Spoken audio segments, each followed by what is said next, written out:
Aurely presents The Secret of the Old Clock, written by Carolyn Keene. Chapter 1. The Lost Will. It would be a shame if all that money went to the Tophams. They will fly higher than ever. Nancy Drew, a pretty girl of 16, leaned over the library table and addressed her father, who sat reading a newspaper by the study lamp. I beg your pardon, Nancy. What were you saying about the Tophams? Carson Drew, a noted criminal and mystery case lawyer, known far and wide for his work as a former district attorney, looked up from his evening paper and smiled indulgently upon his only daughter. Now, as he gave her his respectful attention, he was not particularly concerned with the Richard Topham family, but rather with the rich glow of the lamp upon Nancy's curly golden bob.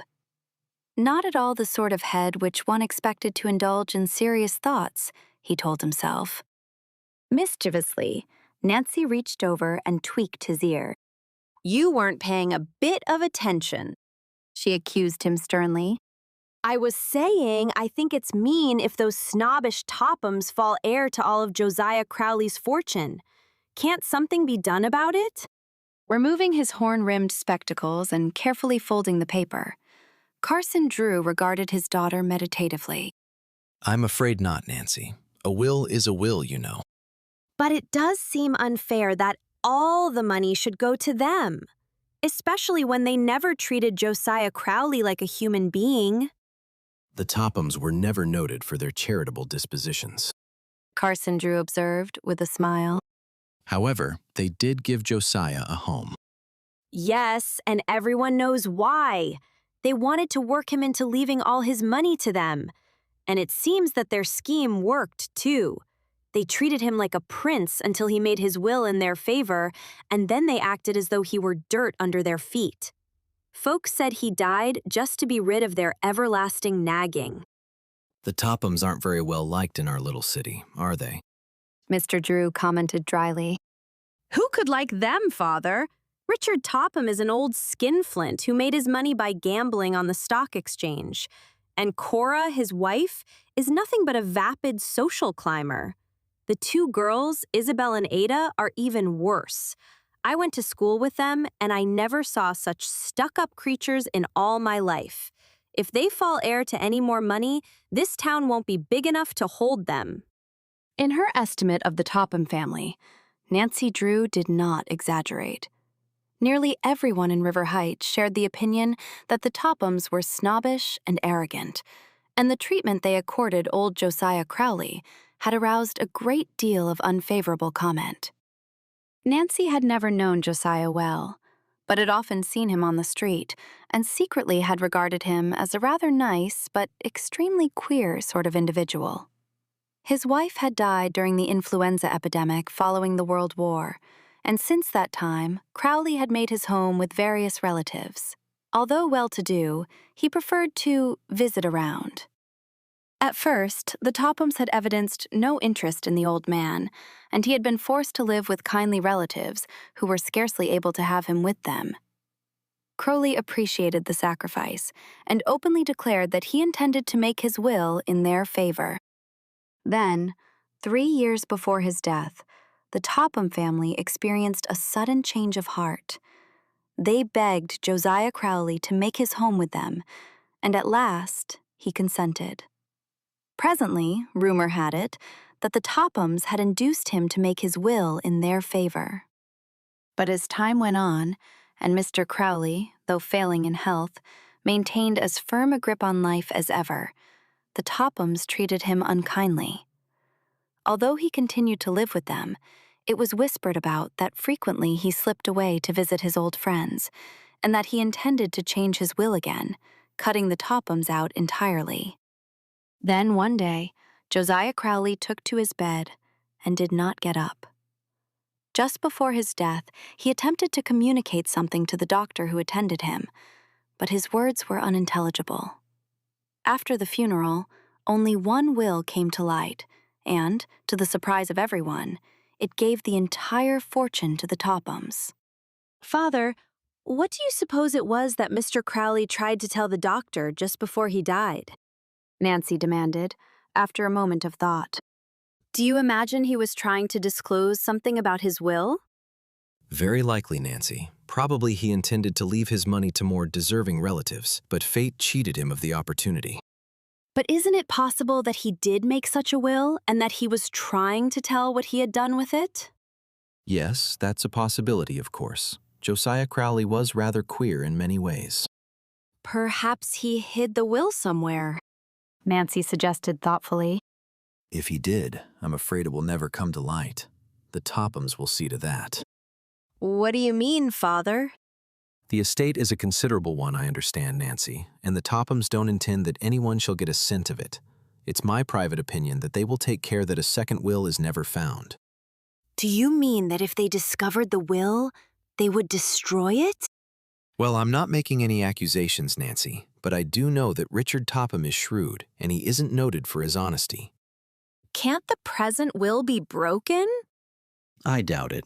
While I haven't gone into the case, I am of the opinion that the Tophams have a legal right to the fortune. It would cost considerable to contest the will, and so far as I know, the other relatives are in poverty. They have filed a claim, declaring that a later will was made in their favor, but I doubt that the matter will ever go further. But the Tophams don't deserve the fortune, Father. It doesn't seem fair. No, it isn't fair, but it is legal, and I'm afraid nothing can be done about it. There were 2 girls who lived somewhere on the river road that were great pets of Crowley's when they were children. It seems to me that they should have had something, and there are a number of relatives who really deserve a portion of the fortune. Nancy nodded thoughtfully and relapsed into silence while she digested the facts of the case. From her father, she had acquired the habit of thinking things through to their logical conclusion. Frequently, Carson Drew had assured her that she went at a thing Like a detective. Certainly, she had a naturally clever mind and took more than an ordinary interest in strange or baffling cases. Carson Drew, a widower, showered a great deal of affection upon his daughter. It was his secret boast that he had taught her to think for herself and to think logically. Since he knew that Nancy could be trusted with confidential information, he frequently discussed his interesting cases with her. A number of times, Nancy had been present at interviews which her father had had with noted detectives who desired his aid in solving perplexing mysteries, and those occasions stood out as red-letter days for her. There was something about a mystery which aroused Nancy's interest, and she was never content until it was solved. More than once, her father had found her suggestions, or intuitions, as he called them, extremely helpful. For a reason which she could not understand, the Crowley case had attracted Nancy's attention, although it had not fallen into her father's hands. She had a certain feeling that a mystery lurked behind it. Father, do you believe Josiah Crowley ever made a second will? Nancy demanded suddenly. You're a regular lawyer, the way you cross-examine me. Carson Drew protested, but with evident enjoyment. To tell you the truth, I don't know whether he ever made a second will or not. All I do know is that, but perhaps I shouldn't mention it since my information is not very definite. Go on. Nancy commanded impatiently. You're trying to tease me. Well, I do remember that one day, nearly a year ago, I was standing in the First National Bank when Crowley came in with Henry Rolstead. Not the attorney who specializes in wills and legal documents. Yes, well, as I was saying, they came into the bank together. I had no intention of listening to their conversation, but I couldn't help but hear that they were discussing a will. Crowley made an appointment to call at Rolstead's office the following day. That looks as though Mr. Crowley had made up his mind to write a new will, doesn't it? That was the thought which passed through my mind at the time. You say you overheard the conversation nearly a year ago. Nancy mused. That was nearly 2 years after Mr. Crowley had made the will in favor of the Tophams, wasn't it? Yes, it's likely Crowley had made up his mind to change the will. I suspect he intended to cut the Tophams out, but whether or not he did, I have no way of knowing. Mr. Rolstead is an old friend of yours, isn't he? He is, an old friend and an old college classmate. Then why don't you ask him if he ever drew up a will for Mr. Crowley? That's a rather delicate question to ask, young lady. He may tell me it's none of my business. You know he won't.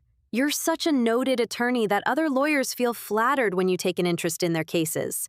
Will you do it? Please. I can't promise to blunder into his office and demand the information. Why this sudden interest in the case, Nancy? Oh, I don't know. A mystery always interests me, I guess. And it does seem to me that someone ought to help those poor relatives. You take after your old dad, I am afraid. But I'm curious to know what mystery you have discovered. If a will is missing, isn't that a mystery? If it is actually missing, yes. But it's possible that if Crowley ever wrote the will, he changed his mind and destroyed it. He was subject to sudden whims, you know. Anyhow, I'd like to learn more about the case if I can. Will you talk with Mr. Rolstead? You are persistent, Nancy. And Mr. Drew smiled. Well, I suppose I could invite him to take luncheon with me tomorrow. Oh, please do. Nancy interrupted eagerly. That would be a splendid opportunity to find out everything he knows about the will. All right, I'll try to do it. But I warn you not to expect startling news. Carson Drew glanced at his watch. Why, it's nearly midnight, Nancy. We've been discussing this case for over an hour. Better run off to bed now and forget the Tophams. All right. Nancy agreed somewhat reluctantly. Don't forget your promise tomorrow at luncheon. Long after his daughter had retired, Carson Drew sat by the fire. At last, he too arose. It wouldn't surprise me if Nancy has stumbled upon a real mystery, He told himself as he snapped out the electric light and turned toward the stairway. Perhaps I shouldn't encourage her to dig into it, but after all, it's in a good cause. Chapter 2. A Chance Meeting. Don't forget your luncheon engagement with Mr. Rolstead. Nancy Drew reminded her father the next morning at the breakfast table. I'll telephone him the first thing after I reach my office. Carson Drew promised. But again, I warn you not to anticipate startling news. I won't, Father. Nancy laughed. But if I should happen to learn something which has a bearing on the missing will, I won't be exactly disappointed. What are your plans for the day, Nancy? Oh, nothing special. I thought I would do a little shopping this morning, and I am invited to a party one of the girls is giving in the afternoon. Then you are too busy to take luncheon with me. Oh, Father, you know I've just been dying for an invitation. Nancy declared, her eyes dancing. I'm so anxious to learn something about that will.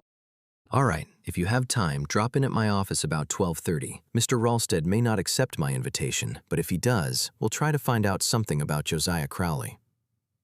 Of course, I don't need to warn you not to appear too eager for information. I'll let you do all the talking. Nancy told him. I'll just keep my ears open.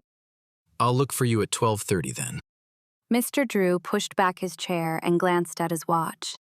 I must hurry now, or I'll be late getting downtown. After her father had left, Nancy Drew finished her breakfast and then went to the kitchen to consult with Hannah, the maid, concerning the work of the day. Although only 16, Nancy was unusually capable, and under her skillful direction, everything ran smoothly in the Drew household. On the death of her mother 6 years before, she had taken over the entire management of the establishment. The Drews employed one servant, Hannah Gruen, an elderly maid of all work who had been with them for many years. The responsibility of the household might have weighed heavily upon Nancy, but she was the type of girl who is capable of accomplishing a great many things in a comparatively short length of time. She enjoyed sports of all kinds, and she found time for clubs and parties. In school, Nancy had been very popular, and she boasted many friends. People declared that she had a way of taking life very seriously, without impressing one as being the least bit serious herself. While at school, Nancy had made one particular chum, Helen Corning, of whom we shall hear more later. She had also made 2 enemies, the Topham sisters. Once she had caught Ada in wrongdoing in class, and both sisters had placed the blame on Nancy. But Helen and 2 others had come to Nancy's rescue. Since that time, Ada and Isabel had been more hateful to Nancy than ever. I'll not be back for luncheon today. Nancy told Hannah as she prepared to leave the house. I have made out the dinner menu and ordered the groceries, so I guess you won't need me for a few hours. Leaving the house, she went to the garage where she kept her automobile. It was a shining new blue roadster, the birthday gift of her father. Quickly backing the automobile to the street, she set off for the shopping district. She drove swiftly down the boulevard, and upon reaching the more congested streets, wormed her way skillfully through heavy traffic. Entering a department store, she made a number of small purchases on the main floor, and then went directly to the wearing apparel section, as it was her intention to purchase a frock suitable for the afternoon party to which she had been invited. Usually, Nancy found the service excellent, but this morning was an especially busy one, and an extra rush of customers had temporarily overwhelmed the sales force. She did not mind waiting her turn, but quietly sat down in a convenient chair and glanced about with interest. After a time, her attention was attracted toward 2 girls who, like herself, were waiting for an available saleswoman, but less patiently. Instantly, Nancy recognized them as Ada and Isabel Topham. They were remonstrating with the floor manager, and their voices carried so far that she could not help hearing what they said. "We've been standing here nearly 10 minutes, Ada said petulantly. "Send a saleswoman to us immediately." I am afraid I can't. The floor manager said regretfully. There are a number of others ahead of you, an extra rush of customers. "Perhaps you don't know who we are." Ada interrupted rudely. Indeed, I do. The floor manager told her, with a trace of weariness. I will have a saleswoman here in a few moments. If you will only wait. We're not accustomed to waiting, Isabel Topham told him icily. "Such service!" Ada chimed in. "Do you realize that my father owns stock in this store? If we report your conduct to him, he could have you discharged." I'm sorry, The harassed floor manager apologized. but it is a rule of the store. You must await your turn. Ada tossed her head, and her dark eyes flashed angrily. In spite of the expensive clothes she wore, she was anything but attractive, for she was tall and slender to the point of being termed skinny. Now that her face was distorted with anger, she was positively ugly. Isabel, who was the pride of the Topham family, was rather pretty in a vapid sort of way, but Nancy Drew thought that her face lacked character. She had acquired an artificial manner of speaking, which was both irritating and amusing.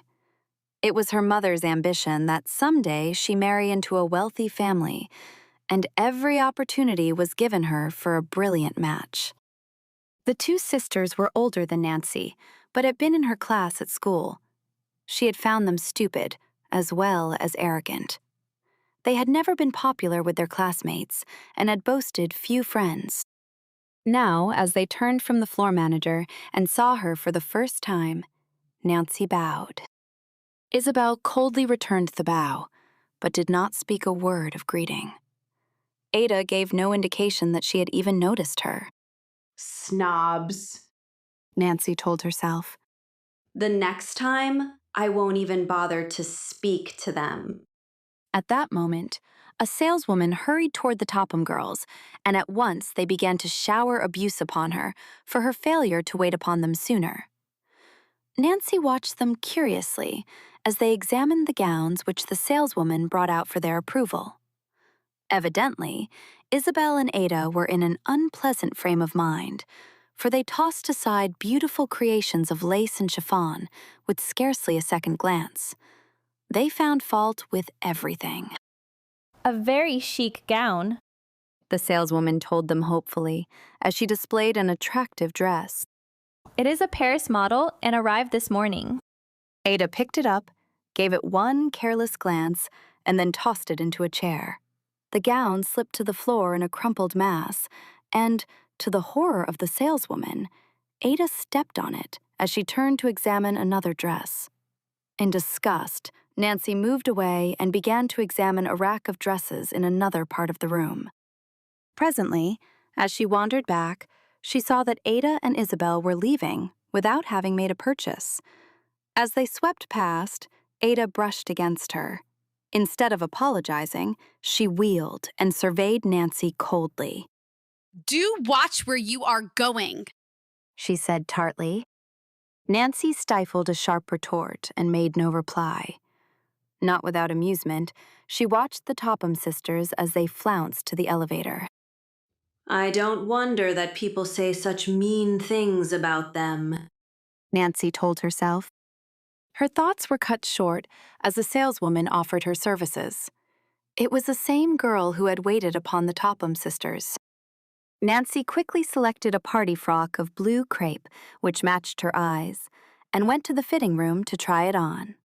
It's a real pleasure to serve you, Miss Drew, the saleswoman assured her when they were alone. But how I dread to see the Topham sisters come into the store. They are so unreasonable. Ada and Isabel aren't very popular, Nancy agreed. They seem to think their word is law. The saleswoman sighed. And I'm afraid it will be if they get all of Josiah Crowley's money. She lowered her voice. The estate hasn't been settled, but they're counting on the fortune already. I heard Miss Ada say to her sister, "Oh, I guess we'll get all of old Crowley's fortune as soon as the lawyers stop squabbling." But it's my opinion the Tophams are mightily worried for fear somebody will show up with a later will, which may do them out of most of it. Nancy was far too wise to engage in gossip with the saleswoman, for she could not tell how far anything she might say would be carried. But she was interested in the information. The fact that the Tophams were worried indicated to her that they were of the opinion that Josiah Crowley had made a second will. Evidently, they were somewhat disturbed by the claims of the other relatives. Ordering the frock which she had purchased sent to her home, Nancy glanced at her watch and saw that it was after 12 o'clock. I must hurry or I'll be late in meeting Father, she thought, and left the store. She drove directly to her father's office, and although a few minutes ahead of the appointed time, found that he was ready to leave. What luck, Father? Nancy demanded eagerly when they were alone in the inner office. Did Mr. Ralsted promise to take luncheon with you? Yes, we are to meet him at the Royal Hotel in 10 minutes. Do you still think I should quiz him about the Crowley will? Oh, I'm more than ever interested in the case, Father. I can't tell you why, but I just seem to know that Josiah Crowley made a second will. Well, your intuitions are frequently correct, Nancy. Mr. Drew smiled. So I'll do my best to find out what Mr. Ralsted knows about the case. However, I must warn you not to appear too eager for information, or he may suspect we have a dark motive behind the luncheon invitation. I'll be careful. Nancy laughed. The Royal Hotel was located less than a block away, and Nancy and her father quickly walked the distance. As they entered the lobby, they found Mr. Ralsted there ahead of them. Carson Drew introduced his daughter, and the three made their way to the dining room, where a table had been reserved for them. At first, the conversation centered about a variety of subjects. As the luncheon progressed, the two lawyers began to talk enthusiastically of their college days together, and finally, of their profession. Nancy began to fear that the subject of the Crowley estate never would be brought up. Then, over the coffee cups, Carson Drew skillfully swung the conversation into a new channel and began to discuss strange cases which had fallen into his hands. By the way, I haven't heard the details of the Crowley case. How are the Tophams making out? I understand the relatives are trying to break the will. For a moment, Mr. Ralsted remained silent, and Nancy began to think that he did not intend to enter into a discussion of the case. The case wasn't turned over to me, Carson, the lawyer said quietly. But I confess I've followed it rather closely because of a special interest I happen to have in Crowley. As the present will stands, I do not believe it can be broken. Then the Tophams will get the entire estate. Mr. Drew commented. Yes, unless another will is uncovered. Another will? Carson Drew inquired innocently. Then you believe Crowley made a second one? Mr. Ralsted hesitated, as though uncertain whether or not he should divulge additional information, and then, with a quick glance about, lowered his voice. Of course, I wouldn't want this to get out. He began doubtfully. You may trust Nancy not to repeat. Mr. Drew observed, guessing what was in the lawyer's mind. I've found that out by experience. And Carson Drew smiled upon his daughter. Then I will say this much. It would not surprise me if another will should come to light. The Tophams treated Crowley most unkindly after he had made his will in their favor. About a year ago, Crowley came to my office and told me that he wanted to draw up a new will. He indicated that he intended to cut the Tophams off without a cent. He expressed a desire to write the will himself and asked me a number of questions. I told him exactly how to proceed. When he left my office, he promised that he would have me look over the document when he had drawn it up. Then you actually saw the will? Mr. Drew asked in surprise. No, strange to say, Crowley never came back. I don't know whether he drew up the will or not. And if he did, there would be an excellent chance that it would not be legal, I suppose. Yes, it's a real trick to draw up a will that cannot be broken. But Josiah Crowley was a very careful man. Still, if he left even a loophole, the Tophams would drag the matter into court. Yes, it is a foregone conclusion that the Tophams will keep the fortune, whether they have a right to it or not. They have the advantage of money, you know. I believe the other relatives have filed a claim, but they have no proof a second will exists, and without money, they cannot hope to fight the Tophams. While her father and Mr. Ralsted discussed the case, Nancy Drew remained silent, but not a word of what was said escaped her. Although she gave no indication of her feelings, the information excited her. After a time, Mr. Drew paid the luncheon check, and the three arose and left the dining room. Mr. Ralsted took leave of them in the lobby. Well, Nancy, did you find out what you wanted to know? Carson Drew inquired after the lawyer had disappeared. Oh, Father, it's just as I suspected. Mr. Crowley did make a second will. You mustn't jump hastily at conclusions. Mr. Drew warned her. It's possible that Crowley never drew up the will at all, or if he did, he may have destroyed it. That's possible, of course. But he had no love for the Tophams, and I have a feeling he hid the will someplace. Oh, if only I could find it.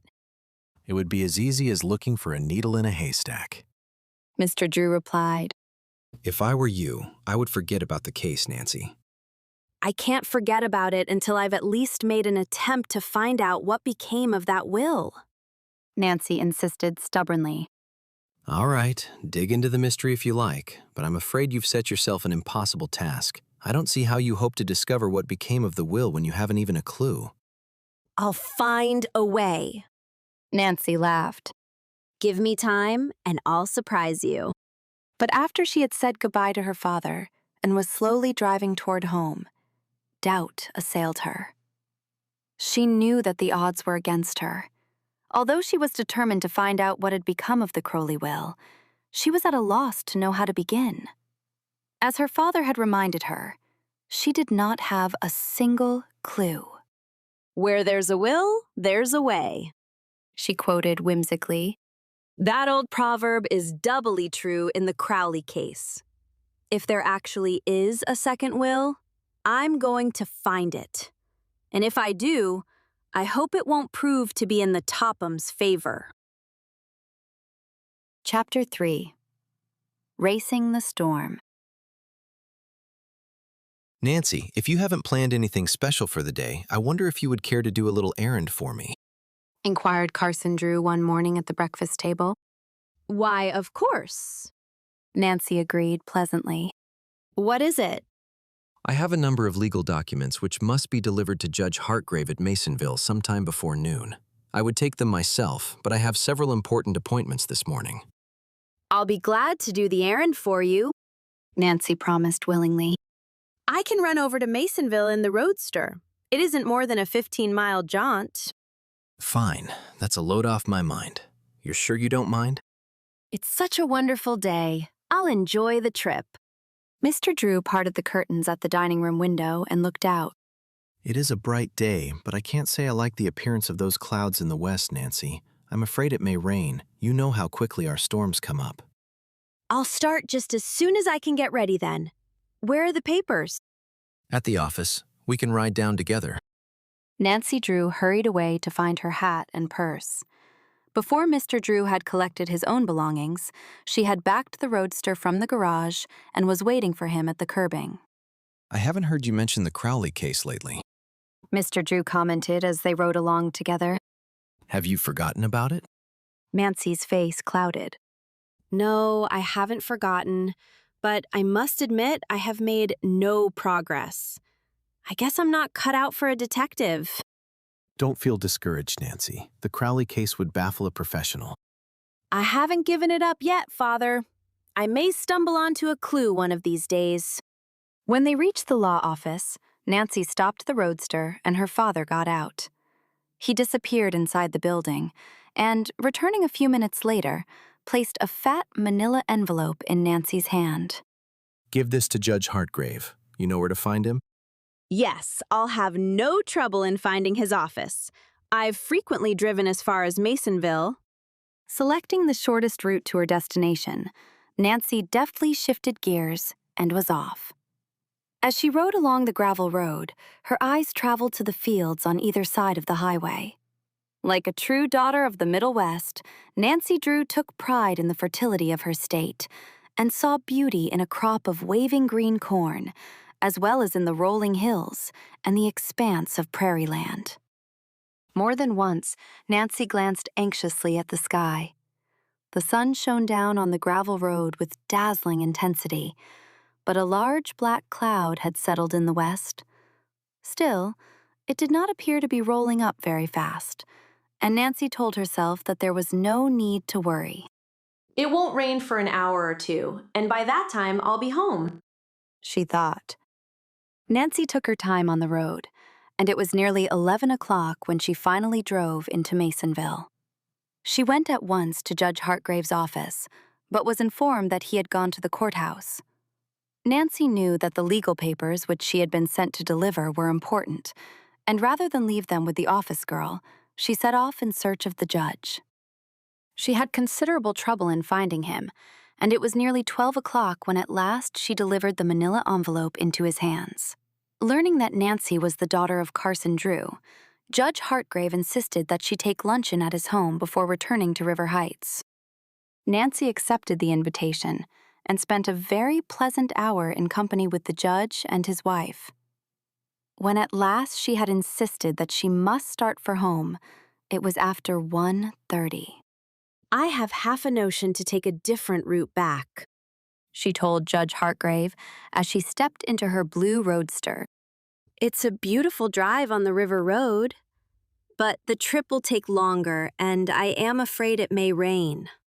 Judge Hartgrave looked up at the sky, but in spite of a general murkiness, the sun was shining. Oh, I don't believe it will rain for an hour or two, he said optimistically. That big cloud is only bluffing. Then I'll take the river road, Nancy decided. She said goodbye and started the motor. Soon she was spinning along the road, which wound in and out along the Muskoka River. Nancy met few automobiles, for the road was infrequently traveled. She did not hurry, but took time to enjoy the scenery. Overhanging trees with dense foliage shaded the road and formed a tunnel which all but blotted out the sky. Presently, as Nancy drove into a clearing, she was astonished to see how dark it had become. Evidently, the big black cloud which had attracted her attention earlier in the day was no longer bluffing. It had grown rapidly in size and was spreading over the sky in an alarming fashion. As Nancy Drew watched, the sun vanished as though by magic. How foolish of me to take this road, She chided herself. I'm going to be caught in the storm. There isn't a chance that I can make it. Although the river road was perfectly safe in dry weather, Nancy knew that a little rain would make it dangerously slippery. Then, too, the road was little traveled, and in case of accident, she could not depend upon passing motorists for aid. If her roadster slipped into a ditch, it would be necessary to walk miles for help. Few persons lived along the river road, for the land was not considered valuable. In the spring of the year, with the arrival of heavy rains, the Muskoka River sometimes overflowed its banks and spread over the farmland, destroying the newly planted crops.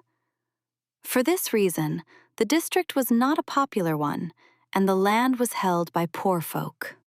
If only I can find a farmhouse where I can drive in until the storm passes, Nancy thought desperately.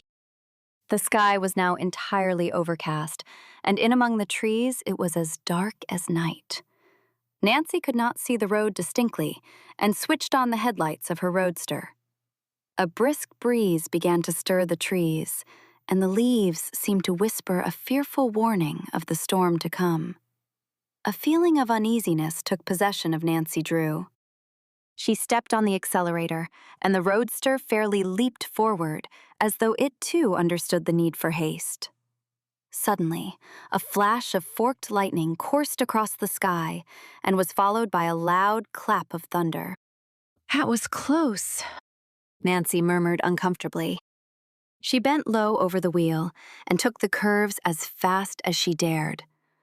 An unexpected gust of wind struck the road and blew dust in every direction. As the cold air struck her, Nancy realized that the storm was almost upon her. Already, she could see the rain sweeping down upon her from the far hills. Frantically, Nancy glanced about for a possible shelter. On down the road a short distance, she caught sight of an old farmhouse and a dilapidated barn which stood near the highway. if only I can get there before the rain strikes me, Nancy thought anxiously. But the storm would hold off no longer. Large drops of rain began to splash against the windshield, slowly at first, then faster and faster. The sky had taken on a yellowish cast. Then, unexpectedly, came a second flash of lightning, and simultaneously a deluge of rain. Nancy turned on the windshield wiper, but the rain was blinding in its violence. It was impossible to see more than a few feet ahead of the automobile, and almost in an instant, the road had dissolved into a sea of mud. Nancy had been caught in a number of storms, but never one like this. She feared that she would slip into a ditch before she could reach the shelter of the barn. Then, at the side of the road, the barn loomed up, and in relief, Nancy saw that the doors were wide open.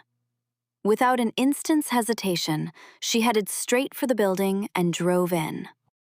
Safely inside, she turned off the motor and the lights, and with a sigh of relief, sank back against the cushions. Well, you got in just in time, said a pleasant voice behind her. Startled, Nancy Drew turned quickly and saw a girl of her own age regarding her with interest. Even as the stranger spoke, the storm broke in full violence. A cold blast of wind rattled the barn doors and sent a sheet of rain inside. I beg your pardon, Nancy apologized as she climbed from the roadster. It wasn't very polite of me to run in here the way I did. You're more than welcome to the shelter, I am sure, the stranger told her kindly. I'm afraid we haven't much else to offer. In the semi-darkness, Nancy studied the girl curiously. She had been impressed with her cultured voice and manner, and now she noted that her clothing, while not expensive, was neat and well-made. The girl did not appear to be the daughter of a farmer who would live on this poor land. Yet she seemed to fit into her background. It looks to me as though we're in for a real storm, the girl said, and smiled pleasantly. She glanced outside at the pelting rain. I'm afraid you'll be forced to remain here for some time.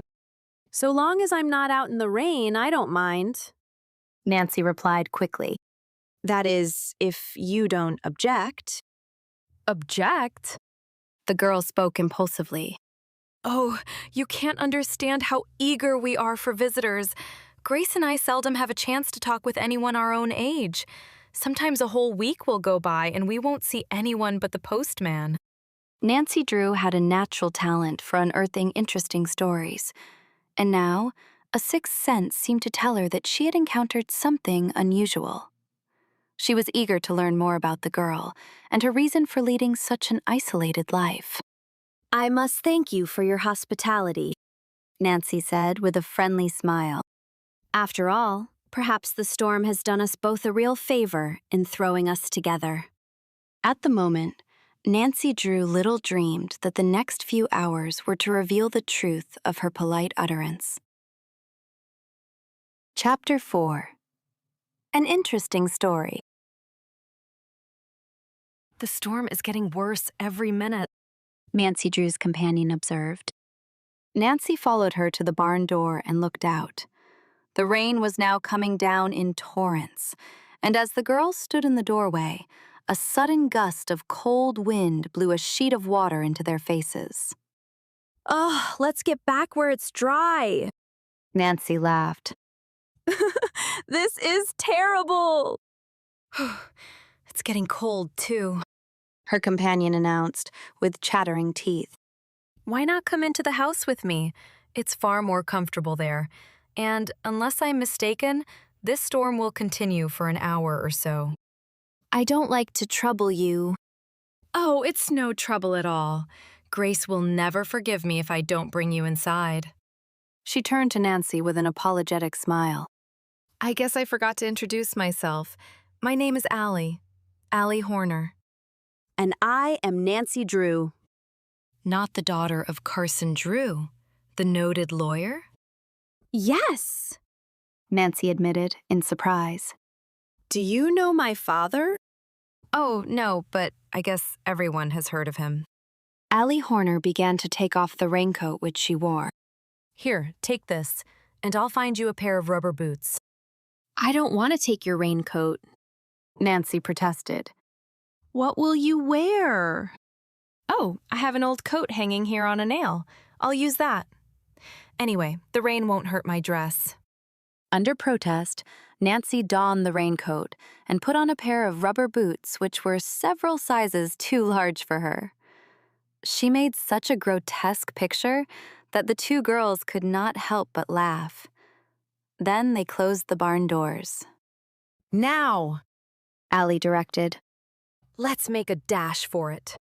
Hand in hand, they splashed through the mud toward the farmhouse. As they ran, a vivid flash of lightning momentarily illuminated the sky and caused the girls to cringe. The rain pelted down steadily, and the atmosphere was much colder than it had been 10 minutes before. If it gets any colder, we'll have hail, Allie chattered as the two girls reached the shelter of the porch. Dropping their muddy boots outside, Allie flung open the door and they entered a warm kitchen. As the door closed behind them, an older girl, who was bending over the kitchen range, turned toward them in surprise. Grace, I've brought you a visitor, Allie said quickly. Miss Drew, I want you to meet my sister. She's the mainstay of our little family. Grace Horner cordially acknowledged the introduction and greeted Nancy with a warm smile. She was tall and slender, as was her sister, with dark hair and thoughtful brown eyes. Nancy judged that she was at least 4 years older than Allie. Her face was rather serious, and it was evident that responsibility had fallen upon her shoulders at an early age. Nancy was at once attracted to both Grace and Allie, and responded to their cordial welcome. It's nice of you to take me in this way, she told them. Mercy, it's a pleasure for us, Grace assured her. We don't see a girl of our own age once in a month unless we go to Masonville, and our visits there aren't very frequent, Miss Drew. Oh, please call me by my first name, Nancy begged. Everyone does. The three girls were soon laughing and talking together as though they had always been friends. Nancy knew that she was going to like the Horner girls, and it was evident they were delighted with her. Presently, Grace deftly removed a cake from the oven and set it on the table to cool. Let's go into the living room, she suggested. My cake is done, so I don't need to watch it. I'll give you a piece before you go, Nancy. And Grace's cakes are the real thing, Allie declared. I'm not much of a cook myself. I'd rather be outdoors. We don't wish you any bad luck, Nancy. Grace laughed as she led Nancy into the next room. But Allie and I don't care how long it storms. Neither do I, so long as I get home before dark, Nancy replied. Although the living room was warm and comfortable, it was nearly bare of furniture. The floors had been painted and were scantily covered with handmade rag rugs. With the exception of an old-fashioned divan, an inexpensive table, a few straight-back chairs, and an old wood stove which furnished heat, there was little in the room. However, dainty white curtains covered the windows, and Nancy realized that although the Horner girls were poor, they had tried hard to make their home attractive. Surely you two girls don't live here alone, do you? Nancy inquired. Allie nodded. Grace and I have been living here ever since Father died. That was 2 years ago. Mother passed away just before that.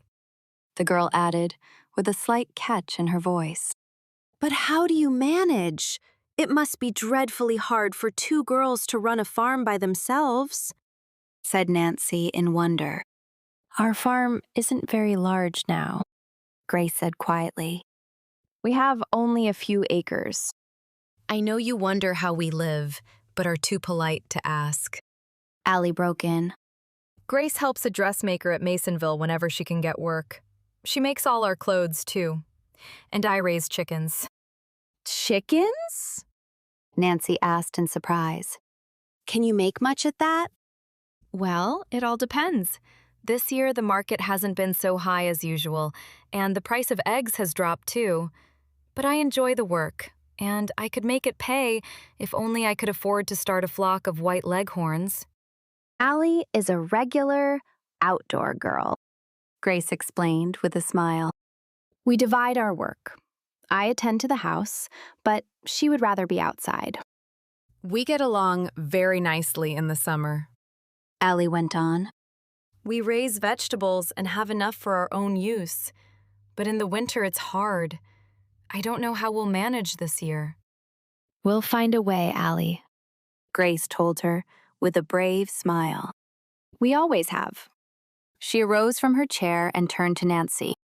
I'm sure you're not interested in our misfortunes. It's true that we're poor, but we can still offer a guest a cup of tea. Excuse me while I make it. It was on the tip of Nancy's tongue to protest, but she checked the words just in time. She knew that Allie and Grace were proud, and that to refuse their hospitality would hurt their feelings. I wish I could help them, Nancy thought. but if I offer to pay for the tea, they will be offended. Perhaps later on I can engage Grace to make a dress for me. In a few minutes, Grace returned to the living room, bearing a tray which had been covered with a clean white napkin. She poured the tea and served the cake with as much poise as though she were gracing an elegant drawing room. I never tasted more delicious cake in all my life, Nancy said warmly. The three girls chattered over the teacups and watched the rain beat against the windows. Presently, as Nancy noticed an unusual picture on the wall, she commented on its beauty. Uncle Josiah gave it to us, Allie told her. If he were only alive now, things would be different. At the mention of the name, Nancy started. Could it be that Allie referred to Josiah Crowley? It was very unlikely, she decided. Yet only the week before, her father had told her that there were 2 girls living on the river road who should have figured in the will. The relationship would be worth investigating, Nancy told herself. Then your uncle is dead? She inquired sympathetically. Josiah Crowley wasn't really our uncle, Grace replied. But we loved him as much as though he were a relative. Her voice broke, and for a moment she could not go on. He lived next door to us. That was when Mother and Father were alive. All of our misfortunes seemed to come at once. He was the dearest man you ever saw, Allie added, taking up the story. Some people thought him queer, but you never minded his peculiar ways after you knew him. He was so good and kind to us. We were neighbors for years, until the Tophams induced him to live with them. After that, everything was changed. But he never liked it with the Tophams, Grace declared. They weren't kind to him, And he used to sneak off to visit us, didn't he, Allie? Yes, he often said that we seemed like his own children. He brought us so many nice gifts. We loved him for himself and not his money. But after our parents died, he hinted that he intended to see to it that we never came to want. I remember the very last day we ever saw him alive. He told us that he intended to mention us in the will. I have planned a big surprise for you girls. You'll see it in my will. Those were his very words. And then the Tophams got everything, Grace said somewhat bitterly. It isn't that we were expecting any of the money, but it does seem unfair that the entire fortune should go to them. They never cared a snap of their fingers for Uncle Josiah, and I don't believe he intended to leave his money to them. Perhaps you were mentioned in the will they say can't be found, Nancy suggested. Grace and Allie exchanged significant glances and gravely nodded. That's just what we think, Allie announced. Can't something be done about it? It seems only fair that you should have your inheritance. I'm afraid there's nothing we can do, Grace said doubtfully. You see, although we are certain a will was made in our favor, we have no actual proof. We haven't enough money to fight the case. The Tophams ought to do something for you girls. The Tophams? Allie laughed scornfully. They wouldn't give us a cent. For some time, Allie and Grace Horner talked of Josiah Crowley and his queer ways. To Nancy, it was evident that the girls had loved the old man a great deal. Presently, as the rain ceased and the sun threatened to break through the clouds, Nancy arose to leave. Your story has interested me a great deal, she assured the Horner girls. It's possible my father can do something to help you. He is a lawyer, you know. Oh, we weren't asking for help, Grace interposed quickly. I don't know why we happened to tell you so much. I'm glad that you did, and if I can, I want to help you. If my father asks you to come to his office in River Heights, will you do it? Why, yes, I suppose so, Grace admitted slowly. But we have told you about everything we know concerning the will. My father is a wonder at unearthing hidden facts, Nancy declared. It's kind of you to tell your father about our case, Allie broke in. We'd be so grateful if something could be done. We don't want a cent that doesn't belong to us, but it does seem as though we should have received a small inheritance. Don't build up your hopes until after I've talked with my father, Nancy advised them as she turned toward the door. If anything can be done, I promise I'll let you know. Chapter 5. A Conference. Although the rain was no longer falling, the river road was a sea of mud, and before Nancy Drew started for home, the Horner girls insisted on helping her put chains on the rear wheels of the roadster. You'll never make it to the gravel unless you do, Grace advised her. The river road is terribly slippery in wet weather. You're sure you want to attempt it? We'd love to have you stay with us until tomorrow. Oh, I'll have only 2 miles to go before I strike gravel, Nancy returned. I'll make it all right. But before I go, I do wish you would let me pay for all the trouble I have caused you. We couldn't think of accepting money, Grace said quietly. It's been fun having you here, Allie added. At last, after thanking the Horner sisters for their hospitality, Nancy told them goodbye. Allie and Grace watched her until she had backed the roadster from the barn and was safely on the road. You're taking a big chance in this mud, called out Allie after her. If you have any trouble, come back here, added Grace. That is, if you can get back. Don't skid into a tree. Or into a ditch. That would be worse. What are you trying to do? Make me nervous? Demanded Nancy, but with a smile on her face. No, we only want to see you get home safely, answered Grace, and by that time, the car was so far on its way, no more could be said. Once on her way, Nancy had little trouble, for she was a skillful driver. The mud was heavy, but although the roadster slipped about, she managed to keep it in the road. Nevertheless, she was relieved when at last she reached the main graveled highway. I'll stop at Father's office, she decided, as she drove into River Heights. I want to tell him about my adventure right away.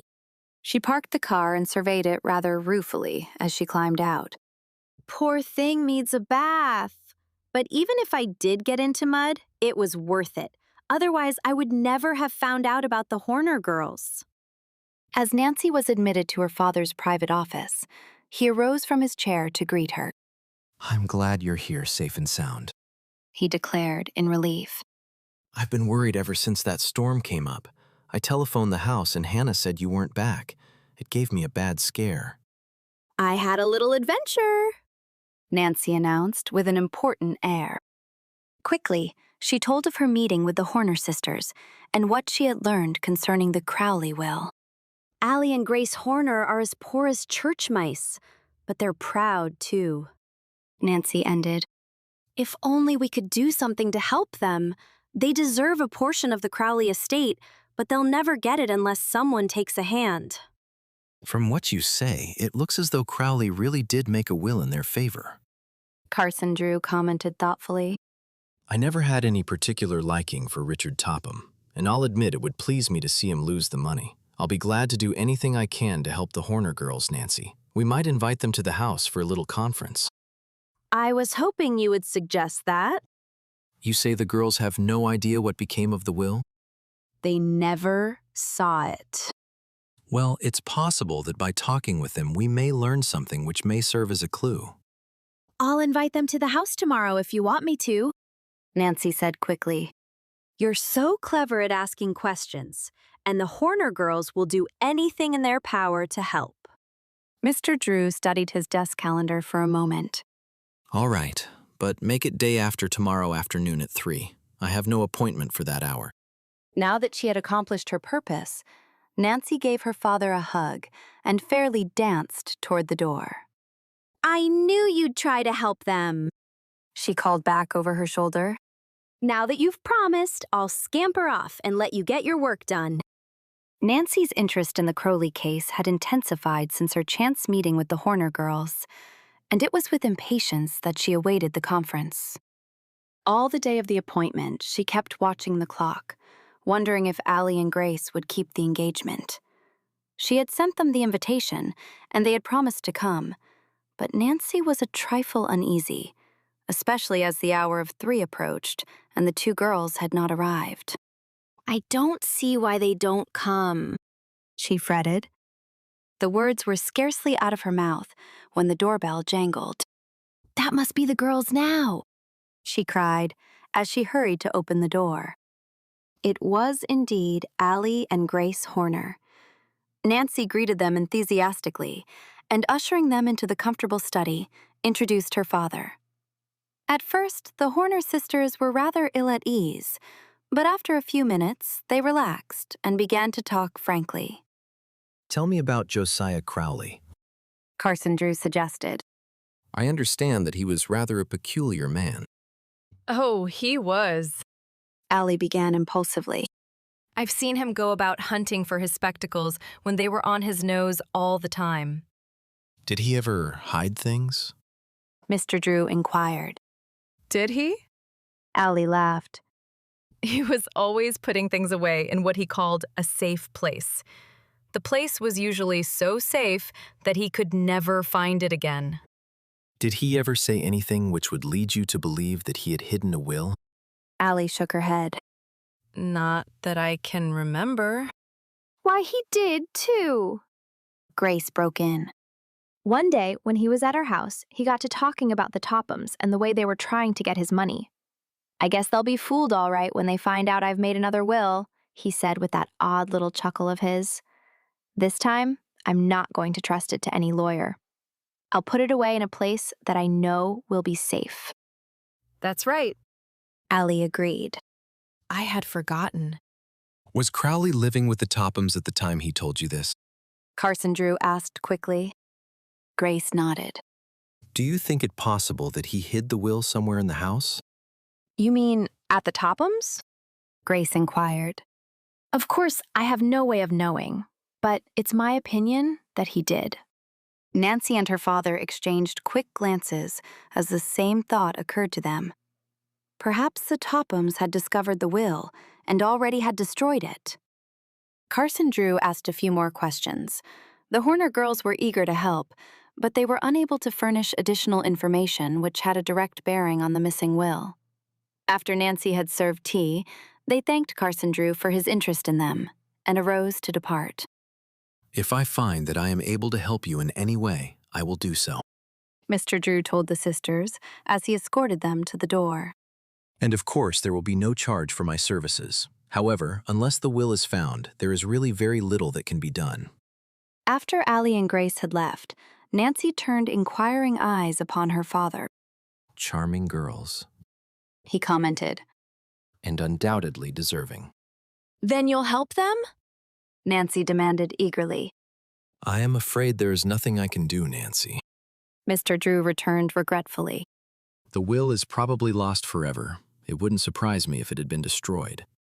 You mean the Tophams? Carson Drew nodded. The same thought came to me. Nancy declared.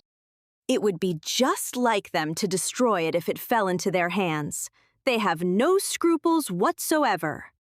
Of course we have no proof the Tophams did away with the will, Nancy. It would be very unwise to suggest such a thing to the Horner girls. They deserve a portion of the estate, but without the will, nothing can be done. If they took the matter to court, they wouldn't have a chance to win. I suppose you're right, Nancy admitted unwillingly. But while she dropped the subject for the time being, Nancy Drew did not forget the Horner sisters. She continued to hope that by some queer twist of fate, they would come into their rightful inheritance.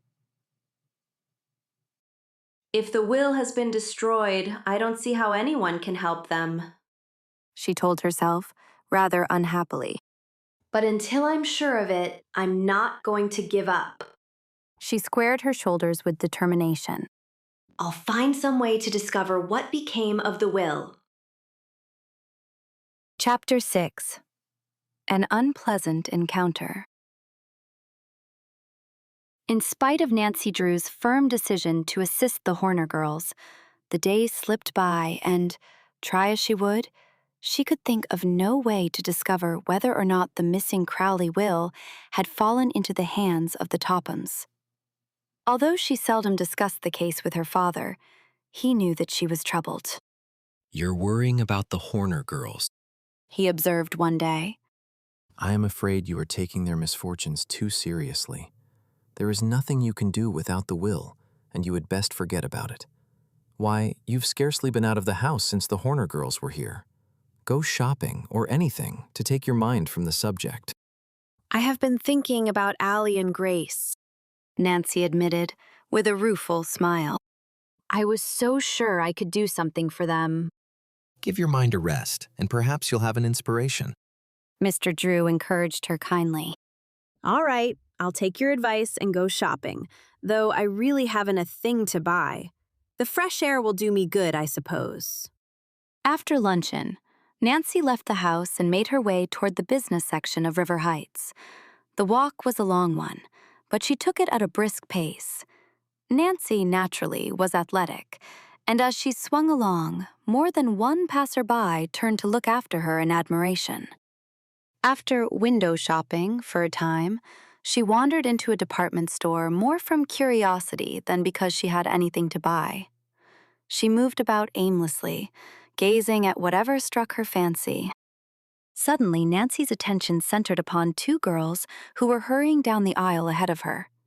She stopped short and stared. Though their backs were turned, she had recognized them. Ada and Isabel Topham. I'm sure I don't want to tag them around. I'll just slip down another aisle. But Nancy Drew never carried the thought into action. For at that very moment, she saw Ada brush carelessly against a counter of expensive vases. As her sleeve caught, a large, fragile bowl was swept to the floor. In horror, Nancy heard the crash and saw the bowl break into a dozen pieces. As Ada looked down upon the wreckage, a slight flush mounted to her cheeks. Then, with a toss of her head, she started to move on. Miss, I am afraid I must ask you to pay for the bowl. A saleswoman interposed politely. Ada wheeled angrily and stared at the saleswoman insolently. I'll not pay for it! She snapped. I didn't break it! But miss, I saw you knock it off the counter. The saleswoman protested. By this time, the floor manager had arrived upon the scene, and a number of shoppers had gathered about Ada and the salesgirl. Nancy likewise drew closer. This impudent girl claims I broke a vase. Ada stormed, addressing the floor manager. I wasn't even near the counter at the time.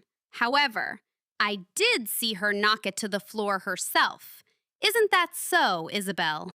Solemnly, Isabel agreed to the untruth. The floor manager looked doubtfully from the Topham sisters to the saleswoman. He realized that it would be a serious error to accuse well-to-do customers falsely, and for that reason he was inclined to give the Topham girls the benefit of the doubt. He stooped over and examined the fragments of the bowl. Someone must pay for the damage. He said severely. This is an expensive imported bowl. Then let your clerk pay for it out of her salary. Ada retorted. If she hadn't been so stupid, she wouldn't have broken the vase. The saleswoman was too bewildered to take her own part, and Nancy saw that the floor manager was in a dilemma. As she sensed that he was about to exonerate Ada from all blame, she stepped forward. You must be mistaken, Miss Topham, she said quietly. I am certain the saleswoman did not break the bowl, for I saw the accident myself. What business have you to interfere? Ada demanded harshly, wheeling upon Nancy. Perhaps it isn't my business, but I can't permit you to accuse this girl of something she didn't do. You saw the accident, miss? The floor manager questioned. Yes, as Miss Topham walked by the counter, her sleeve caught on the vase. It isn't true. Ada snapped. But I'm tired of this silly argument. How much do you want for your vase? The floor manager studied a price list. $50. What? Ada fairly screamed. You want $50 for that old bowl? I'll never pay it. The vase was imported from Italy, miss, and I am afraid you must pay the price asked. Do you know who I am? Ada inquired loftily. I think everyone in the city knows about the Richard Tophams. The floor manager returned wearily. My father owns. He doesn't own this store. The man interrupted, with growing impatience. If you refuse to pay for the vase, I shall be forced to turn you over to the authorities. You wouldn't dare. Ada gasped. Never in all my life have I been insulted like this. Isabel, who was slightly more reasonable than her sister, now held a whispered conference with Ada. All right, I'll pay for the bowl, Ada decided as she took out her checkbook. But let me warn you, the matter won't be dropped here. She turned upon Nancy Drew and eyed her coldly. I'm not through with you either, young lady. You'll pay for this outrage. Nancy made no reply, but continued to smile pleasantly, an act which further enraged the Topham sisters. Hastily settling for the damage Ada had done, they sailed grandly out of the store. Gratefully, the saleswoman thanked Nancy. You don't know how I appreciated the way you took my part. I couldn't have paid for the bowl, and if you hadn't said what you did, the floor manager probably would have discharged me. I saw her break the bowl, and I was determined to see justice done. There is my name and address, if you need it. And Nancy handed the woman her card. I'm afraid you have made enemies by taking my part. Nancy shrugged her shoulders indifferently. It really doesn't matter. The Topham girls were never my friends. But they may try to get even with you. They're very spiteful. Let them try. Nancy smiled. However, I don't believe there is any need to worry. Their talk is mostly bluff. Lightly, Nancy Drew dismissed the subject, and, as she found she was being regarded with curiosity and admiration by those who had witnessed the scene, left the store. She walked slowly toward the park. It makes my blood fairly boil every time I think of Ada and Isabel Topham getting all of the Crowley fortune, she told herself, with feeling. Especially when Grace and Allie Horner need the money so badly. The way Ada tried to accuse that shop girl was disgusting. Nancy crossed the public park and paused for a moment at the drinking fountain. As she glanced up, she saw that unwittingly she had selected the path Isabel and Ada Topham had taken. Upon leaving the department store, they too had gone to the park and were now seated upon a bench engaged in earnest conversation. Their heads were close together, and from the expression on their faces, Nancy suspected that they were discussing her. Unless she retraced her steps, it would be necessary to pass directly in front of them. If they see me, they are certain to say something mean, Nancy thought. And if they do, I'll be sure to lose my temper. I know, she decided impulsively. I'll take the path through the bushes and avoid them. I can pass behind that bench, and they'll never notice me. Ada and Isabel were so engrossed in their conversation that they failed to notice Nancy's approach. Chuckling to herself, Nancy left the sidewalk and quietly made her way down the path, which was shaded with overhanging bushes. She had no intention of attempting to overhear what the Topham sisters were saying, but as she noiselessly approached the bench where they were sitting, 2 words reached her ears, causing her to pause involuntarily. Ada was speaking, and the phrase which Nancy had accidentally overheard was, "The will." In a flash, her suspicions were aroused. She comprehended the significance of the phrase. It must be Josiah Crowley's will they're talking about, she reasoned. Perhaps they know something about the missing will. They may reveal what became of it. With the instinct of a detective, Nancy Drew crept cautiously closer. The bushes were thick, and by crouching low behind the bench, she was able to hear without being seen. Oh, if only she might learn something which would prove that the Tophams had deprived the Horner girls of their inheritance. Chapter 7. Nancy Turned Sleuth.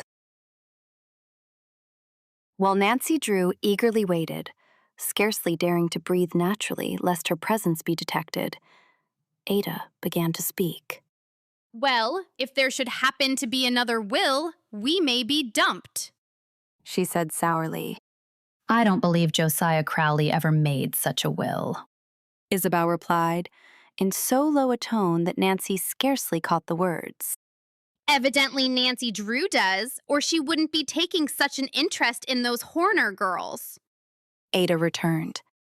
I know she had them at her house last week because I was passing and saw them go in. How I hate that girl.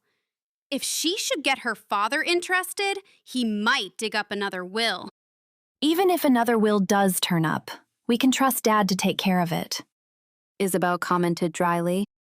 You mean he would? Never mind what I mean, Isabel insinuated darkly. Mother and Dad wouldn't be simple enough to let that money get away from us. It's ours by right anyhow. Didn't Josiah Crowley live on us? Yes, we ought to have all of the money after enduring him for nearly 3 years. Just the same, I don't like the way Nancy Drew has taken up with the Horner girls. She always did have a way of nosing into things she had no business to find out.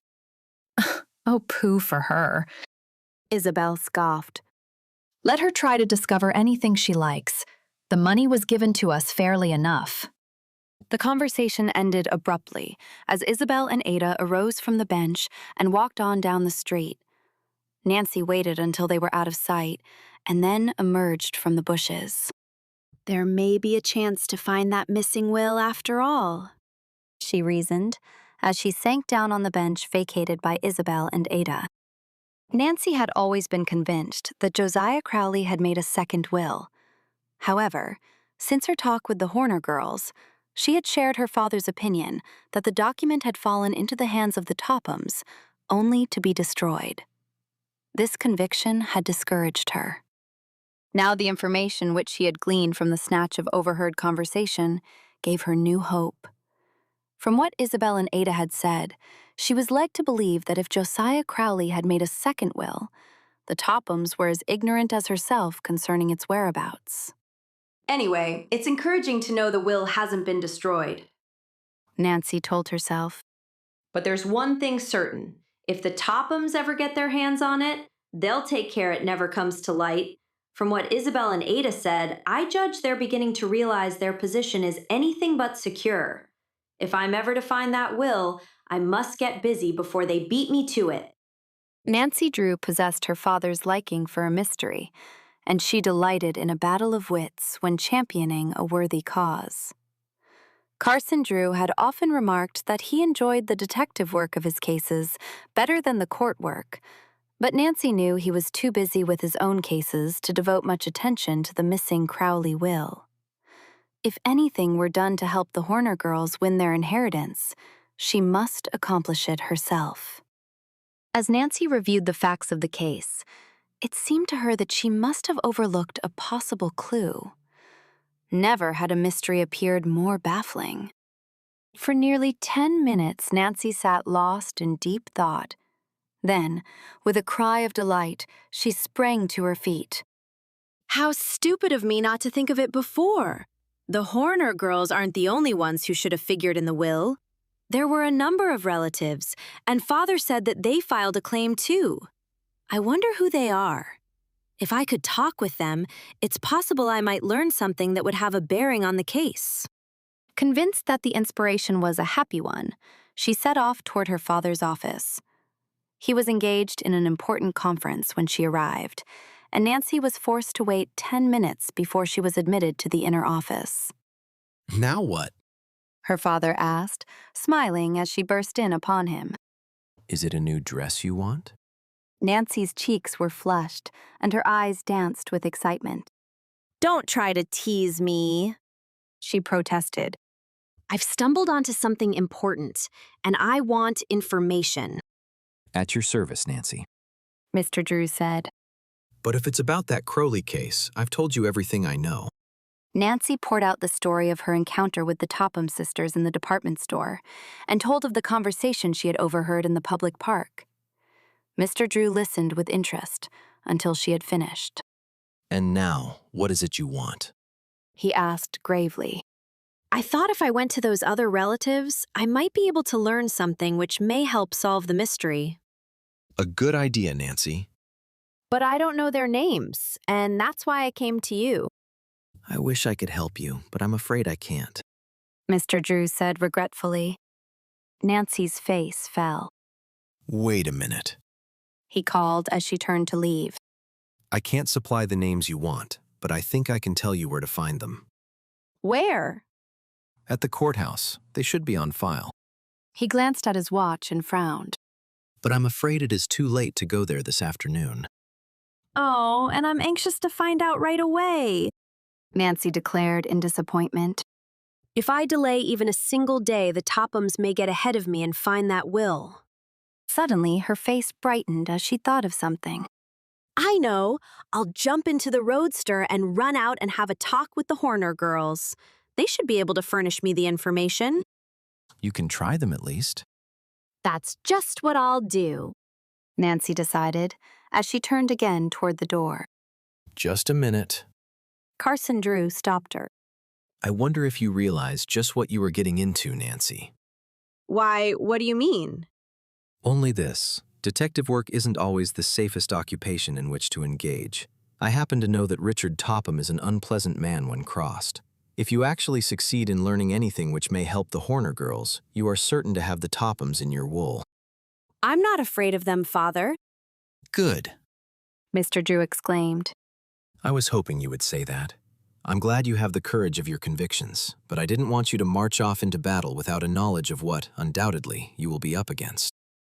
Battle? Yes, battle. Rest assured the Tophams won't give up the fortune without a bitter struggle. However, if they attempt to make serious trouble, I promise to deal with them myself. I only wish I had the time to help you find the will. And if I find it? I'll take the matter into court. Oh, thank you. There's no one like you in all the world. Nancy moved toward the door. I may not get back until rather late. She threw back over her shoulder. I have a feeling I may discover a real clue today, and if I do, I'm going to trail it down. With characteristic impetuosity, she darted from the room, permitting the office door to bang behind her. Chapter 8. A Discouraging Day. After leaving her father's office, Nancy Drew went directly home. Quickly backing her roadster from the garage, she set off down the river road in the direction of the old farmhouse where the Horner girls lived.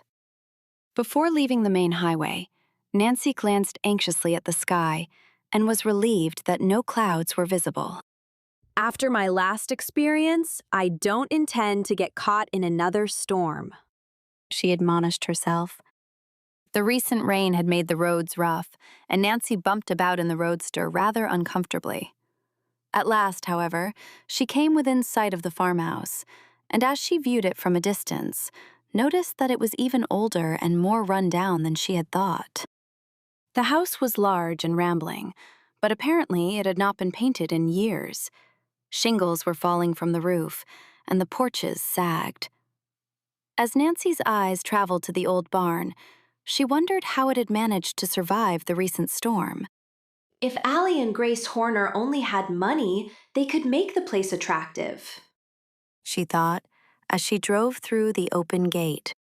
Squawking chickens fled before her as she stopped the roadster in the barnyard and switched off the engine. Springing lightly from the car, she ran up the walk toward the house. She paused at the kitchen door and rapped. Receiving no response, she went around to the front of the house and knocked on another door. There was no answer, nor did a tour of the yard reveal either of the Horner girls. Disappointment took possession of Nancy. She had driven nearly 15 miles, only to find no one at home. I'm defeated at every turn, she thought disconsolately, as she slowly walked back to the roadster. It's certainly discouraging. Hello there, a voice called. Were you looking for us? The shouted greeting reached Nancy as she prepared to step into the roadster. One foot on the running board, she turned her head and saw the Horner girls hurrying toward her from the direction of the barn. Allie did not wait for her sister to open the barnyard gate, but swinging easily over it, ran to meet Nancy. We saw you just as you were leaving the house, she cried enthusiastically. We wouldn't have missed you for anything. We were picking berries in the woods, Grace explained as she hurried up, slightly out of breath. Proudly, she displayed a tin pail which was filled nearly to the brim with raspberries. But look at our arms! And Allie laughed ruefully as she glanced down at the ugly scratches which had been caused by brambles and sharp thorns. You must come into the house and have a dish of berries, Nancy, Grace urged hospitably. They're good with sugar and cream. If you don't have them too often, Allie added. I can stop but a minute, Nancy declared as the three entered the house. I came to talk about the will. Oh, then you have good news for us? Allie asked hopefully. Are we really going to get some of the money? I don't know yet. Nancy was forced to admit. So far, I haven't been able to learn a thing about the missing will. Allie's face fell, but she tried to hide her disappointment. We need the money so badly, She said with an apologetic smile. Grace hasn't had a new dress in 3 years. She makes all of our clothing out of old things we happen to have in the house. If our luck doesn't change soon, I'm afraid we'll be mistaken for rag pickers. We really didn't expect much of Uncle Josiah's money. Grace broke in quickly, lest Nancy misinterpret her sister's remarks. We weren't related, you know. Well, you can hardly say the Tophams were, for that matter. Allie declared. They were third or fourth cousins. We can get along without the money, Grace said quietly. We manage very well when I have plenty of work. We're a little discouraged right now because dressmaking has fallen off. It's a slack season. I guess people would rather go to the store and buy a dress ready-made. I wouldn't. Nancy declared impulsively. Grace, I'd like to engage you to make me a dress. Will you do it? I'll pay you well. Tears of joy came into Grace's eyes. Will I? Oh, you don't know how grateful I am for the work. I haven't had anything to do for nearly 3 months. I don't mind poverty so much for myself, but for Allie. Her voice broke. I promised Mother I'd look after her. Allie sprang from her chair and rushed to her sister. She flung her arms affectionately about her. Oh, Grace, I shouldn't have said what I did about needing money. I didn't mean it. Truly, I didn't. But it's the truth. We'll get along, Grace. If only my chicken money came in faster. Why can't a hen lay more than 1 egg a day? Grace smiled faintly at Allie's feeble attempt at a joke, and, to break an awkward silence, Nancy took up the conversation. I'll bring the dress material with me the next time I come this way. She did not need a new dress, but she realized that there was no other way to help the Horner girls, for they were too proud to accept money. And now I want to ask you a few more questions about Josiah Crowley, Nancy told them. Do you know whether he ever visited other relatives besides the Tophams? Oh, yes. Allie returned promptly. He was only distantly related to the Tophams, you know. They were third cousins, I believe. He had a number of other relatives whom he frequently visited. Before he went to live with the Tophams, they took turns keeping him, Grace informed her visitor. Can you tell me the names of these relatives? Let me see. Grace lost herself in thought.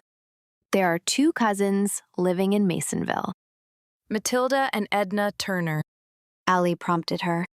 They're regular old maids, but awfully nice. They were wonderful to Uncle Josiah when he was alive. And there were 2 nephews, Grace went on. William and Fred Matthews. They have a farm on this same river road. Everyone thought they would get something. How far do they live from here? Nancy inquired. Oh, not more than 5 miles. You could drive there in a few minutes. It's on the way to Masonville. Then I'll be able to make the 2 calls on the same trip, Nancy announced as she arose to depart. I must hurry along now, or it will be too late for me to stop there this afternoon. I am hoping that by talking with the relatives, I may learn something which will help us to trace the missing will. I'm afraid there's not much chance we'll ever get anything, Grace said rather morosely. The Tophams will never let the money slip out of their hands. If we find the will, they won't be able to keep the money, Nancy declared. Father will see to it that you girls get your just due. Oh, Grace, we forgot to tell Nancy about Abigail Rowan. Allie reminded her sister. She'd be apt to know more about the will than anyone else. That's right. You really should call on her, Nancy. She took care of Uncle Josiah one time when he was sick, and he thought the world of her. He often declared he intended to leave her something. Even a few $100s would have meant so much to her, Allie added. Abigail is old and feeble now. She must be more than 70 years of age, and there's no one to look after her. Where shall I find her? Nancy asked quickly. She lives over on the West Lake Road, Grace responded. It's a good many miles from here. You could make inquiry at some of the farmhouses along the road. I won't have time to go there today, but I'll surely call upon her as soon as I can. And now I must be going, or it will be dark long before I get back to River Heights. Nancy said goodbye hastily. The Horner girls accompanied her to the roadster and watched her drive away. As she looked back from the corner, they waved their handkerchiefs. Plucky girls, Nancy thought. Until today, I didn't realize how terribly they need help. I simply must find a way to help them. She drove along the river road, heading in the direction of Masonville. Although it was growing late, Nancy was determined to visit the Matthews brothers and, if possible, Matilda and Edna Turner. After she had gone perhaps 5 miles, she began to watch the mailboxes and presently noticed one which bore the name Matthews. The farmhouse was set back a short distance from the road, and Nancy drove the roadster down a narrow lane which led to it. As she stopped the car, a man came out of the house and regarded her questioningly. Learning that the farmer was William Matthews, Nancy quickly explained her mission. At first, the man was inclined to distrust her, but after he had made certain that she was not a friend of the Richard Topham family, he talked frankly of Josiah Crowley and told all that he knew concerning the will. My brother and I have filed a complaint with the proper authorities at the courthouse. He explained. We feel certain there must have been another will because Uncle Josiah always said that he intended to leave us something. Did you actually see the will? Nancy questioned hopefully. The farmer shook his head. No, my brother and I haven't the proof that he ever made a second will. But we do know that he never had any particular love for the Tophams. He felt that they took him in only because they were after his money, and I guess he wasn't wrong at that. Anyway, I am certain he had made up his mind to cut them off without a cent. Perhaps he neglected to write the second will. That wouldn't be like Uncle Josiah. He was rather queer about little things, but he was always particular in attending to business matters. No, I'm more apt to think he made the will and hid it somewhere. You have no idea where he could have concealed it? Not the slightest, miss. My brother and I will be glad to offer a substantial reward to anyone who can produce it. Nancy asked a number of other questions, but the farmer was unable to furnish information which was of any value. Disappointed, she thanked the man for his trouble and continued on her way to Masonville. Rumor! She sighed. That's all I hear. At my next stop, I hope I'll acquire a few facts. Upon reaching Masonville, Nancy made inquiry and was directed to the home of the Turner sisters. They lived alone at the outskirts of the city. Although not in poverty, they did not have any more money than they needed. Nancy found them at home, and when they learned the purpose of her visit, they greeted her cordially. They were very pleasant ladies, and she spent nearly an hour at their home. But although they answered her questions willingly, she learned nothing which had a direct bearing on the missing will. Matilda and Edna Turner insisted that Josiah Crowley had intended to disinherit the Tophams, but they had no idea what could have become of the later will. They had been led to expect a small inheritance, and were disappointed that everything was to go to the Tophams. Why don't you talk with Abigail Rowan? Matilda suggested at the conclusion of the interview. She took care of Josiah once when he was sick, and he thought a lot of her. She knew more about his queer ways than any other living person. I don't believe it would do a particle of good. Edna interposed. Abigail is getting along in years, and her memory isn't what it used to be. It was after dark when at last Nancy took leave of the Turner sisters and headed her roadster toward home. She was tired and hungry as well as discouraged. So far, I've only wasted my time, she thought despondently. I'm no closer to finding the will than I ever was, and I'm sure there is one. I've often heard Father say that no real mystery is solved without a lot of hard work. and I'm ready to believe it. With the exception of Abigail Rowan, Nancy had called upon all of the Crowley relatives. From what the Turner sisters had told her, she was doubtful that a visit to her cottage would be worthwhile. Oh, well, I suppose I may as well go there tomorrow, Nancy decided, after a mental debate. She's my last hope. If I fail there, I'll be forced to give up. Chapter 9. Vital Information. This must be the house. It certainly fits the description given me. As she spoke, Nancy Drew paused before a square, one-story frame building, which stood dejectedly in the center of a yard overgrown with weeds and dandelions. The cottage was sadly in need of paint, and pickets were missing from the sagging fence which enclosed it. A boardwalk, which led to the front porch, had begun to rot away and offered treacherous footing. The place looks deserted, but I'm sure Abigail Rowan must live here, Nancy assured herself as she made her way up the walk, gingerly avoiding loose boards which threatened to fly up at her. Early that morning, she had left River Heights in her final quest for information concerning the Crowley will. Nancy did not know exactly where Abigail Rowan lived, but she had taken the West Lake Road and had made inquiry along the way. Neighbors had assured her that she could not miss the place, as it was the most run-down house along the road. If Abigail can't help me, I'm at the end of my string, Nancy thought, as she rapped on the front door. There was no response to her knock, and she rapped a second time. She was about to turn away in disappointment when a slight noise within the house attracted her attention. She was certain her rap had been heard. "Who's there?" A muffled voice called. "If you're a peddler, I don't want anything." I'm not a peddler, Nancy called out reassuringly. Won't you let me in, please? There was a long silence, and then the quavering voice replied, "I can't open the door. I've hurt myself and can't walk." Nancy hesitated an instant and then pushed open the door. As she stepped into the dreary living room, she saw the pitiful figure on the couch. Abigail Rowan lay huddled under a ragged old shawl, her withered face drawn with pain. I am Nancy Drew, and I've come to help you, Miss Rowan.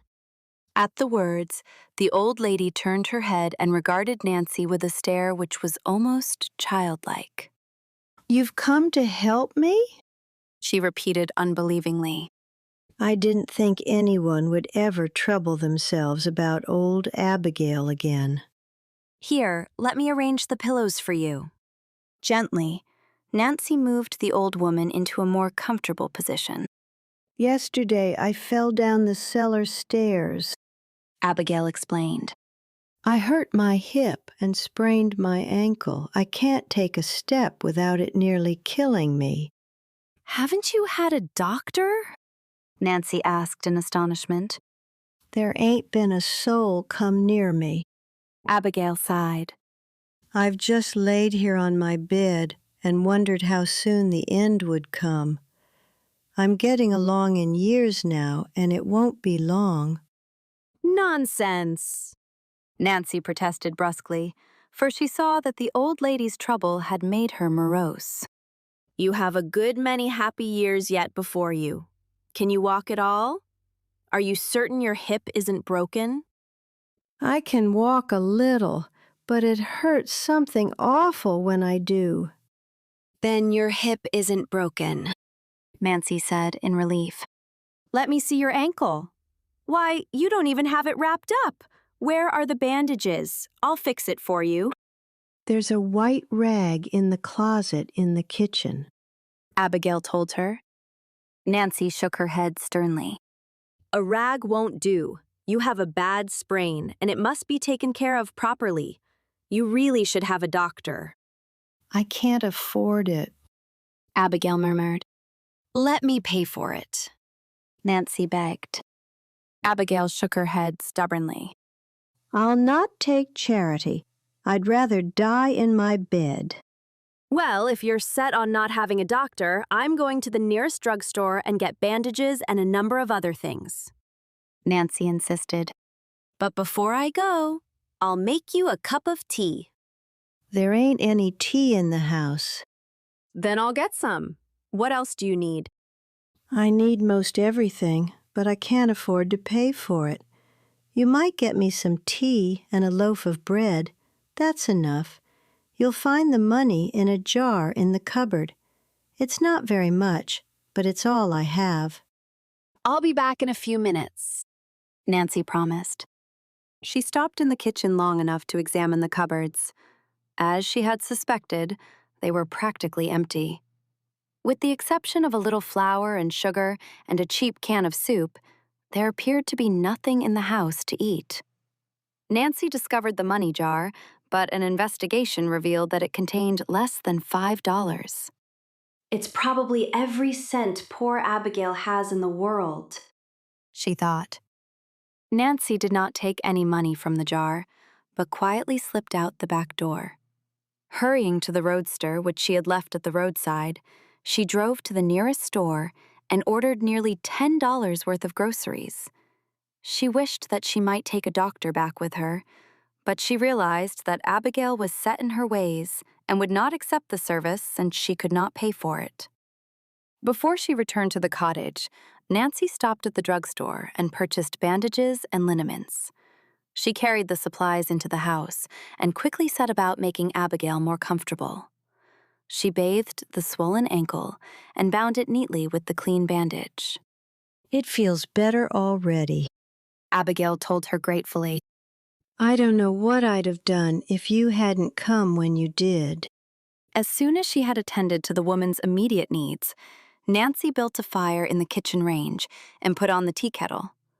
While she was waiting for the water to boil, she raised the drawn shades and permitted the warm sunshine to flood into the room. While she did this, she told Abigail Rowan something about herself. After the tea had steeped, she poured Abigail a cup and urged her to eat the nourishing meal she had prepared. She was gratified to observe that, almost immediately, the old woman became more cheerful and seemed to gain strength. She sat up on the couch and appeared eager to talk with Nancy. There ain't many folks that are willing to help an old woman. If Josiah Crowley had lived, things would have been different, she declared. It's strange that he didn't provide for you in his will, Nancy replied quietly. She did not wish to excite the old woman by telling her real mission, and yet she was eager to find out what Abigail knew about the missing will. She hoped that she might lead her tactfully into a discussion of Josiah Crowley's affairs, without raising hopes which might never be realized. It's my opinion that Josiah did provide for me, Miss Rowan returned impressively. Many a time he said to me, Abigail, you'll never need to worry. When I'm gone, you'll be well taken care of by my will. And then everything was left to the Tophams. Nancy encouraged her to proceed. That was according to the first will, but there was another one. I don't know what became of it. Are you sure there was another will? Nancy inquired almost too eagerly, for Abigail looked at her rather sharply. Of course I am. I'm as sure of it as I am that I'm sitting here. Why, I saw that will with my own eyes. You saw it! Nancy gasped. The old woman nodded gravely. Mind, I didn't see what was in the will. One day Josiah came in where I was sitting in my rocking chair, and right off I noticed he had a piece of paper in his hand. Abigail, he said, I've made my will. I fooled them lawyers and wrote it myself. How long ago was that? Nancy asked quickly. Let me see. Abigail frowned thoughtfully. No, I can't remember the exact date. It was about the time Josiah went to live with Richard and Cora. Well, to go on with what I was saying, when Josiah showed me the will, he seemed mighty tickled about it. Mind, he didn't show me what was inside, but he hinted that he'd done well by me. "But Josiah," I said to him, "are you sure it's legal to write it yourself?" "Of course it is," he said to me. "A lawyer told me it was all right just so long as I had it witnessed." Do you know who witnessed the will? Nancy broke in. "No, I didn't ask him, and he didn't say. He just went out of the room, chuckling in that funny way he had." Haven't you any idea what became of the will? Nancy asked hopefully. "I reckon he hid it somewhere. That would be like Josiah. But I remember he did say something about putting it where nobody can get it unless they have legal authority. So I don't know what became of it. For all I know, he may have turned it over to a lawyer." Are you certain that was all he said? Nancy inquired gently. She knew that Abigail had grown rather childish and that her memory was failing. "It seems to me he did say something about what he was going to do with that will, but I can't just recollect." Abigail shook her head and sighed. "Many a night I've laid awake trying to think what it was." It seemed to Nancy that as victory was almost within her grasp, it had been snatched from her. Undoubtedly, Abigail Rowan held the secret of the Crowley will locked in her brain, and it was equally likely that she would never be able to recall the vital information, unless in some unusual way her memory was given a particular stimulus. Try to think, Nancy begged. "I can't remember," Abigail murmured hopelessly. "I've tried and tried." She leaned against the cushions and closed her eyes, as though the effort had exhausted her. At that very moment, the clock on the mantel chimed 3. Abigail Rowan's eyes fluttered open, and an odd expression passed over her face. For an instant, she stared straight before her, and then slowly turned her head and fastened her eyes on the clock. Chapter 10. Abigail's Disclosure. When the mantel clock finished striking the hour of 3, Abigail Rowan's lips began to move. Nancy Drew leaned forward eagerly, fearful lest a single word escape her. She sensed that the striking of the clock at a psychological moment had started a train of thought coursing through the old woman's mind, and now she believed that an important disclosure was about to be made. "The clock," Abigail whispered so softly that the words were scarcely audible. "That was it. The clock." Josiah Crowley hid the will in a clock? Nancy prompted her. "No." Abigail shook her head and sighed again. "That wasn't it. I thought I had it, and then it slipped my mind. I seem to recollect that he said something about a clock, but that wasn't it." Abigail continued to stare at the timepiece, as did Nancy, who was at a loss to understand what connection it could have with the missing will. Suddenly, a low cry came from the old woman. "There, it came to me just like that, after all these years." "Tell me," Nancy commanded quietly, for she feared that the knowledge might slip from the old lady before she could disclose it. "A notebook," Abigail brought out triumphantly. "It was something about a notebook." "Tell me more about the notebook," Nancy urged gently. Although she could scarcely hide her eagerness, she forced herself to speak quietly, lest she excite Miss Rowan.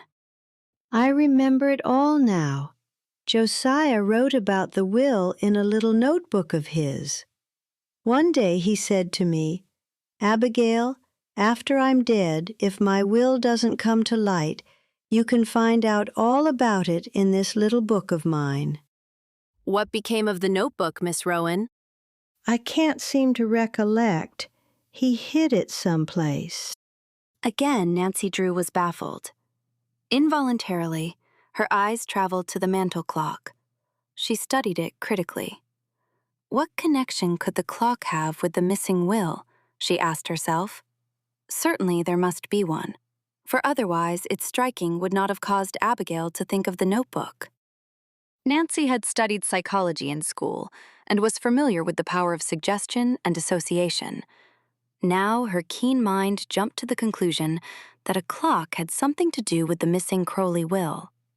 Could it be that the notebook had been hidden in the clock? Impulsively, Nancy got up and went over to the mantel. She took down the clock and looked inside. She saw nothing but a tiny key which evidently was used to wind the timepiece. Disappointed, she returned to her chair. Where was Josiah Crowley living at the time he told you about the notebook? She asked the old lady.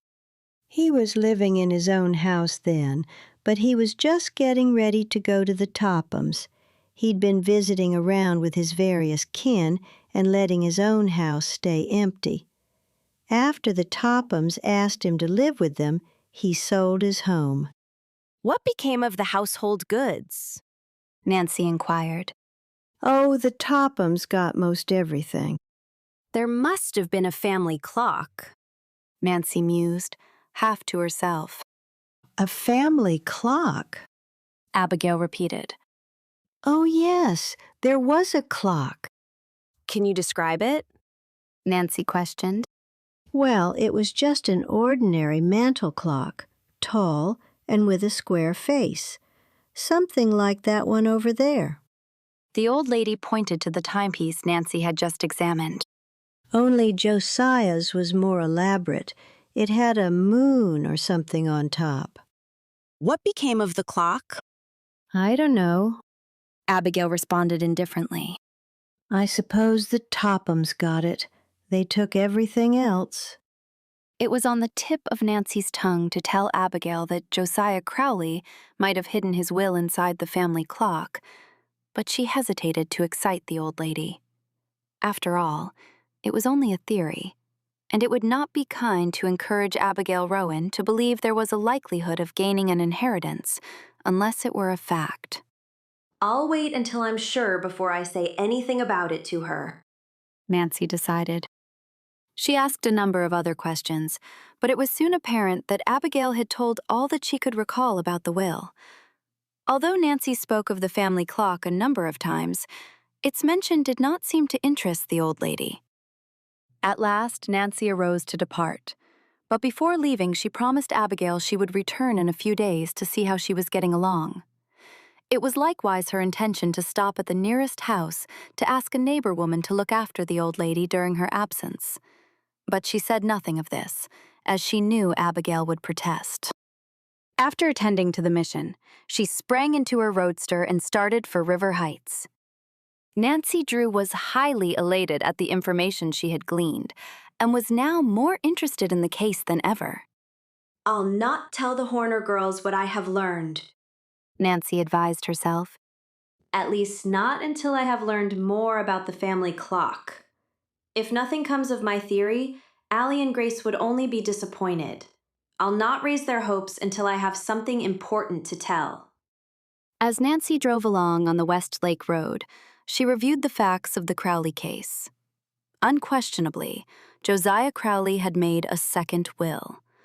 According to Abigail Rowan, he had secreted it in a safe place and had written its location in a little notebook. He had told Abigail where the notebook could be found in case of his death, and with the passing years, the knowledge had slipped away from the old lady. It's my opinion that Josiah Crowley hid the notebook in the family clock, Nancy reasoned. Otherwise, why would Abigail have said anything about it? Nancy was at a loss to know how to proceed. She knew that her next step in unraveling the mystery was to search the Crowley clock, but this would not be easy to accomplish.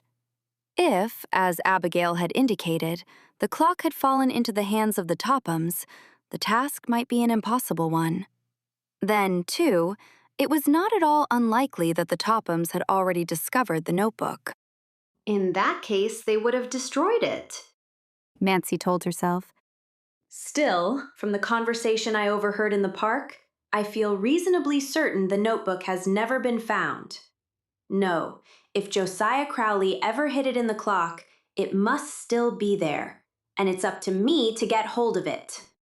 During the long ride to River Heights, Nancy Drew mulled over the perplexing problem. But try as she would, she could think of no way to get her hands on the old clock. She must find some means of gaining entrance to the Topham residence. I can't very well climb through a window, much as I would like to. She laughed. And if I pay a social call upon the Tophams, they're sure to be suspicious. We haven't been friendly for years, and since Ada and Isabel discovered that I have taken an interest in the Horner girls, they would be certain to question my motive in going to their house. No, I must think of a good excuse. Presently, Nancy reached River Heights. She drove the roadster down the boulevard and stopped in front of her home. As she stepped out and was preparing to go into the house, she heard her name called. Wheeling about, she saw a girl running toward her. It was one of Nancy's chums, Helen Corning. Hello, Nancy. Helen called. I haven't seen you for days. Where do you keep yourself? Nancy laughed as she greeted her chum. Oh, I've been especially busy lately. Come into the house and we'll have a chat. Oh, I can't, Nancy. I wouldn't be up this way, but I'm trying to sell tickets for a charity dance. How many have you sold? I have 6 left. Helen sighed. It's a thankless job. I'll take 2 if that will help you out. Nancy offered. Will it help me? Say, if I ever get rid of these tickets, I'm going to dance a hornpipe. If I don't sell them this afternoon, it's going to fix it so I can't start for Moon Lake. I wish I'd never promised to sell the things. Moon Lake? Nancy asked in surprise. Yes, I'm going to a girls' camp there. I had planned to leave tonight, but unless I get rid of these tickets, I don't see how I can. I wish you were going with me to Moon Lake, Nancy. So do I, Helen. Why don't you come along then? Oh, I can't. Nancy protested. I'm involved in something important and I can't get away. I'd love to go, though. Really, I would. Well, if you find you can make it later, just pop into your roadster and come along. I'll be there for 2 weeks. That is, if I ever get rid of these charity tickets. I can't leave until I've sold them. I pay for them out of my allowance, only I've spent it already. You are in difficulties. Nancy laughed. She reached in her purse. How much are the tickets, Helen? $2 each. How many will you take? Oh, give me 2. As Helen extended the tickets, a sudden thought struck Nancy Drew. A pleased light broke over her face. I have an idea, Helen. I'll sell all of your tickets for you. How will that suit you? You're not joking? Never was more serious in my life. Then the tickets are yours. But let me warn you, it won't be easy to sell them. I'll enjoy trying it. Well, I must say you have queer ideas of fun. Helen commented dryly. But I'll not argue with you. This will be fine for me. Now I'll be able to start for camp this afternoon. Here are the tickets. She handed them over with evident pleasure. Good luck to you, Nancy. You'll need it. After Helen Corning had gone on down the street, Nancy Drew walked slowly toward the house. She regarded the charity tickets meditatively and chuckled softly to herself. That's once when I killed 2 birds with 1 stone. These tickets will serve as my passport to the impregnable Topham fortress. Chapter 11. Visiting the Tophams. It was nearly 3 o'clock of the following afternoon when Nancy Drew paused in front of the Topham residence on Highland Boulevard. She surveyed the structure with distaste. The house was a large, pretentious affair of nondescript type. It was set back from the street and seemed to look down rather aloofly upon the surrounding homes. Even a casual glance at the lawn revealed that it had been landscaped with a vengeance. In an effort to do it in proper style, Mrs. Topham had crowded the yard with sundials, benches, birdhouses, and statues. Such lack of taste, Nancy thought as she walked up the path to the house. She lifted the knocker on the front door. Nancy Drew realized that the interview was apt to be an unpleasant one, and she braced herself for the ordeal. I must be diplomatic, she advised herself, or I'll not learn a thing about that clock. If they suspect what I am about, they may bounce me out on my ear. At that moment, a uniformed butler opened the door and condescendingly waited for Nancy to state her mission. Tell Mrs. Topham that Miss Drew is calling, she directed. I am selling tickets for the charity dance. It's one of the most important social functions of the year. I am sure Mrs. Topham will wish to attend. Nancy was forced to wait until the butler returned with permission for her to enter. As she was finally ushered into the living room, she could not help but smile at the elaborate formality. For in spite of Mrs. Topham's lofty ambitions, the woman had never achieved the commanding position in society that she strove for. The room in which Nancy found herself was even more bizarre than she had anticipated. Expensive oriental rugs clashed with window draperies of a different hue. The walls were heavy with paintings, which were entirely out of place in such a small room, and period furniture had been added indiscriminately. But Nancy Drew was not interested in Mrs. Topham's lack of taste. As soon as the butler had left her alone, she hastily glanced about. Almost at once, her eye fastened upon a mantel clock which rested above the fireplace. I wonder if that can be the Crowley clock, Nancy thought. She rather doubted it, for the clock was too modern in appearance. She would have crossed the room to examine it, but a sound in the hall caused her to hesitate. As she heard someone coming, she sank down on an uncomfortable ladder-back chair and assumed an expression of composure. Mrs. Topham sailed grandly into the room, and after surveying her for a minute, took a seat opposite Nancy. Well? She demanded coldly. What is it? I am selling tickets for the... I don't want them. Mrs. Topham broke in rudely. I can't be handing out my money to every peddler that comes along. Mrs. Topham, I am not a peddler, Nancy said cuttingly, as the color mounted to her cheeks. With difficulty, she kept her temper in check. Perhaps you didn't understand my name. I am Nancy Drew. Oh. A slight change came over Mrs. Topham's face, for she was fully aware that Carson Drew and his daughter were cordially welcomed in River Heights homes, which merely tolerated the Tophams, or, in a few cases, barred them. I didn't catch the name, Miss Drew. What is it you are selling? Tickets for the charity dance. Well, I hardly know what to say. Mrs. Topham hedged. It was apparent that she was afraid to offend Nancy, and yet she was unwilling to part with the money. Although the Tophams were well-to-do, it was common knowledge that Mrs. Topham was decidedly stingy where other persons were concerned. How much are the tickets? $2 each. Why, that's positively exorbitant. Mrs. Topham protested. But we are selling the tickets for charity, Nancy explained. I assure you the cause is an excellent one. Before Mrs. Topham could reply, the front door opened, and Isabel and Ada entered the house. Unaware of the visitor, they paused in the hall and carried on a disgruntled conversation. Evidently, they had been making social calls and were angry because some woman had refused to see them. Her maid said she wasn't at home, but I know she was, Nancy heard Ada complain. The two sisters entered the living room, and when they saw Nancy, stopped short and stared rudely at her. They did not speak a word of greeting. Miss Drew is selling tickets to a dance, Mrs. Topham informed her daughters. Don't buy them, Ada advised harshly. She had not forgotten the scene in the department store and longed to avenge herself upon Nancy, whom she considered responsible for her humiliation.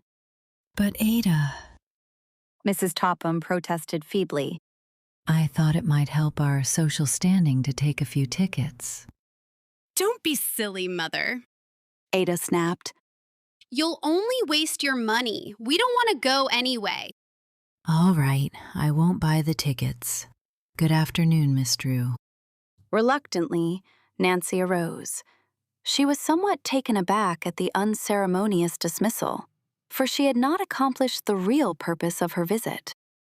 As she turned, Nancy saw that Richard Topham blocked the door.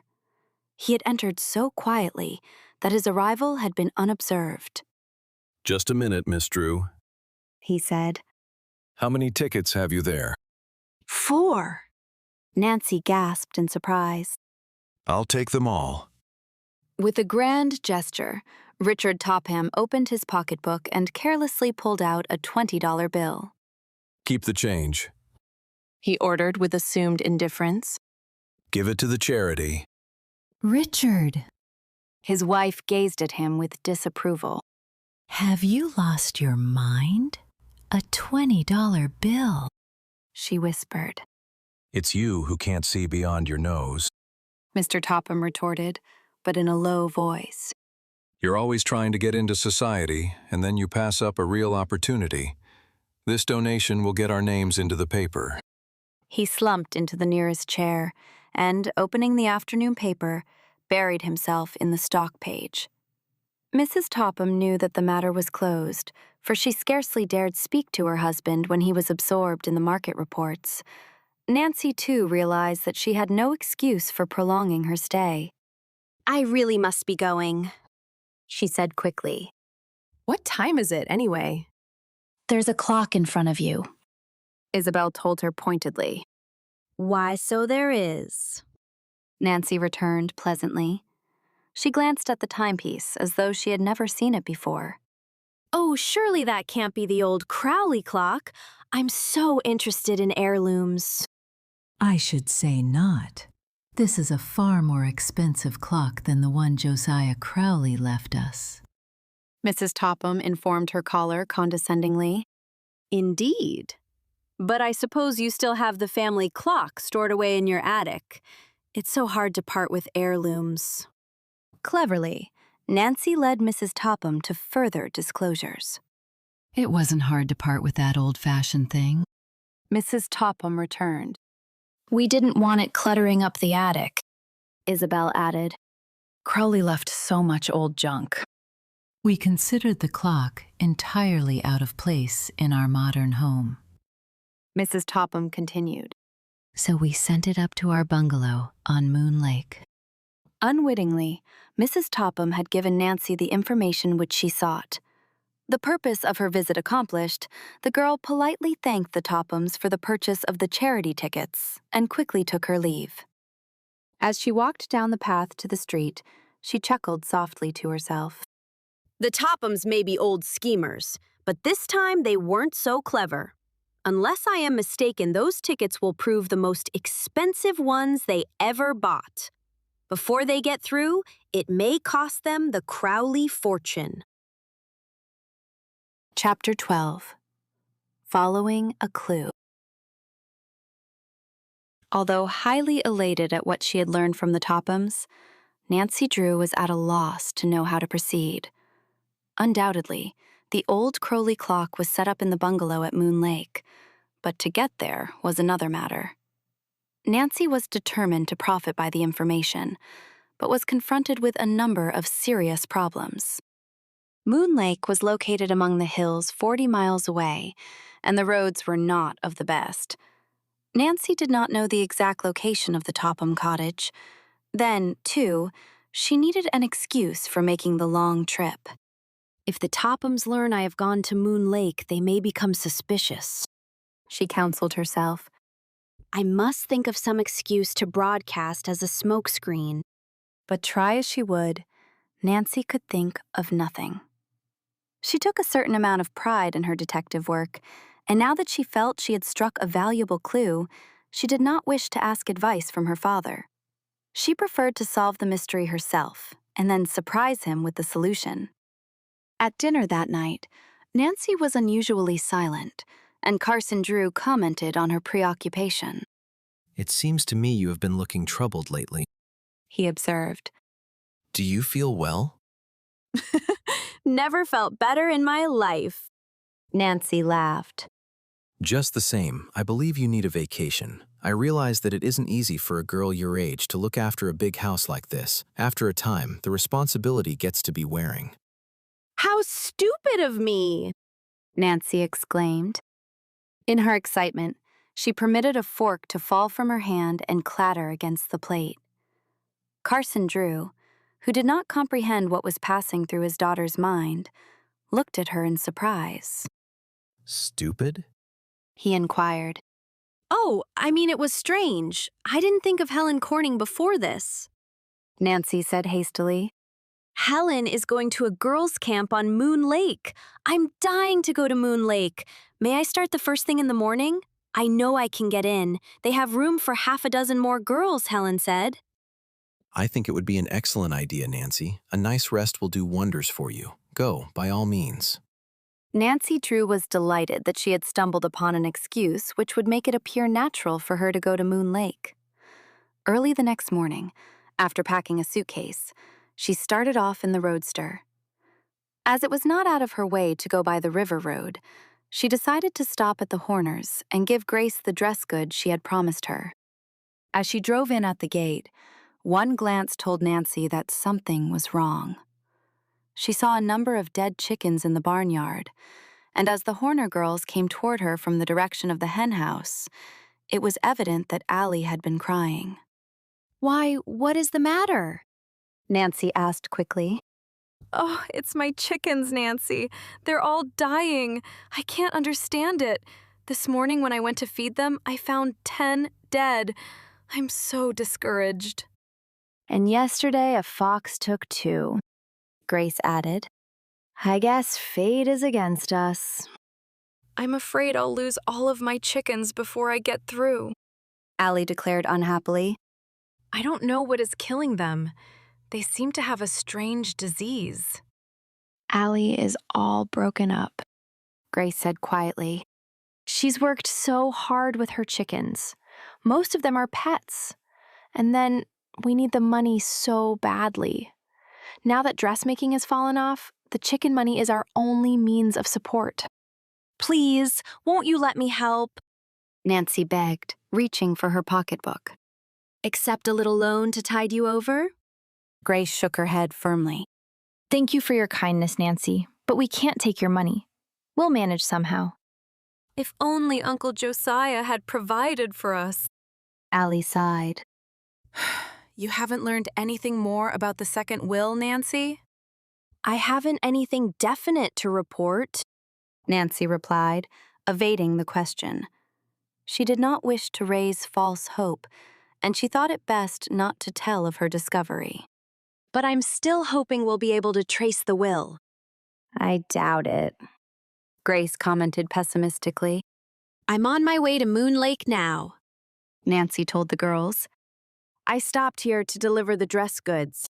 She handed a package to Grace. The pattern is inside, and I'm easy to fit, so you'll have no trouble. Grace's face brightened as she accepted the bundle. Oh, Nancy, I can't thank you.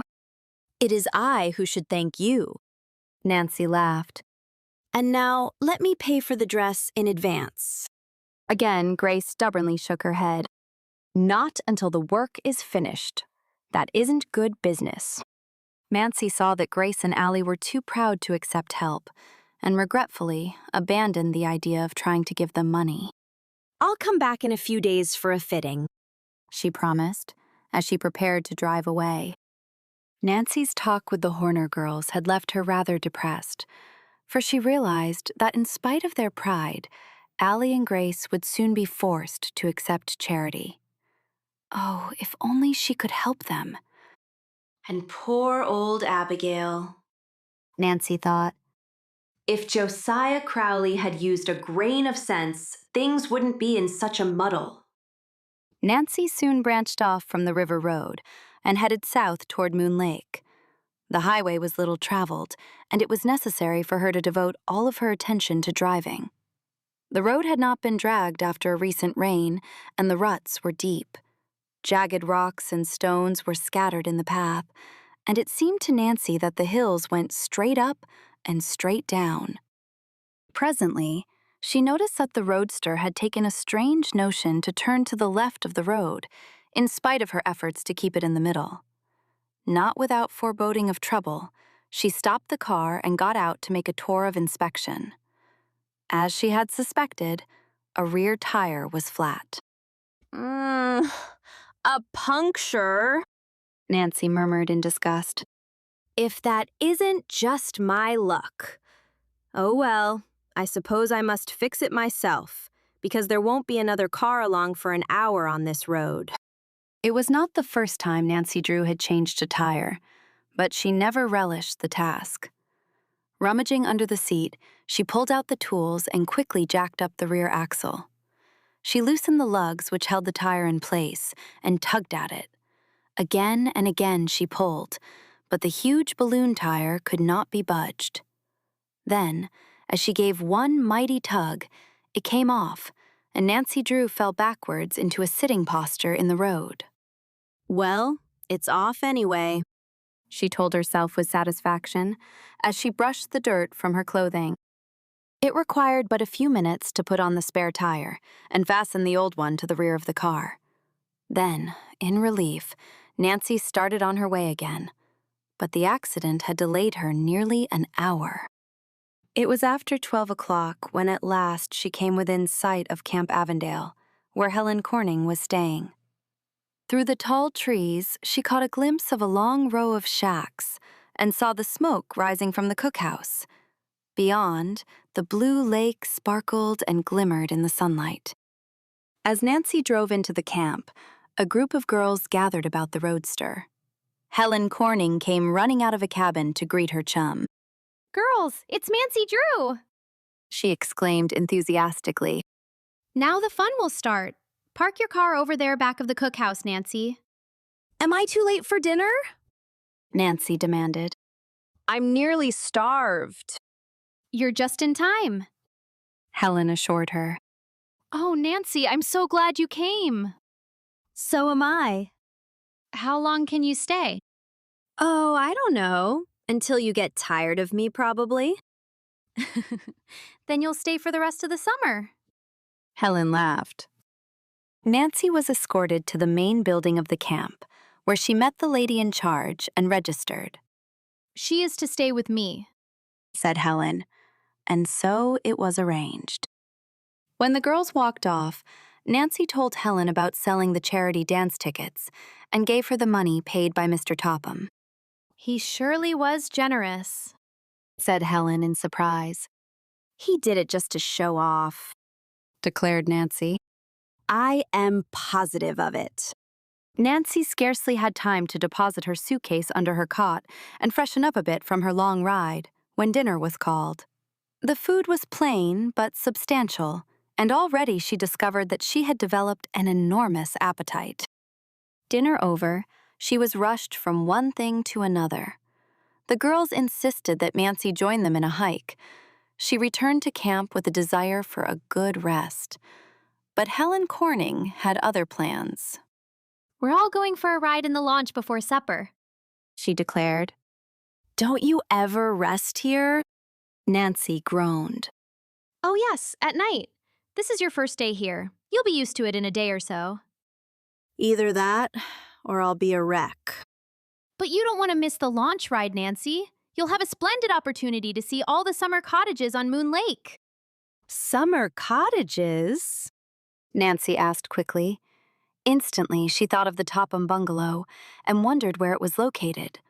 Undoubtedly, the launch ride would give her the opportunity to find out.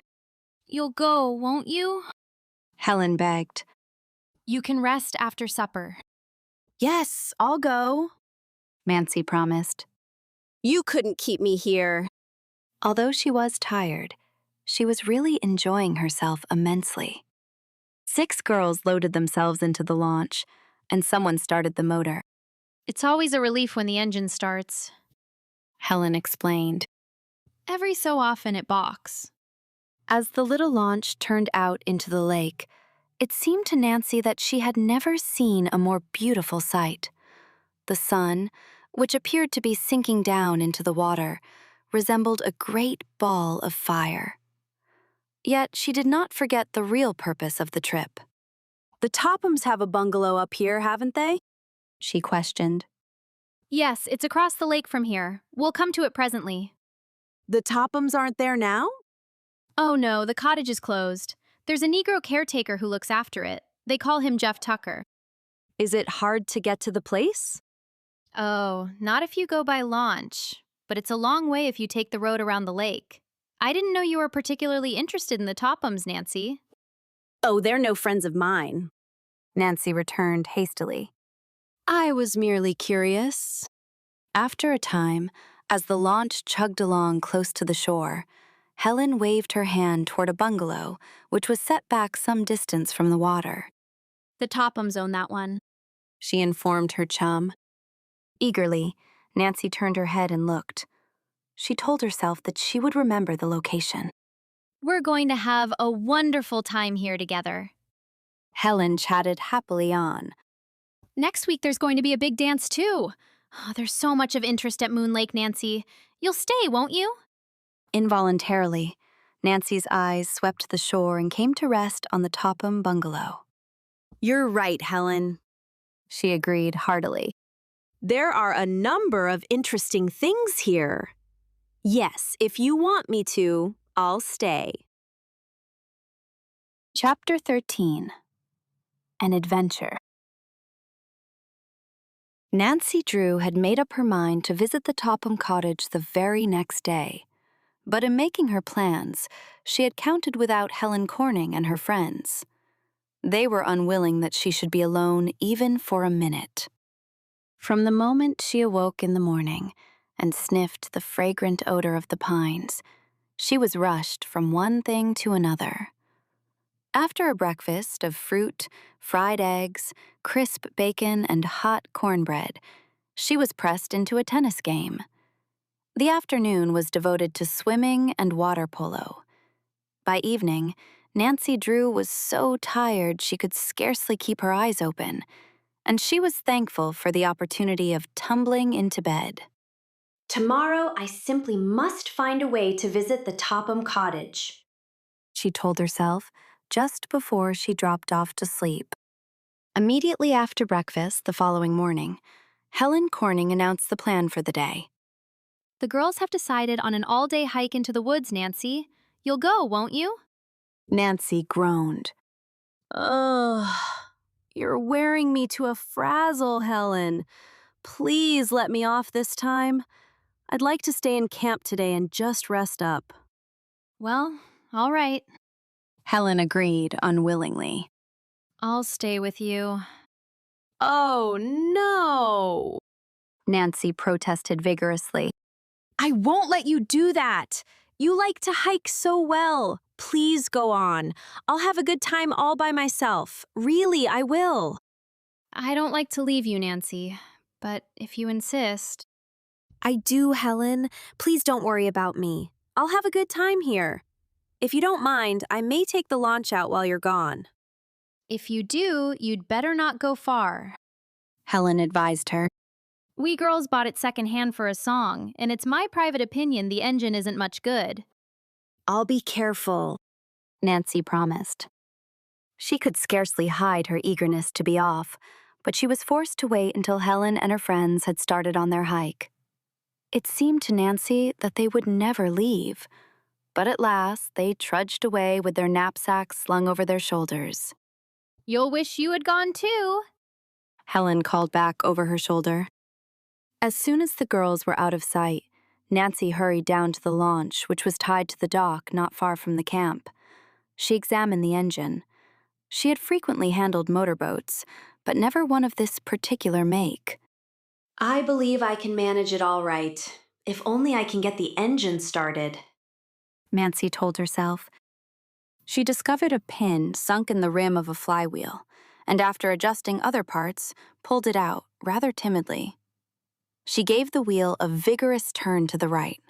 She tried again, swinging it farther and snapping back hard. To her delight, the engine began to roar. Cutting down the motor, Nancy steered out into deep water.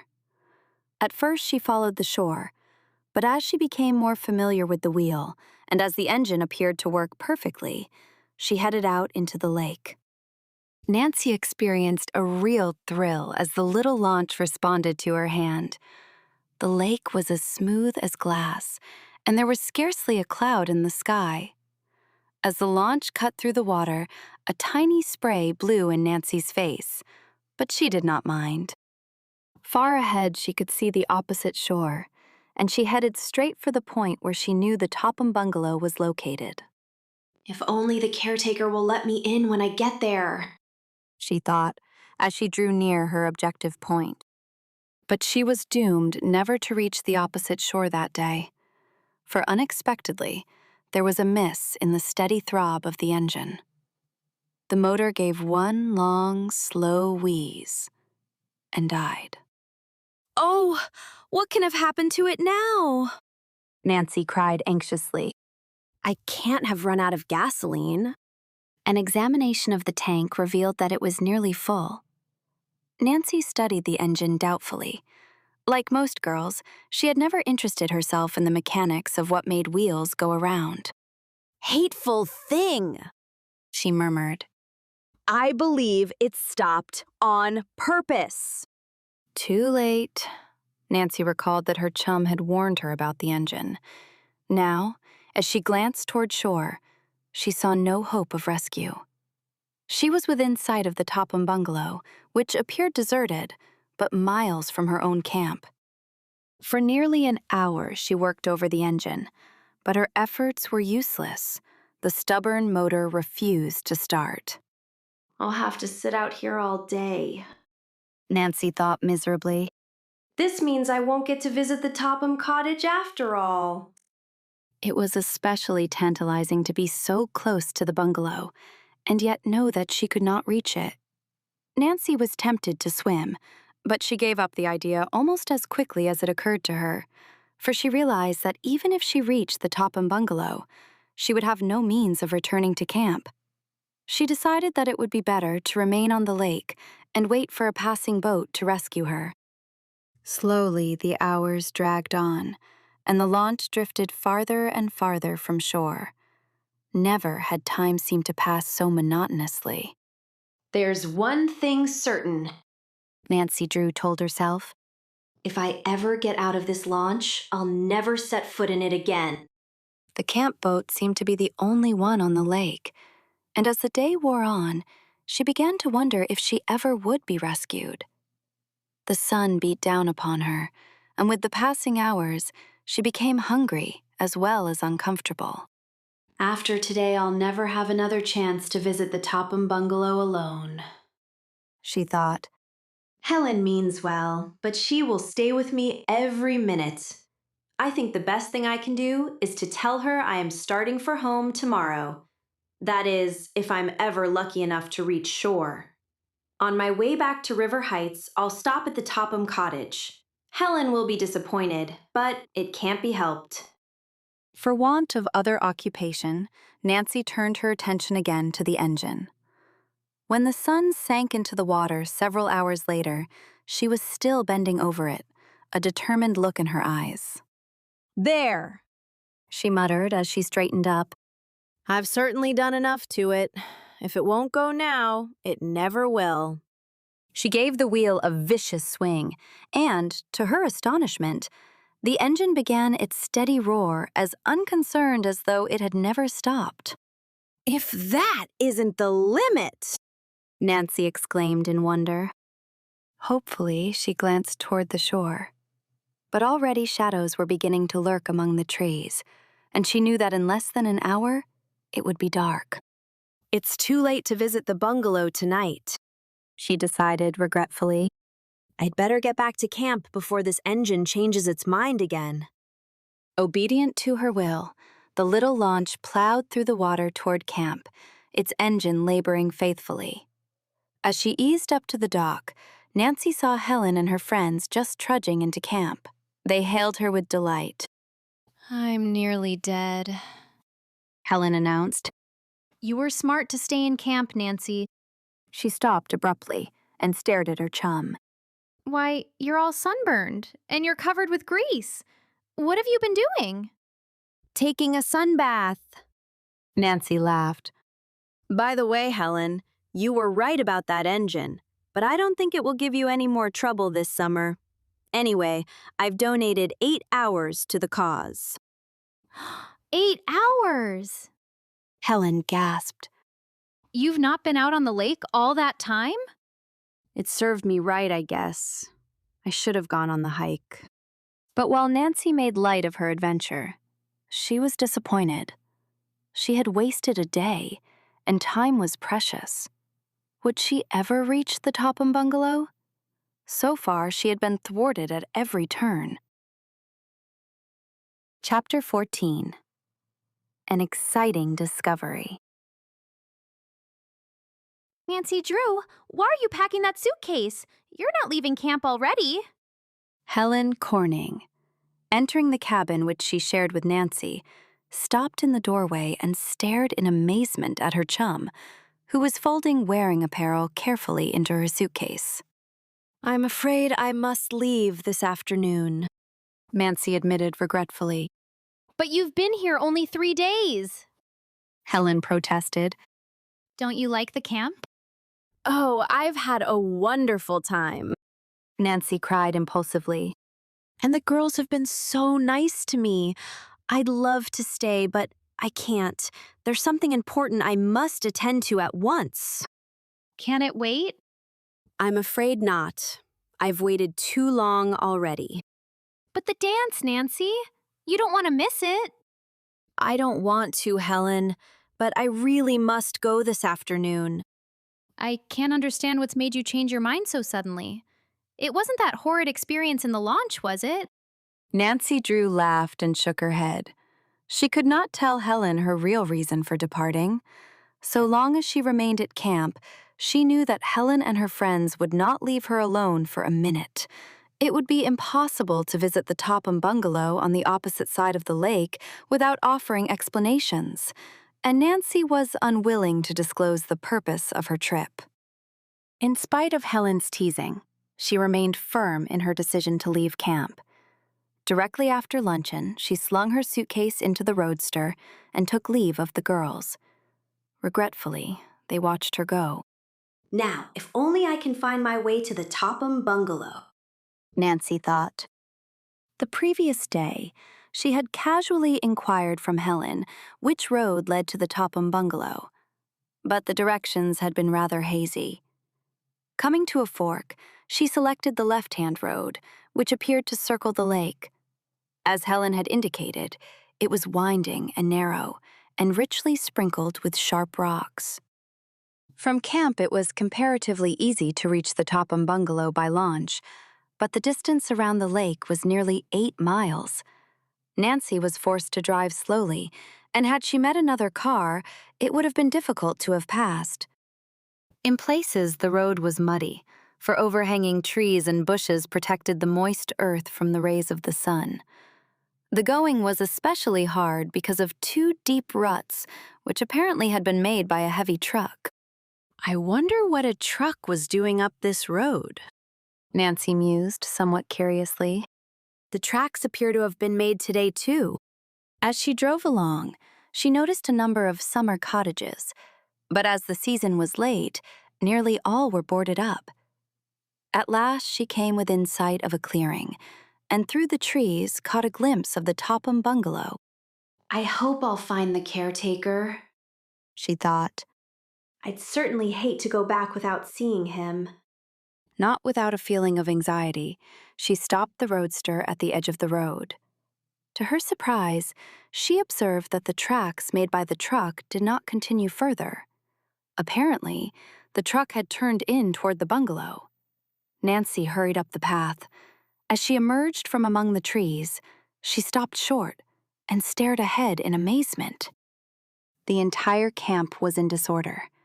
The front door of the bungalow had been flung wide open, and the side doors were likewise ajar. An overturned chair had been dropped carelessly on the porch, and a trail of knickknacks stretched from the house to the path. The grass had been trampled, and there were peculiar marks in the soft earth. There's something strange about this, Nancy murmured. Quickly, she bent down to examine the marks, which were clearly visible. At a glance, she saw that the footprints had been caused by heavy boots, and there were long lines evidently caused by dragging boxes and furniture across the lawn. I think I'm beginning to see the light, Nancy told herself. Now I know what that truck was doing on this road. Unquestionably, it was a moving van, and it came here. Again, she examined the imprints in the soft earth. These marks couldn't have been made more than an hour ago, at the latest, she decided. As she hurried on up the path, it appeared to Nancy that the camp was deserted. There was no sign of Jeff Tucker, the colored caretaker in whose care the bungalow had been entrusted. Reaching the veranda, Nancy knocked loudly on the door. When there was no response, she boldly entered. What can this mean? She asked herself in dismay as she stared at the sight before her. The living room was in confusion. Save for a few pieces, it was bare of furniture. Even the draperies and curtains had been ripped from their rods. The rugs were missing, as was everything else of value. To Nancy's astonishment, she found that with the exception of one room, the entire house had been ransacked. Only one bedroom had been left practically untouched, and as she stepped into it, she noticed that the rug had been rolled up and securely tied as though in preparation for moving. As Nancy gazed at the disorder about her, she searched her mind for an explanation. What could it mean? It looks like a case of ordinary robbery to me, she reasoned. Nancy had frequently read of cases where the summer homes of wealthy persons had been stripped of furniture and rugs by unscrupulous robbers who sold the valuables to secondhand dealers and fences. In recent years, there had been a number of thefts in the vicinity of Moon Lake, and as a protective measure, many of the cottage owners employed caretakers the year round. What had become of Jeff Tucker, the colored man who had been left in charge of the Topham bungalow? The place seemed deserted. Nancy realized that the Topham bungalow, which had been expensively furnished, would offer a rich prize for thieves. Now, as she viewed the evidence, the suspicion which lurked in her mind developed into firm conviction. She was certain that robbers had ransacked the place, carrying off nearly everything of value. They must have taken the Crowley clock, too, Nancy told herself with a sinking heart. If they have, I'll never set eyes on it. A feeling of desperation came over the girl as she realized that, again, she had been thwarted. It seemed almost as though a cruel fate had ordained that the mystery of the missing Crowley will should forever remain unsolved.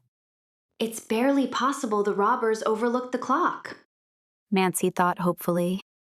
She began to look about in nooks and corners of the bungalow. She opened closets and poked about in drawers, but her search was in vain. She found no clock. As Nancy returned to the bedroom, she regarded it meditatively. Why had the robbers left this one room practically untouched? Certainly the furniture was as valuable as that which they had taken. Unquestionably, the thieves had intended to strip the room, for they had rolled up the rug. I wonder if they heard me coming and were frightened away, Nancy asked herself. I didn't see a sign of their truck, and yet I'm sure they couldn't have left here many minutes before I arrived.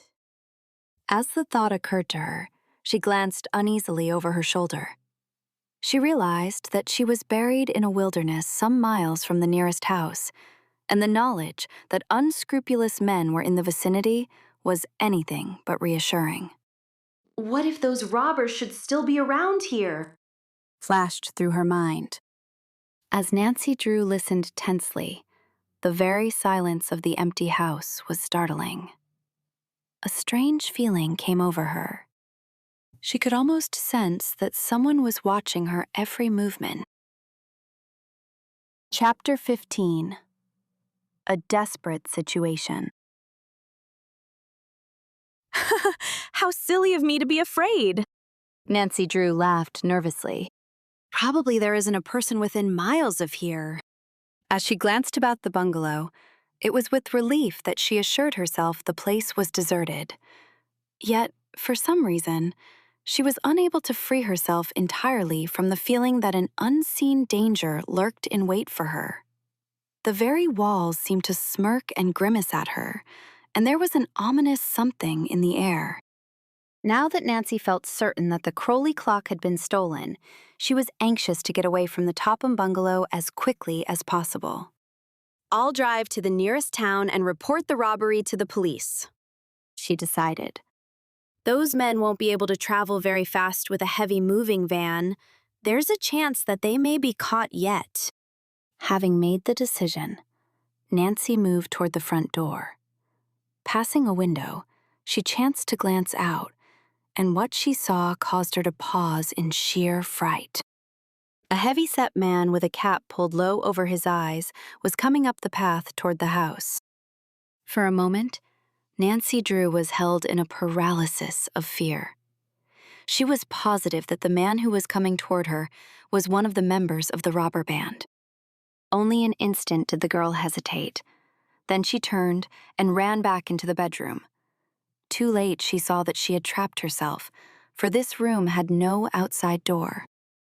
Nancy started back toward the living room, but before she had taken half a dozen steps, she realized that her escape had been cut off from that direction. The man had reached the veranda steps. Frantically, she glanced about for a hiding place. The bedroom closet offered the only possible refuge, and with scarcely an instant's hesitation, she stepped into it and closed the door behind her. Nancy was not a minute too soon. Scarcely had she shut the door when she heard the heavy tread of a man's hobnail shoes on the floor. Peeping cautiously out through a tiny crack in the door, she saw a rough-looking man come into the bedroom. His face was cold and cruel. As he turned toward the closet where she huddled, Nancy Drew held her breath, scarcely daring to breathe naturally lest her presence be detected. Apparently, the man noticed nothing amiss, for his eyes rested only casually on the closet door. Nancy's hiding place was anything but comfortable. It was dark and musty, and old clothing hung from nails. As dust assailed her nostrils, she held a handkerchief to her face, lest she sneeze. If I sneeze, they'll be sure to find me, she told herself. They'll know well enough it isn't an animal, even a cat. She felt around and once came close to catching her hand on a sharp nail. Then she felt something soft on a shelf and imagined it was a sleeping cat. She drew back, then felt more cautiously. Only an old fur cap, she told herself, in disgust. And probably full of moths. Gracious! Now I feel like sneezing worse than ever. She held her hand over her mouth hard and waited in agony. But presently the desire to sneeze passed, and Nancy breathed more freely. When she dared to peep out through the crack a second time, she saw that 2 other men had come into the room. From their appearance, she knew that they must be members of the robber gang. The first man seemed to be their leader, for he proceeded to issue orders. Get a move on, he growled. We haven't got all day unless we want to be caught. Take that dresser out of here first. The 2 men lifted the heavy piece of furniture and started with it to the door. But they did not move swiftly enough to satisfy the leader, and he berated them savagely. If you were in such a hurry, why didn't you back the van up to the door instead of leaving it hidden in the bushes? One of the men retorted angrily. Yes, and have someone see us from the road, sneered the leader. Well, carry this out yourself if you think it's so light. From her hiding place, Nancy Drew watched the men as they deliberately stripped the room of everything valuable. Piece by piece, they carried out the furniture. But the girl was given no opportunity to escape, for the leader of the gang remained in the room while the others made the trip to the van. Well, I guess we have everything now, the leader muttered at last. He turned to follow his companions, who already had gone to the truck, but in the doorway paused for a last careful survey of the room. At that fateful moment, there came a muffled sneeze from the closet. The robber wheeled about. Walking directly to the closet, he flung open the door and exposed poor Nancy, who was crouching in the far corner. Angrily, he jerked her out. Spying on us, eh? He snarled. Nancy Drew eyed the man defiantly. I wasn't spying. Then what were you doing in that closet? I came to see the caretaker. Looking for him in a funny place, ain't you? Sneered the man. Nancy realized that she was in a desperate situation. The look on the robber's face frightened her. I heard someone coming and I was afraid, she explained lamely. Well, it was unhealthy business that brought you here. The man told her sharply. What did you hear in that closet? Without giving her an opportunity to answer the question, he added with a scowl. I warn you, this will be the last time you'll ever stick your nose in business that doesn't concern you. As Nancy saw the expression on the man's face, there was no mistaking the ugly threat. One glance assured her that she could expect no mercy. The hopelessness of her situation gave her the courage to defy him. I didn't hear much, but I saw plenty, she cried. You're nothing but a common thief, and if I get the chance, I'll turn you and your gang over to the police. If you get the chance, that's good. The robber laughed mirthlessly. I'll do with you as I did the caretaker. The caretaker? Nancy gasped in horror. What have you done with him? You'll find out all in good time. The man held Nancy's wrists in a vice-like grip. Her efforts to free herself were of no avail. It won't do you any good to try to get away, her captor informed her. Nancy was desperate. Suddenly, utilizing every ounce of her strength, she gave her imprisoned wrists a quick upward jerk. As the action tore her hands free, she darted for the door. With a cry of rage, the robber was after her. Almost in one long leap, he overtook her, caught her roughly by the arm, and forced her against the wall. Not much you don't, he snarled. Nancy Drew struggled this way and that. She twisted and squirmed. She kicked and clawed. But she was powerless in the grip of the man. Little wildcat, you won't do any more scratching when I get through with you. Let me go! Nancy cried, struggling harder. The man half carried, half dragged her across the room. Opening the closet door, he flung her roughly inside. Nancy heard a key turn in the lock. The sliding of a bolt into place followed. Now you can starve for all I care. The man laughed harshly. Then the steady tramp of his heavy boots across the floor told Nancy Drew that he had left the house. Chapter 16. Left to starve. When the sound of the footsteps had died away, Nancy Drew was overcome with panic. A feeling of desperation came over her. She realized that the robber had dared to carry out his ugly threat. He had locked her in the closet and had left her there to starve. At first, Nancy was too frightened to think logically. She beat frantically upon the door with her fists, but the heavy oak panels did not give. Help! Help! She screamed. At last, exhausted by her efforts to force the door open, she fell down upon the floor, a dejected, crushed little figure. Maybe those men will come back later and let me out. She tried to encourage herself. Surely they can't be so heartless as to leave me here to starve. But even as the thought came to her, she heard the muffled roar of a heavy truck as it passed the Topham bungalow on the way to the road. With a feeling of utter hopelessness, Nancy heard the van depart. She knew for a certainty the cruel, hardened rascals were indifferent to her plight. They had abandoned her to a horrible fate. The house was as silent as a tomb. Although Nancy had little hope that there was anyone within miles of the cottage, she again raised her voice and shouted for help. Her cries echoed through the empty house and seemed to mock her. Oh, why didn't I have sense enough to tell Helen Corning where I was going? She thought miserably. She believed I was starting for home. The girls will never dream that I came here. And her father thought that she intended to remain at the camp for a week. He would not become alarmed over her absence until it was too late. Oh, if only she had never left her home in River Heights. Someone may find my roadster at the side of the road, Nancy reasoned. but it isn't very likely. Few persons pass this way so late in the season. What had become of Jeff Tucker, the caretaker?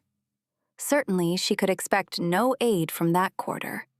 The robber had hinted that he had done away with the old colored man, and, knowing the character of the rascals, it was impossible not to believe the worst. As the full significance of the situation dawned upon the girl, panic again took possession of her. In a desperate attempt to break down the door, she threw her weight against it again and again. She pounded upon the panels until her fingers were bruised and bleeding. At last, she sank down on the floor to rest and tried to force herself to reason calmly. I'm only wasting my strength this way. I must try to think logically. If I don't, I'm lost. Nancy Drew recalled that she had once read that it was possible to pick a lock with a hairpin. Feeling in her hair, she found a heavy wire one and began to work at the lock. But in the darkness, she could not see, and she made little progress. After 15 minutes, she gave the task up in disgust. It's no use, She decided miserably. I'm afraid I'll never get out. She began to think of her father, of Helen Corning and other dear friends. Would she ever see them again? As despondency claimed Nancy, she was dangerously near tears. Resolutely, she tried to shake off the mood. This will never do, She told herself sternly. Surely there is a way to get out of here. I must keep my head and try to think of something. After a time, as a new idea occurred to the girl, she began to rummage about in the closet, hoping that by some lucky chance she might find a tool which would help her force the lock of the door. She searched carefully through the pockets of every garment which hung from the hooks. She groped over every inch of the floor. She found nothing of value, and the cloud of dust which was stirred up made breathing more difficult than before. The closet had become uncomfortably warm by this time. Then, unexpectedly, Nancy's head struck something hard. Quickly investigating, she discovered a narrow wooden rod suspended overhead. Evidently, it had once been used for dress and coat hangers, as it was fastened to either wall and ran the length of the closet. If I could get that rod down, I might be able to use it to break out a panel of the door, Nancy thought hopefully. It feels strong and it's about the right size. She tugged at the rod with all her might. To her satisfaction, one side gave.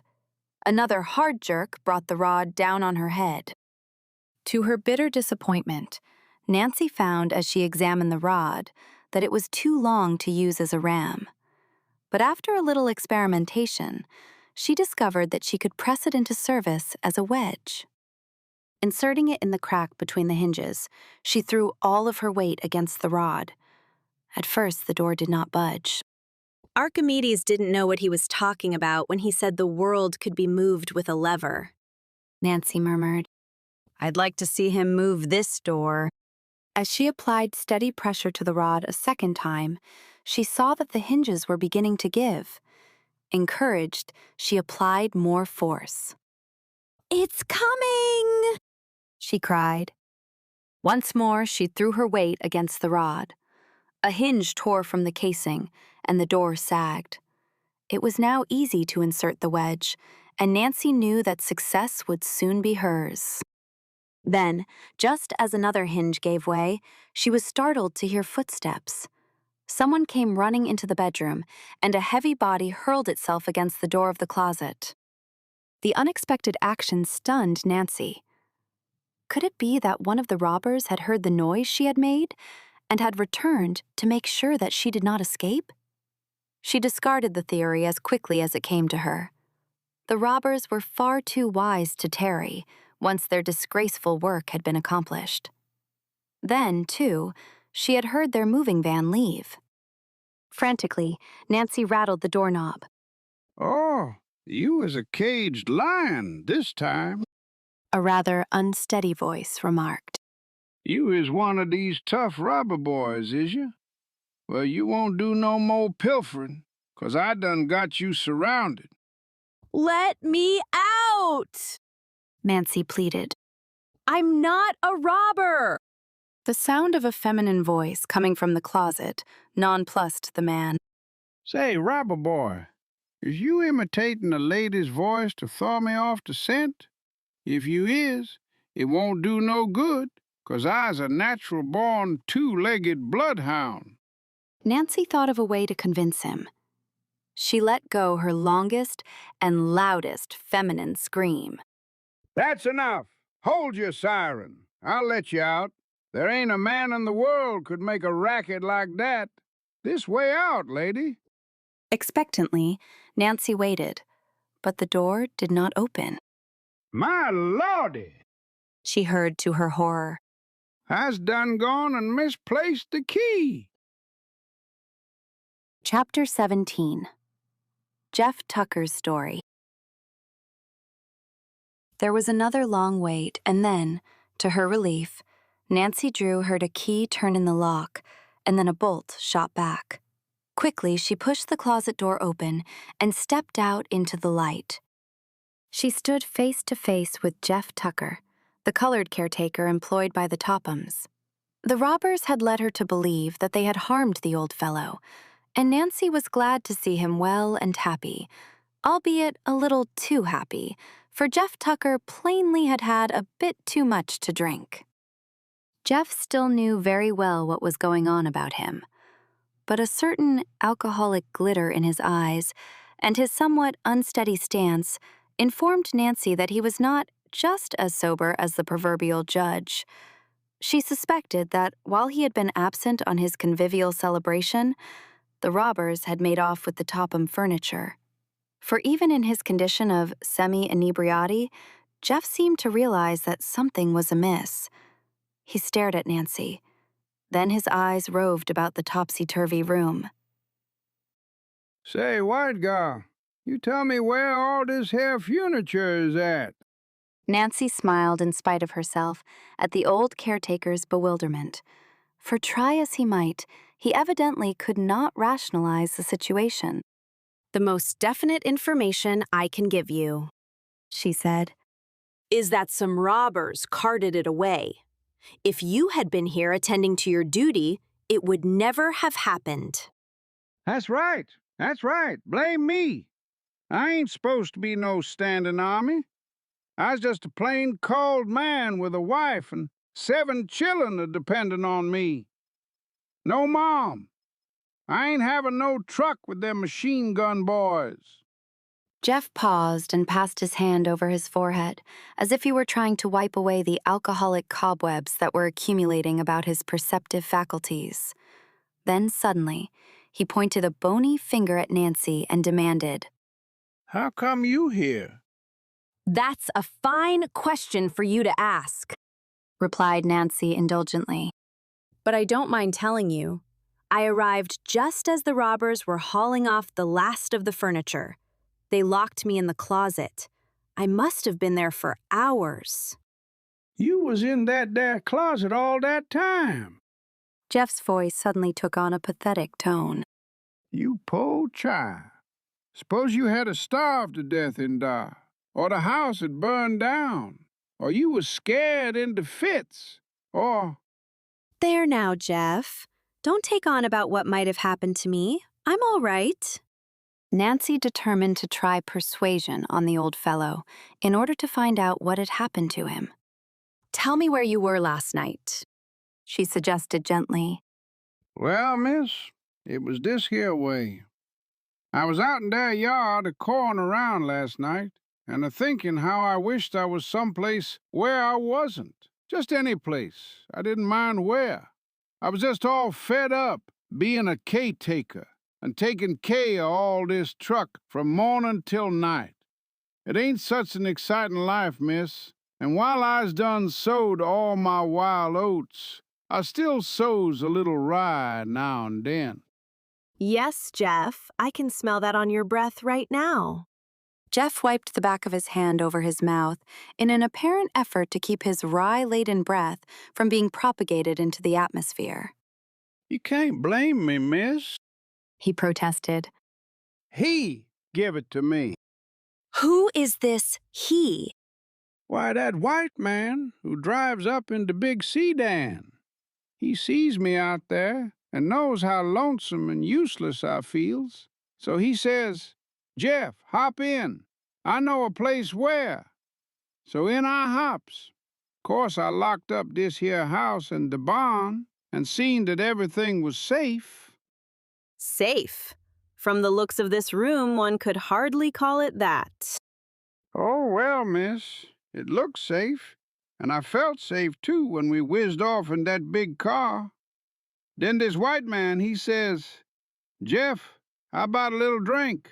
And I says, I don't mind, seeing it's you. Then I had one, and some more, too, I guess. 'Cause after a while, I didn't feel like I was riding in no automobile at all.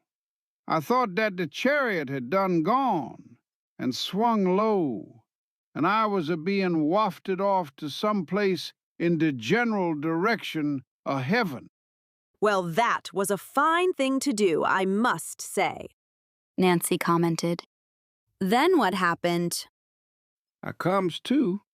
I sees I ain't in no chariot no more, but I's in a hotel, and I's in bed, and I's feeling powerful sickish-like and discouraged. Well, I gets my clothes on, and I sees my keys to the house is done been pilfered. Then I tries to recollect what done come to pass, and I get suspicious. I says to myself, Jeff, how come that white man so friendly? How come he give you drinks that cost $4 a pint? How come you ain't got no keys? Black boy, bestir yourself. And here I is. Oh, yes. You're here, all right. Nancy returned severely. And a fine mess you've made of it, too. What do you think Mrs. Topham will say when she learns? Jeff rolled his eyes. Lordy, miss, what will she say? I reckon I's done gone and discharged myself. It would be only what you deserve, Jeff. You were unfaithful to your trust. What you mean, miss? Trust? I don't trust nobody no more. Especially no footloose white boys that traveling around in sedans. You don't understand. I mean, you didn't treat Mrs. Topham right in going off. I reckon you's right, miss. Old Jeff done gone and made a fool of himself. I realize that whatever I gets, I's got it a-comin'. A tear rolled out on Jeff's black, furrowed old cheek, and he wiped it away with his handkerchief. There, Jeff, Nancy said consolingly. Let's forget about what has been done and think about what we can do to straighten things out. I'll try to help you. We must report the robbery to the police right away. Is there a telephone in the house? No, miss. We ain't got no telephone here. We always uses the RFD. Then we shall have to go to town as quickly as we can in my car. Do you suppose that you would recognize the man who enticed you away, Jeff? Say, would I remember him? I'd recognize that man in a bootleggers' convention. He was tall and slick-looking, with a kind of a gimme look in his eyes. Yes, Mom, I sure would know that, baby. Before leading the way to her roadster, Nancy Drew thought of the old Crowley clock again, and all that it might mean in the solving of the mystery of the will. Jeff, as caretaker, would surely know whether or not it was in the bungalow before the robbery. Tell me something, Jeff, she said. Was there an old clock in the house? A tall, square-faced mantel clock? Yes, miss, but all I ever done to it was dust it. I never wound it up to see if it would run. I's got a watch of my own. Jeff punctuated his remarks by taking a large, silver, open-faced watch from his pocket and holding it to his ear. She's done run down, too. I reckon that I was in that hotel when I should have been tending to this watch. Never mind the watch, Jeff. You're sure there was a clock in the house then? Oh, I's dead rights on that, miss. Dar sure was. I recollects that clock just as plain as day. I wouldn't forget that clock. No, Mom, never. Nancy now felt almost certain that this was the clock which contained the notebook, telling of what disposal had been made of the Crowley will, and that it had been stolen by the robbers. She must recover the clock, and there was only one way. The thieves must be apprehended and the stolen good returned. With this thought in her mind, she rushed out toward her roadster, calling to Jeff to follow. I's a-comin', miss, Jeff called. Just a minute. He half hobbled off behind the house, out of Nancy's sight, while she sat waiting impatiently in her roadster. She started the engine and warmed it up, but Jeff still failed to return. She called to him, but there was no response. Finally, she could stand the suspense no longer. Jumping to the ground, she set off to find out what had become of the old scamp. She found Jeff leisurely performing an elaborate facial ablution at the cistern pump. He would pump his hands full of water and then, with a great spluttering noise, dash it against his face. For goodness sake, Jeff, said Nancy, provoked, as she came upon him. Don't you realize I've been waiting for you? Those robbers will probably be in the next state before we even succeed in notifying the police. Excuse me, miss, but I's taking a little wash. I see you are, but can't that wait? But this here wash is important. I just wants to get good and sober before I goes into that police station. And this cold water is good for what ails me. Coax, wheedle, or threaten, Nancy was unable to hurry Jeff a minute. But at last he had finished, and Nancy, with a sigh of relief, loaded him into the waiting roadster. As she stepped upon the accelerator, and the car moved slowly out onto the highway, she wondered where the old Crowley clock was now, and whether she would ever be able to recover it from the thieves. Chapter 18. Notifying the police. It was probably fortunate for Nancy Drew that the traffic police were not patrolling the road, for as she opened the throttle wider and wider, her roadster responded with a surge of power that sent the car along at breathtaking speed. This old bus can saw step, observed Jeff. Suppose it turns turtle. Don't worry, Jeff, it won't. I know this roadster. Nancy Drew did know the limit to which she dared go. She guided the car skillfully, and in a short time they were entering the outskirts of Melbourne, the nearest town to the Topham bungalow. Better slow down now, miss, Jeff cautioned. The marshal of this town is mighty persnickety about how folks acts. He's run me in moan once. For speeding? No, just for enjoying myself. Then I suppose you can tell me where the jail is. 'Deed I can, miss. I sure can. Fact is, this is my favorite jail. You goes right down Central Avenue to Maple Street and turns to the left, and there you is. The roadster stopped in front of the building with a lurch, and Nancy stepped out briskly, with Jeff following at a more leisurely gait. I must see an officer. Nancy announced as she entered the office. I want to report a robbery. A buzzer rang, and soon a marshal, followed by several men, entered. Nancy quickly told them all she knew about the Topham robbery, and to corroborate what she had said, she called Jeff for his version. She speaks the truth, testified Jeff. Except she don't make it strong enough. First thing they kidnaps me so I won't be around to raise no ruckus. Then they gives me some kind of a sleeping powder and pocks me in a hotel. But I comes to and goes back, and there I find this girl cooped up in a closet, just as she told you. And they wrecked Miss Topham's house and stole all the furniture. The marshal and his men listened attentively and plied Nancy with questions to clear up certain points. Have you any idea which road they took? The marshal asked her. Yes, sir. I examined the tire tracks where the thieves had backed a truck up to the house and noticed the pattern they made in the turf. When we passed the road crossing a few miles out of town, I saw the same tracks just off to the side of the road where they had slipped off in turning their truck northward. Can you lead the way? Yes, I'll do everything in my power to help. The marshal terminated the interview by giving curt orders to his deputies. Get your automobile started. He directed Nancy. We'll follow in the police car. Hurry!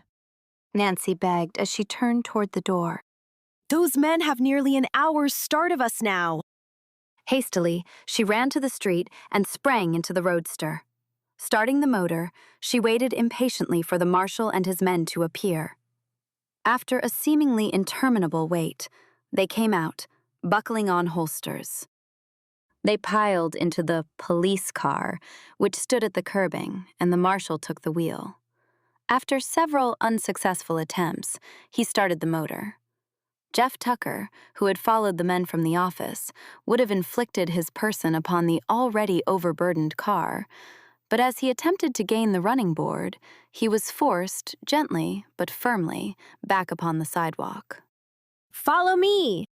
Nancy cried to the marshal. Shifting gears, she started off down the road.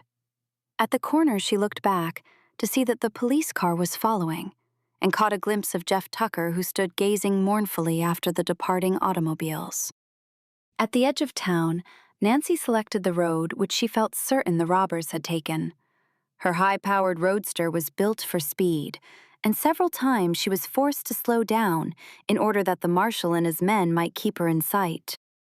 Nancy had gone perhaps 8 or 9 miles when, unexpectedly, she came to a fork in the road. Uncertain which branch off to take, she brought the roadster to a halt. The police car pulled up alongside. What's the matter now? The marshal called out. I don't know which way to go. The marshal and his deputies sprang from their automobile and began to examine the tracks in the road. But if a moving van had passed that way, the tire marks had been obliterated by other vehicles. There was no clue to indicate which route the robbers had selected. They must have taken the right-hand fork. The marshal hazarded. Nancy shook her head doubtfully. Doesn't the left-hand road lead to Garwin? The marshal nodded. Then it strikes me the robbers would have taken that road. It seems reasonable that they would head for a large city where they could dispose of the stolen goods. Maybe you're right. The marshal admitted reluctantly. I'll tell you what we'll do, Nancy proposed, as she had an inspiration. You take the right-hand road and I'll head for Garwin. And if you should overtake those rascals, what would you do? The marshal demanded in some amusement. You couldn't expect to stop them single-handed. I wouldn't try. I'd race back and give the alarm. Hurry! Every minute that we delay gives them just that greater advantage. Without waiting until the marshal had returned to his automobile, Nancy Drew backed her car and headed down the left-hand road. The highway was smooth, and as there was a clear stretch ahead, she drove rapidly. She realized that already the robbers had a big start, and that if once they reached Garwin, she could not hope to overtake them. I'm sure I'm on the right trail, she told herself. That other road doesn't lead anywhere in particular. After she had traveled several miles, Nancy became less confident. Although she had passed a number of side roads, she had kept to the main highway, and she realized that it would have been easy for the moving van to elude pursuit by taking any one of the branches. Still, the robbers can't know that they are being followed, she reasoned. It's likely they'll be off their guard. 15 minutes passed, and Nancy began to fear that, after all, she had selected the wrong road at the fork. Presently, as she noticed a man with a team of horses approaching, she determined to question him. "Have you seen a large moving van on this road?" she called out as she stopped the roadster alongside the wagon. "A truck passed me about 20 minutes ago," the farmer told her. "The big road hog tried to push me into a ditch." Highly elated at the information, Nancy thanked the farmer and drove on. At the rate I'm going, I should overtake the robbers in a few minutes, she thought. Oh, if only I could get my hands on the Crowley clock before the police confiscate the stolen goods. 10 minutes passed, and then another 10. As Nancy gazed anxiously down the road, she could see no sign of the moving van. I've missed them somewhere, she decided in disappointment. There's nothing to do but go back. Nancy Drew recalled the fact that she had passed a roadhouse less than a mile back, and it occurred to her that possibly the robbers had stopped there. I'll go back there and make inquiry, she thought. I haven't gone by a single crossroad since I talked with that farmer, so if the robbers didn't stop at the roadhouse, I can't imagine what became of them. If they were on this road, I am certain I would have passed them by this time. Dusk was approaching, and Nancy Drew knew that if she were ever to find the robbers, it must be within the next hour. Skillfully, she turned the roadster around in the road. A few minutes of fast driving brought her within sight of the roadhouse. The place was of disreputable appearance, and Nancy suspected that it might be a bad resort to visit. It stood back from the road a short distance and was half hidden by tall trees. The building was large and rambling, but rather old and sadly in need of paint. A sign on the gate read, "The Black Horse." Beyond the inn, Nancy caught a glimpse of a garage and a large stable. She did not enter the private driveway which led to the inn, but stopped her car at the side of the road. Before starting to walk toward the roadhouse, she hesitated. I don't like to go in there, but there's no other way, she decided. She walked briskly up the path, glancing about in all directions for a sign of a moving van.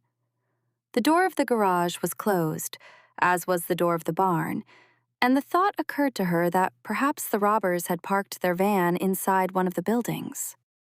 As she drew near the inn, Nancy approached cautiously. As she stepped upon the veranda, coarse laughter reached her ears. She tiptoed to a window and peered inside. What she saw caused her to start in surprise.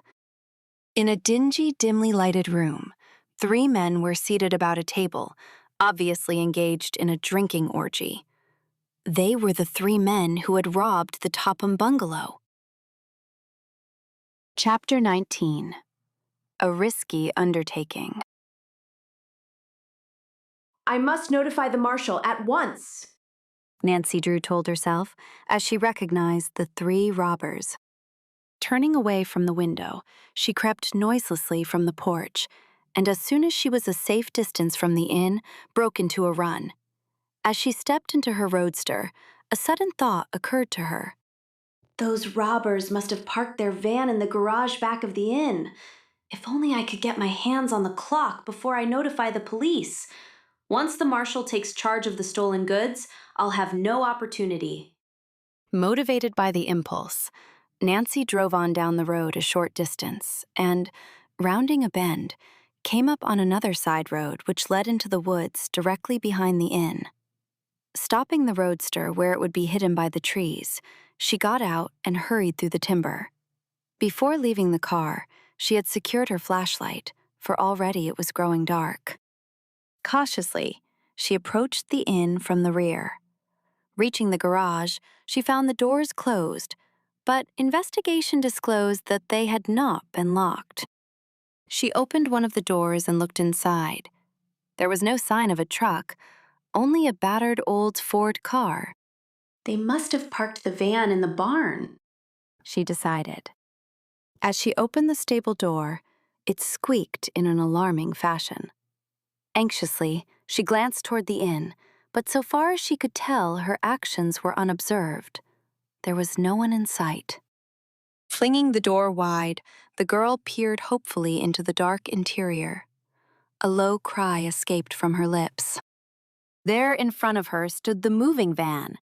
"What a piece of luck!" she exclaimed as she viewed the truck which the robbers had left in the barn. "Now, if I can only find the clock." With a last cautious glance in the direction of the roadhouse, she hastily closed the barn door, lest it swing in the wind and attract attention. With the doors shut, the interior of the barn was dark. As Nancy switched on her automobile flashlight and played it over the moving van, she was disappointed to note that it was a covered one. The rear doors were closed. Nevertheless, although she could not see inside, she was certain the truck contained the goods stolen only a few hours before from the Topham bungalow. Securing a firm grip on the door handle, she gave it a quick turn. To her surprise, the door did not open. With an exclamation of disappointment, Nancy turned her flashlight on it, and for the first time noticed the keyhole. The robbers had locked the van. "Oh dear, now what shall I do?" she questioned frantically. "I'll never be able to break the lock." Desperately, she glanced about. She dared not remain many minutes in the barn, lest the robbers return and find her there. Yet she could not admit defeat. "Perhaps the keys were left in the ignition switch," she thought hopefully. She rushed to the front of the van and clambered into the driver's seat. An examination of the dashboard did not reveal the keys hanging from the ignition switch. "The robbers must have taken the keys with them," she told herself. Nancy was discouraged. She was on the point of admitting defeat when a thought came to her. Among her acquaintances, there were a number of persons who, upon occasion, hid their automobile keys under the front seat. It was barely possible that the robbers had done likewise. Nancy hastily pulled up the leather seat and looked underneath. A ray of her flashlight illuminated a small object in one corner. Eagerly, she snatched it up and saw that it was a key ring. "Luck was with me once," she murmured as she ran back to the rear of the van. After trying several of the keys, she at last found one which would fit the lock. Turning it, she jerked open the door. As she flashed her light about inside the truck, she saw that she had made no mistake. The van contained the stolen goods, and it was loaded nearly to the top. "Oh, what shall I do if the clock is on the bottom?" Nancy groaned as another problem occurred to her. "I'll never find it." Dexterously, she swung herself up on the load. She flashed the light about on chairs, tables, rugs, and boxes. There was no sign of the Crowley clock. Then the beam rested for a moment upon an object in a far corner, and with a low cry of delight, Nancy saw that her search had been rewarded. Protected by a blanket, an old-fashioned mantel clock rested on top of a center table in the very front of the van. She scrambled laboriously over odd pieces of furniture as she tried to reach the clock. Her dress caught on something sharp and tore, but Nancy did not heed it.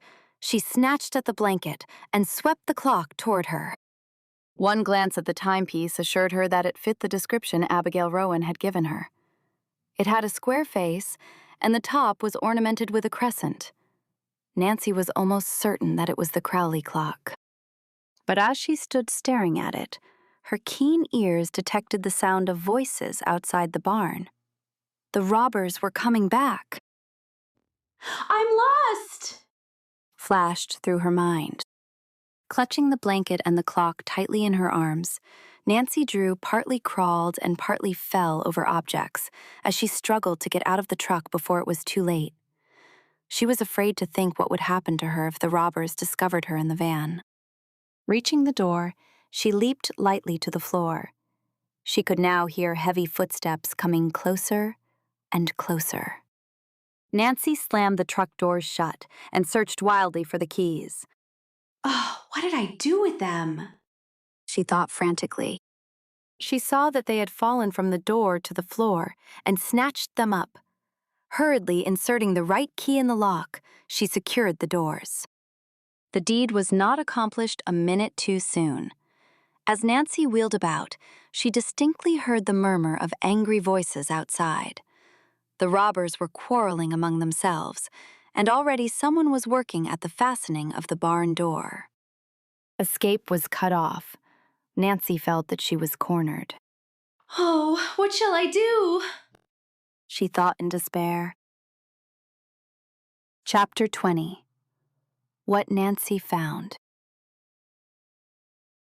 While Nancy Drew hesitated, uncertain which way to turn, her mind worked more clearly than ever before. She realized instantly that she could not hope to run to the front of the car and place the keys under the seat where she had found them. Instead of attempting the impossible, she flung them upon the floor. Then, glancing frantically about for a hiding place, she saw an empty manger. Running to it, she scrambled inside and dropped the blanket over her head just as one of the barn doors swung open. 3 men came in, closing the door after them, and, as Nancy had suspected, they were the robbers. Evidently, they had been drinking, for they were quarreling among themselves over the division of spoils. Ah, shut up. The leader growled. Get in, and let's be getting out of here before we have the cops done on our heads. Nancy heard him rummaging under the seat of the car. Say, what did you do with them keys? He demanded harshly of one of his men.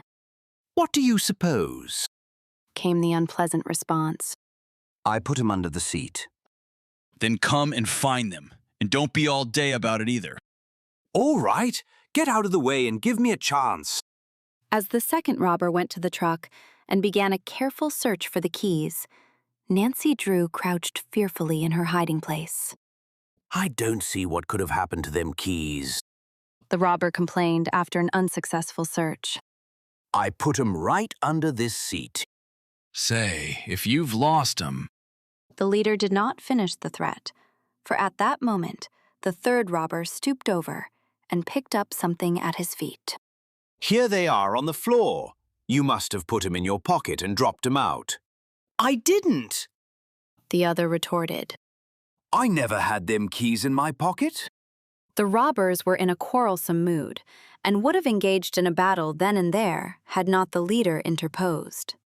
Say, cut out the comedy. We ain't got no time for a fight unless we want to land behind the bars. And if we do, it will be your fault. You left that girl to starve.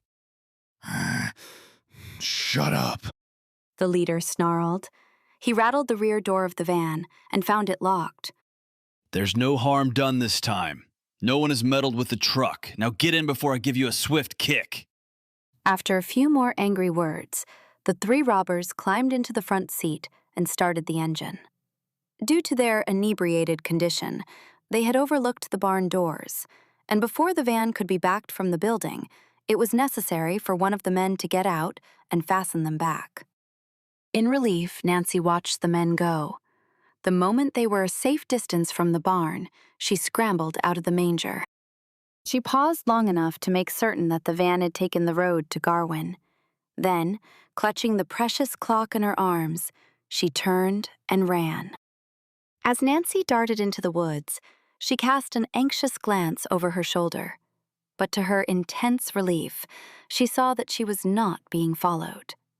There was no one to be seen in the vicinity of the roadhouse, and the big moving van was proceeding slowly on its way toward Garwin, the occupants oblivious that their whereabouts had been discovered. I had a narrow escape that time, Nancy told herself as she ran. I hate to think of my fate if I had been discovered.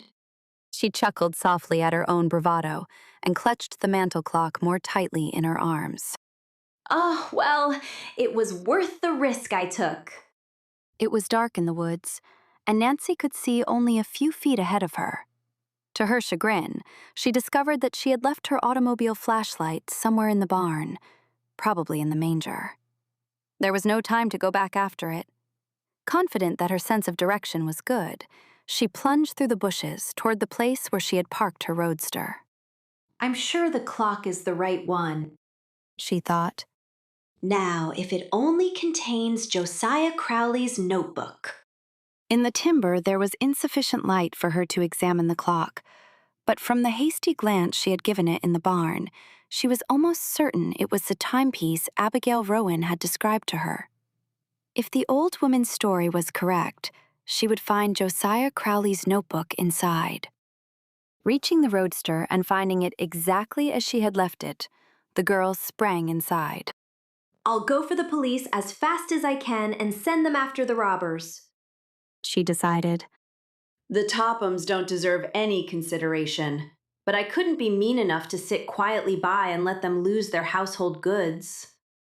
Then, as she was about to start the motor, her glance fell upon the Crowley clock, which she had placed on the seat beside her. She was fairly overcome with curiosity to learn what it would reveal. As she hesitated, she found it impossible to resist the temptation of investigating it immediately, even at the cost of a few minutes' delay. Impulsively, she opened the glass door and ran her hand around the walls. There was nothing inside. Gone, Nancy groaned. Could it be that the Tophams had discovered the notebook only to destroy it? Nancy discarded the thought as quickly as it came to mind, for she recalled the conversation she had overheard between Ada and Isabel. No, they were as ignorant as herself concerning the location of the will. It was more likely that Abigail Rowan had been confused in her story. After all, she had not declared that the notebook would be found inside the clock. Nancy had made the deduction herself. I was almost certain I'd find the notebook, she murmured in disappointment. It must be here somewhere. Turning the clock upside down, she gave it a hard shake. Something rattled. Hopefully, she repeated the action. Unquestionably, there was something bulky inside. It must be the notebook, Nancy thought in excitement. Unless I'm wrong, it's behind the face. How can I get it off? After a vain attempt to remove the heavy cardboard face with her fingers, she lifted the automobile seat and found a small tool with which she could pry. It then required but an instant to remove the two hands of the clock and jerk off the face. As the cardboard fell to the floor, Nancy peered hopefully inside and gave a low cry of delight. Eureka! There, at one side of the clock, attached to a hook in the top, dangled a tiny blue notebook. Chapter 21. Capturing the Robbers. Eagerly, Nancy Drew tore the little notebook from the hook. The light was dim, but by holding the book directly under the dashlight, she could make out the words on the cover. The property of Josiah Crowley. I found it at last, she cried.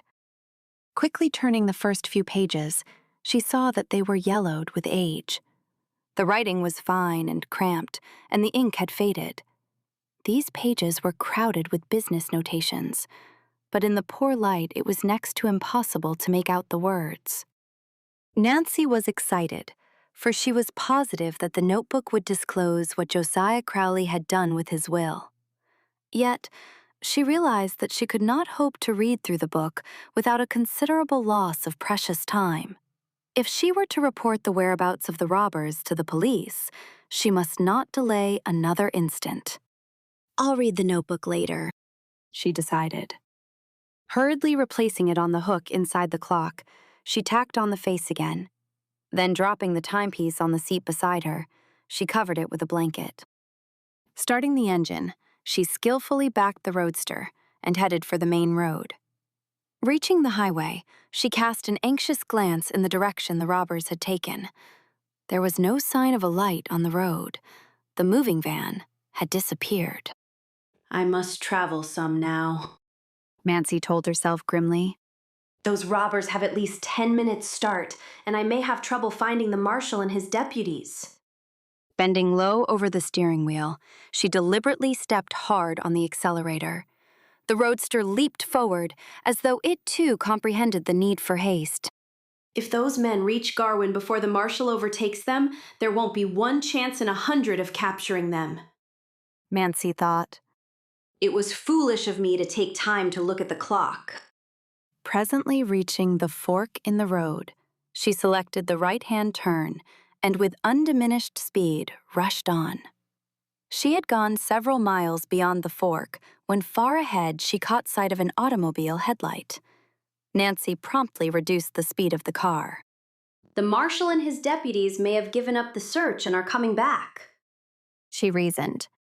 I must be careful not to pass them. As the automobile approached, Nancy slowed her roadster practically to a standstill. Then, as she recognized the police car, she brought her own automobile to a halt. As the marshal and his deputies flashed by, she cried out for them to stop. There was a loud screeching of brakes as the police car came to an abrupt halt. Springing from the roadster, Nancy ran forward. "Quick!" she called to the marshal. The robbers have taken the road to Garwin. If you hurry, you can overtake them. Go on, and I'll follow. Without waiting for more, the marshal and his deputies drove off at top speed. The automobile rounded a bend and was lost to view. For an instant, Nancy Drew stood looking after it. Then, springing into her roadster, she too was off. Following close behind the police car, the girl sped down the road in pursuit of the robbers. The two automobiles passed the roadhouse beyond the fork and raced toward Garwin.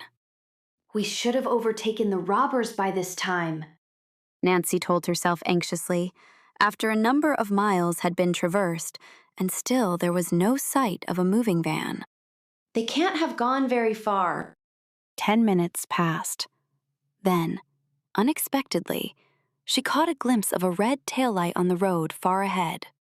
It must be the van, Nancy thought. The light doesn't appear to be moving fast enough for an automobile. Evidently, the marshal and his deputies were of the same opinion, for at that moment, the police car slowed down. Don't fire unless it's necessary. The marshal ordered his men. But if they resist, pepper them. Cautiously, the police car approached.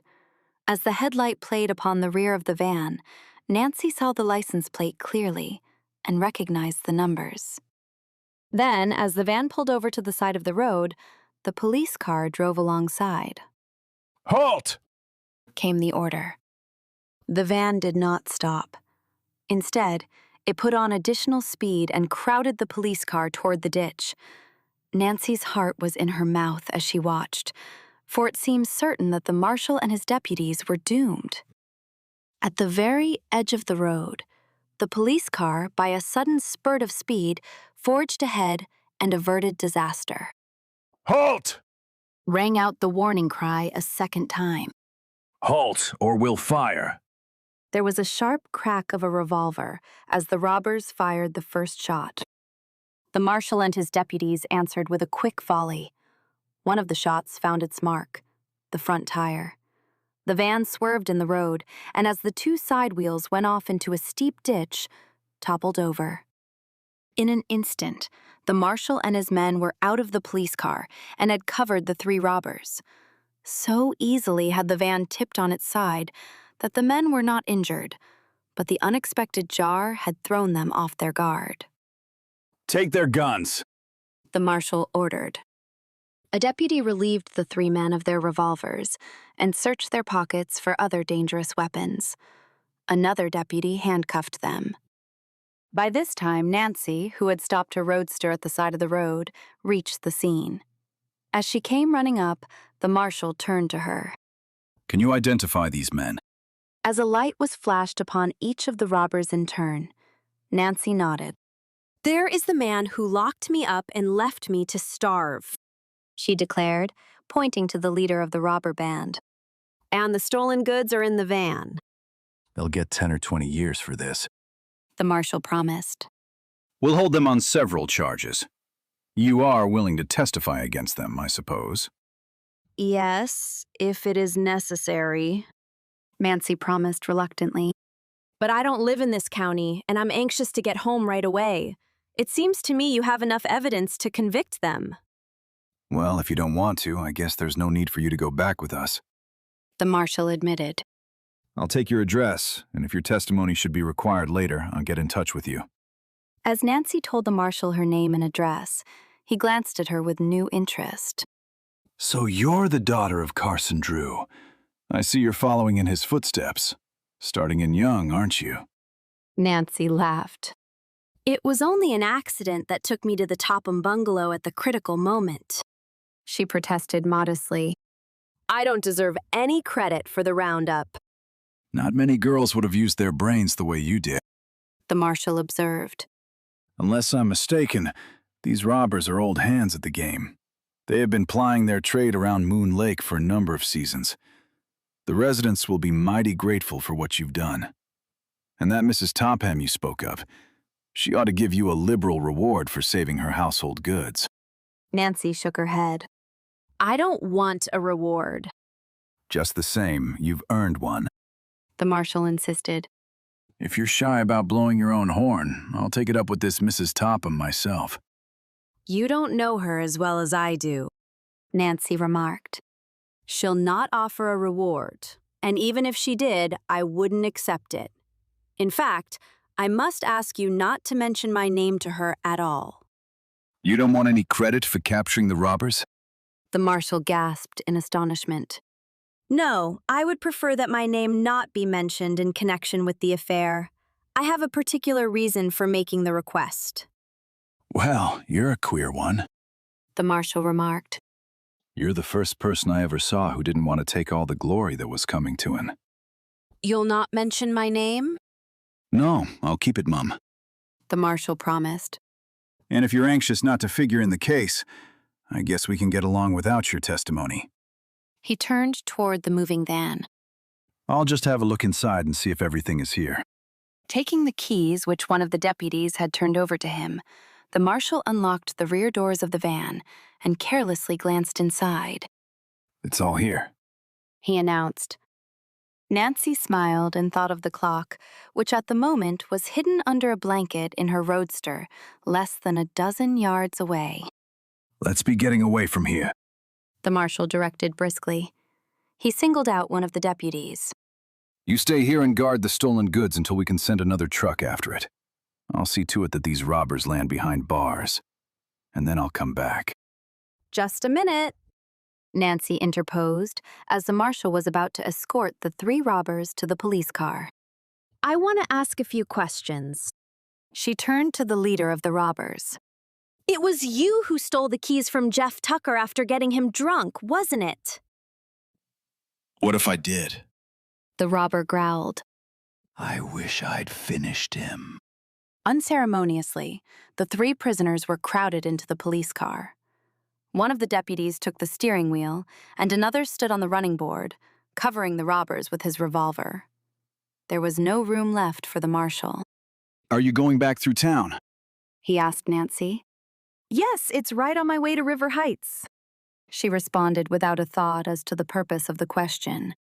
Then if you don't mind, I'll ride back with you. There isn't room in the police car. Why, of course, Nancy stammered. At once she thought of the clock which she had left on the seat of the roadster. What if the marshal should discover it? Even as the thought came to her, the marshal started toward the roadster. Chapter 22. What the Notebook Revealed. Just a minute, Nancy Drew stammered as she darted toward the roadster, blocking the marshal's path. There's a package in the seat. I'll put it in the back. Hastily, she picked up the clock which was covered with a blanket. Never mind that, the marshal interposed. I can hold it. Oh, it's no trouble to put it in the catch-all at the back, Nancy assured him. Then it will be out of your way. Before the man could offer to do it for her, she had carried the clock to the rear of the car. Lifting the cover, she placed it on the floor. During the ride back to town, Nancy Drew was anything but easy in her mind, but she gave no indication that she was nervous. It was not until she had said goodbye to the marshal at the jail that she felt entirely safe. That was a narrow escape, she laughed as she drove away. It might not have gone so well with me if the marshal had discovered stolen goods in my car. It certainly wouldn't have been easy to explain how I came by that clock. Although it was late, Nancy was determined to return to River Heights that night. She was anxious to examine the notebook and learn whether or not it would disclose the hiding place of Josiah Crowley's second will. Oh, I'm so eager to get home and have a chance to dig into the notebook, she thought as she drove along the road. I went through a lot to get it, and I'll be disappointed if it doesn't contain good news. It will mean so much to the Horner girls and poor old Abigail if the will is found. It was nearly 10 o'clock that night when Nancy, tired and worn from the long automobile ride, reached her home in River Heights. As she drove into the double garage, she noticed that her father's car was gone. A glance at the house disclosed that the windows were dark. I wonder where Father can be, she questioned herself. I wanted to tell him about my discovery right away. She removed the Crowley clock from the back of the roadster and paused an instant to gloat over it. She was well satisfied with the results of her detective work. Locking the garage door, she went inside and switched on the electric light. The house seemed deserted, for Hannah, the maid, had already retired.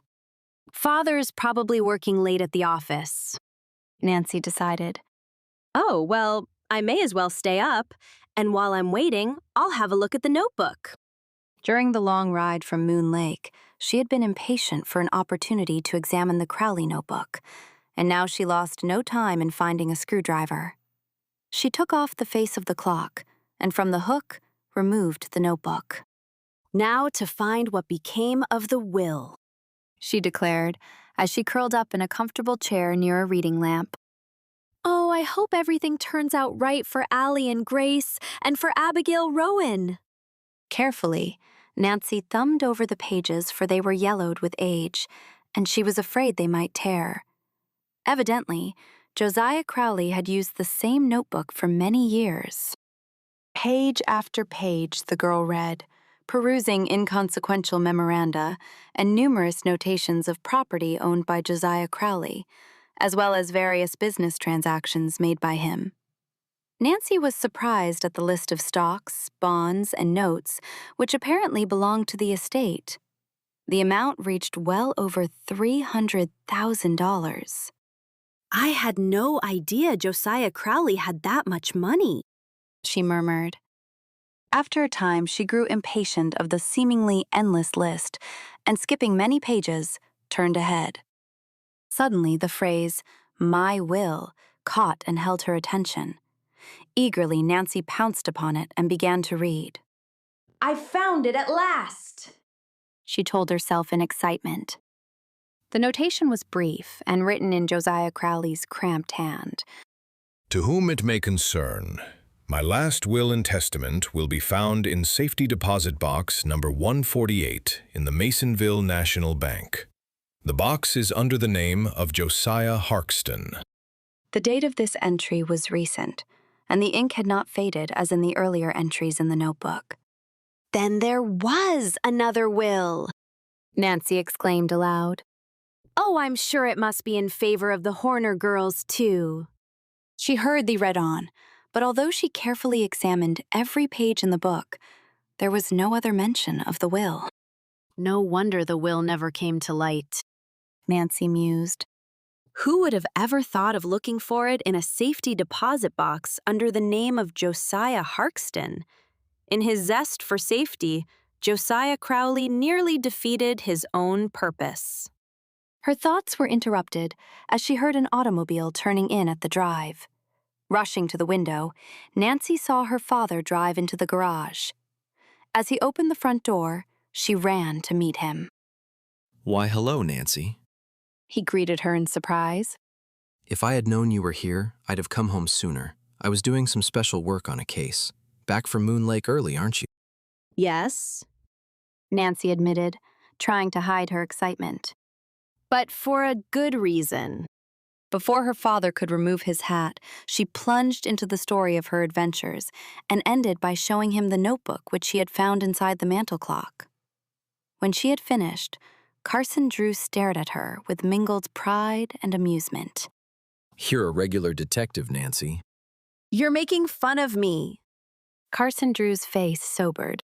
No, I'm proud of what you've done, Nancy. I couldn't have done better myself, perhaps not so well. You took a real risk when you encountered those robbers, but so long as you are back home safe and sound, it doesn't matter. The Tophams aren't going to thank me when they find out what I have done. Hardly. They may accuse you of stealing their clock, although so long as their house was open when you entered, they can't claim that you broke in. However, if we can manage to keep the knowledge from them, it will be just as well that they don't learn the details of how the will was found. Carson Drew picked up the notebook and glanced through it with interest. The fortune will make a nice nest egg for someone, he commented, as he looked over the lists of stocks and bonds owned by Crowley. These securities are of the best, too, all gilt-edge. I hope the Tophams will be cut off without a cent, Nancy declared. It's likely they will be, but of course you never can be certain until the will is read. Unless I am mistaken, your discovery will strike the Tophams at an especially awkward time. What do you mean? Well, there's a rumor going the rounds to the effect that Richard Topham has been losing heavily in the stock market this last month.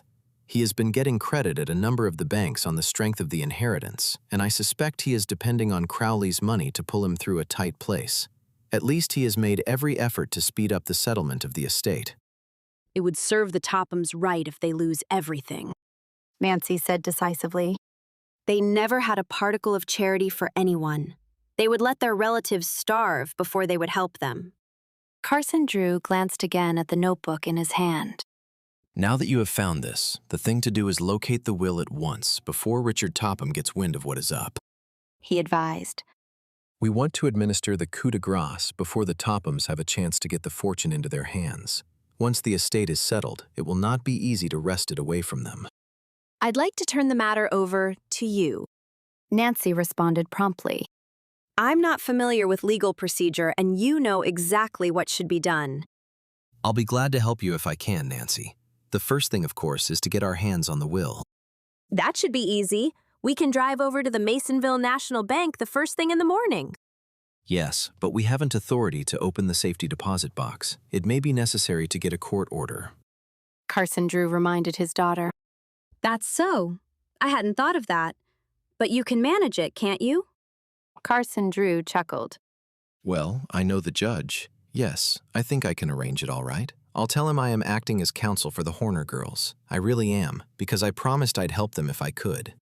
I'm sure everything is going to turn out just as I hoped, Nancy cried enthusiastically. The deserving relatives will get the money, and the Tophams will be left out in the cold. Abigail Rowan will be able to have the medical attention she needs, and Allie and Grace will be fixed for life. Don't build your hopes too high, Carson Drew advised her wisely. There may be a slip, you know. We may fail to find the will in the deposit box, and of course, there is a chance that Josiah Crowley didn't dispose of the fortune as it was expected that he would. If I were you, I wouldn't say anything to the Horner girls until we are certain. I won't, Nancy promised, as she turned toward the stairs. But I can't help hoping. I'm going to bed now and get a good night's rest. Then, tomorrow, we'll start off on the big adventure. Oh, I can scarcely wait to find out what the will contains. Halfway up the stairs, she hesitated, and then returned to the living room and picked up the notebook which rested on the table. After all I've gone through to get my hands on this, I'm not going to take any chances. She laughed. Tonight, I'm going to sleep with it under my pillow. Chapter 23. Looking for the Will. When Nancy Drew awoke the following morning, The bright sunlight was streaming in at her open bedroom window. As her eyes turned toward the little clock on her dresser, she was alarmed to see that it was after 9 o'clock. How could I oversleep on a morning like this? She asked herself. Quickly running her hand under the pillow, she brought out the Crowley notebook and surveyed it with satisfaction. Oh, what a surprise the Tophams are going to get! She chuckled softly. Hastily dressing, Nancy hurried downstairs. She found that her father had already left for the office. Oh dear, she thought. I wonder if he forgot. At that moment, Hannah appeared from the kitchen bearing a plate of crisp, steaming waffles. Your father said I was to tell you to go to his office just as soon as you finish your breakfast, she informed Nancy. He said you were to bring your notebook. My notebook. Oh, yes, I know what he meant. It won't take long to eat breakfast, she predicted as she seated herself at the table. After a hasty meal, she climbed into the roadster and drove to her father's office. She found him alone in the inner office. I'm sorry I overslept this morning, Nancy apologized. Have I kept you waiting? Not at all, her father assured her pleasantly. I told Hannah not to awaken you because I knew you needed rest after your hard day yesterday. And anyway, we couldn't do anything about the will without an order from the court. Did you get it? Yes, I saw the judge early this morning. After explaining everything to him, he gave me the paper. I have it here. Carson Drew tapped an inside pocket. I brought the notebook with me. You wanted it, didn't you? Yes, I thought it might be necessary to show it to the judge, but we won't need it now. However, it may be well to put it in the safe. I'll do it now. Carson Drew took the notebook from Nancy, and after placing it inside a small safe, closed and locked the door. When shall we start for Masonville? Nancy asked somewhat impatiently. Right now, if you are ready. After leaving a number of instructions with his private secretary, Carson Drew followed his daughter from the office. He took his place beside her in the roadster. I'll never get over it if we don't find the will, she declared as they drove along. A flush of excitement had tinted her cheeks, and her eyes were bright. You must remember one thing, Nancy, returned her father calmly. Crowley was a queer character and did things in a queer way. So the will may be there, and again, it may not be. Perhaps he left only further directions in a box. I remember one case in Canada many years ago. An eccentric Frenchman died, and he left directions to look in a trunk of old clothes. In the pocket of a coat were found further directions to look in a closet of his home. There, his family found directions to look in a copper boiler. The boiler had disappeared and was finally located in a curiosity shop. Inside, on the bottom, was pasted what proved to be a word puzzle. The old Frenchman's heirs were about to give up in despair when a puzzler solved the puzzle and the man's bag of gold was found under a board in his bedroom. Oh, but they found it anyway, breathed Nancy. The trip to Masonville was quickly accomplished, and in a short time, Nancy stopped the roadster in front of the Masonville National Bank. You may as well come too, Carson Drew said, as Nancy hesitated. Parking the car at the curbing, the two entered the bank. Mr. Drew offered his professional card and asked to see the president. After a few minutes' wait, they were ushered into a private conference room. An elderly man arose to greet them.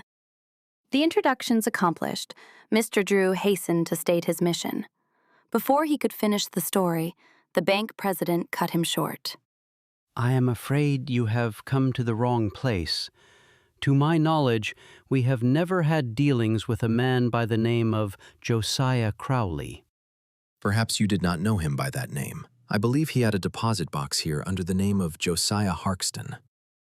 Josiah Harkston? The banker repeated thoughtfully. It seems to me we have been trying to get in touch with a man by that name. If I remember correctly, the rent on his safety deposit box has not been paid for some time.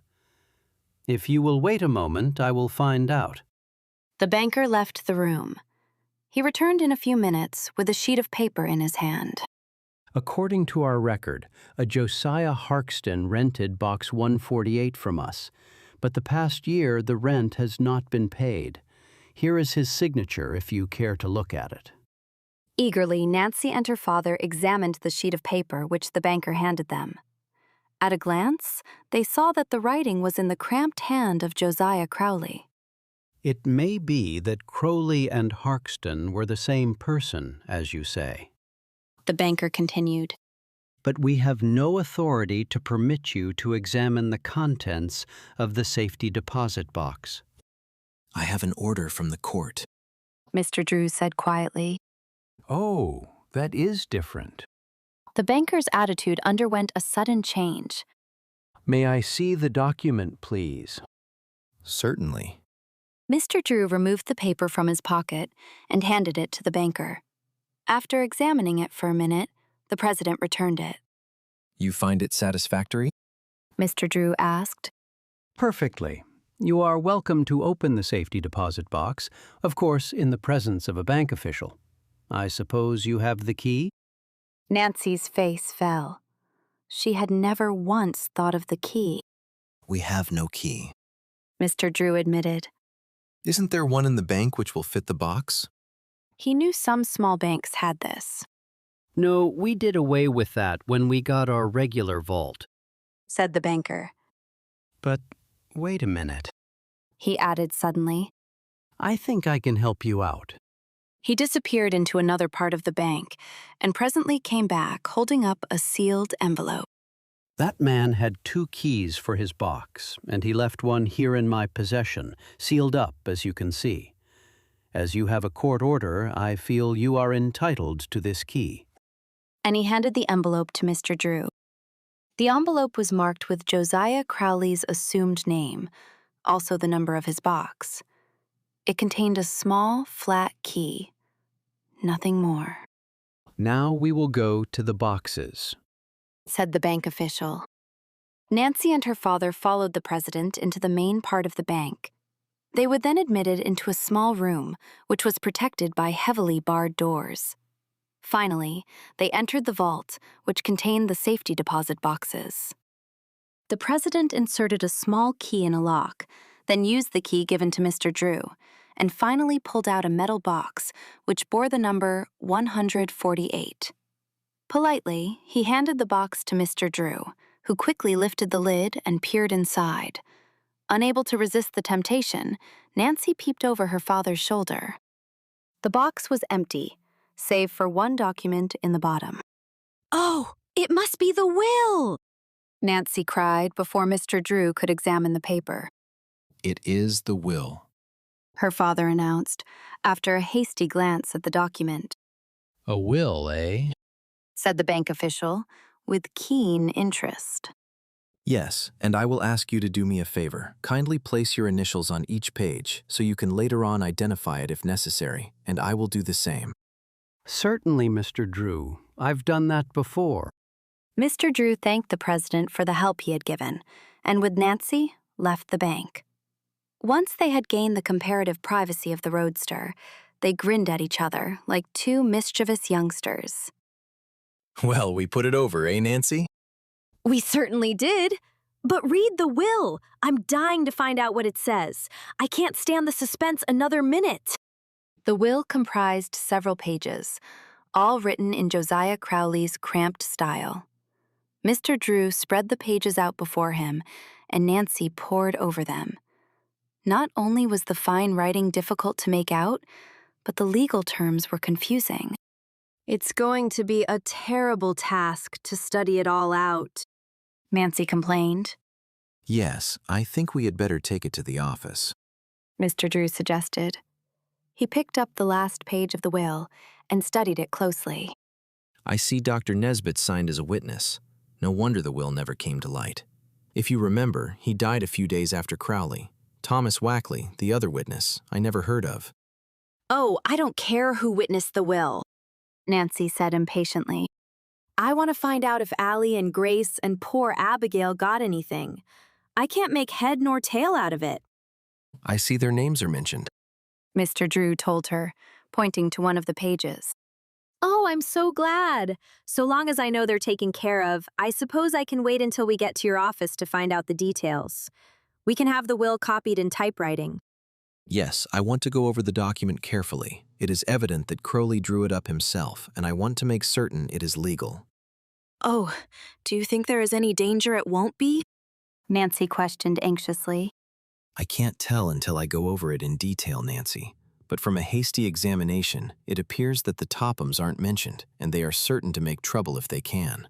I want to make sure there is no way for them to break the will before I notify them we have it in our possession.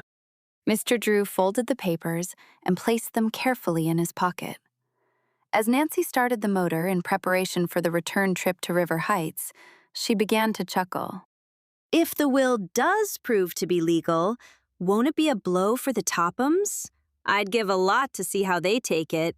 I think it would be a splendid idea to call a meeting of all the relatives and read the will aloud. I'm afraid you have a dark motive behind that idea.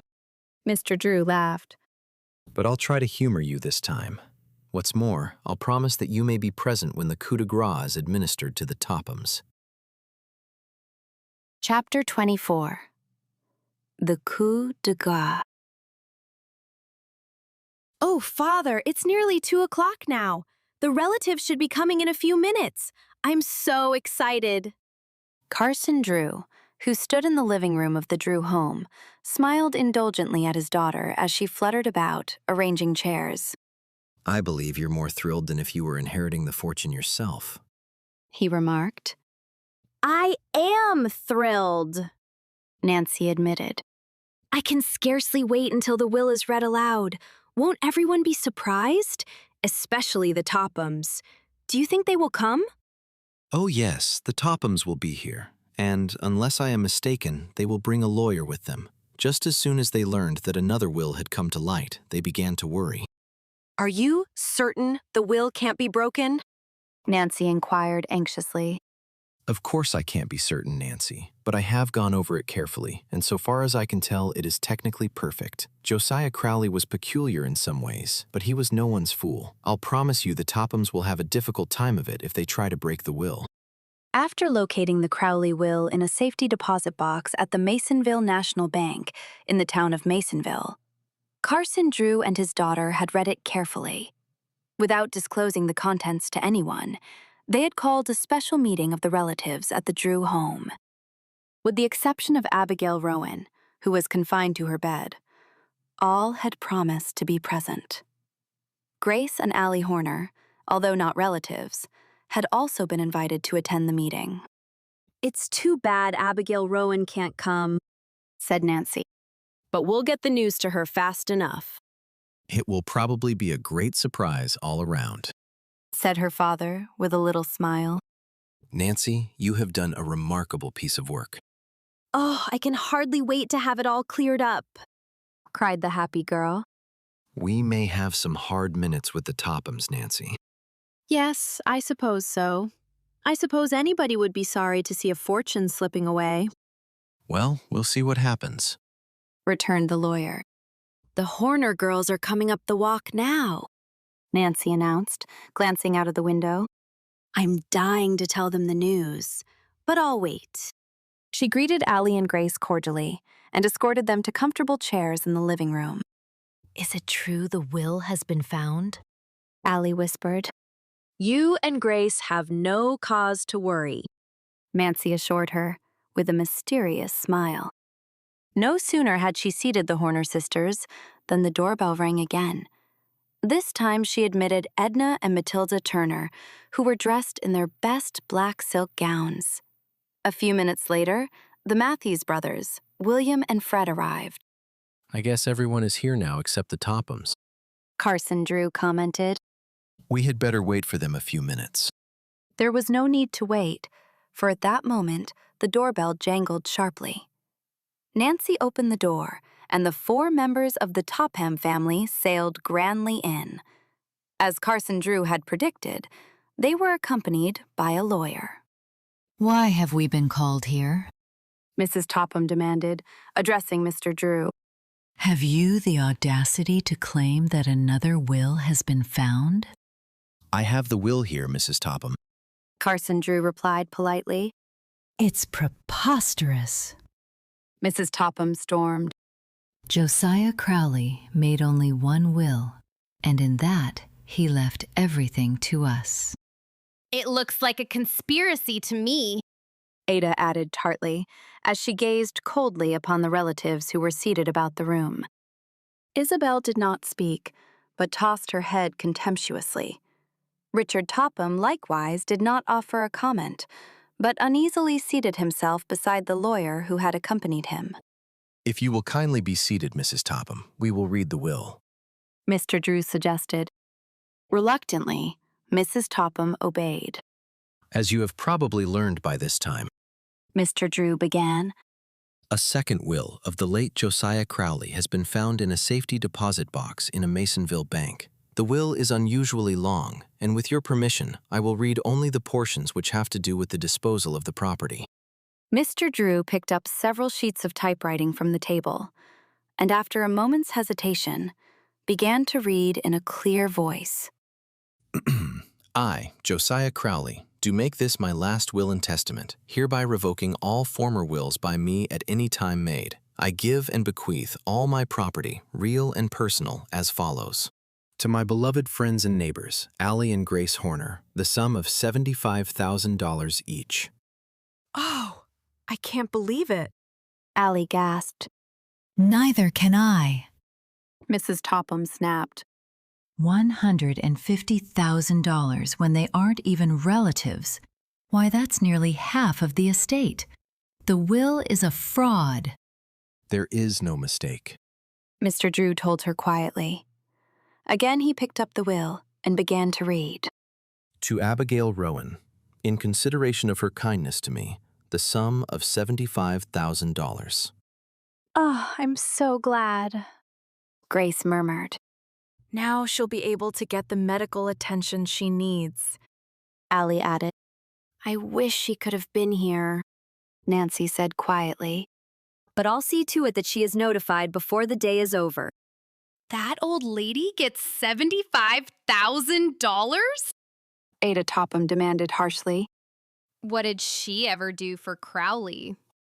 Angrily, she turned to her mother. We kept him for years, and this is the pay we get? To my nephews, Fred and William Matthews, the sum of $20,000 each. Mr. Drew read. We didn't expect that much, The Matthews brothers declared, in genuine surprise. To my cousins, Edna and Matilda Turner, the sum of $20,000 each. Oh, how generous, Edna murmured. Aren't we mentioned at all? Mrs. Topham broke in sharply. Mr. Drew smiled. Yes, you are mentioned, but perhaps not in the way you anticipate. I'm coming to that now. To Grace and Allie Horner, my household furniture now in the possession of Mrs. Richard Topham. There was a gasp of surprise from everyone in the room, and Mrs. Topham half arose from her chair. It was generally known about River Heights that the Tophams had practically confiscated Josiah Crowley's furniture at the time they induced him to make his home with them. How insulting, Mrs. Topham cried. Does Josiah Crowley dare hint that I took his furniture? I'm sure I don't know what was in his mind at the time he wrote the will, Carson Drew told her, with a smile. Oh, we have enough without the furniture, Grace interposed quickly. Haven't we, Allie? Allie nodded.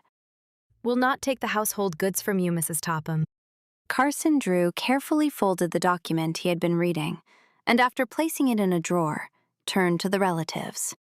That is all there is, except that there is a proviso to pay all his just debts, including his funeral expenses, and that what little balance is left, maybe $3,000 or $4,000, goes to the Manningham Old Men's Home. Fortunately, Josiah Crowley kept his assets in a liquid state. It will not be difficult to convert the estate into cash. For that reason, I should think it would be possible to draw on your inheritances at once.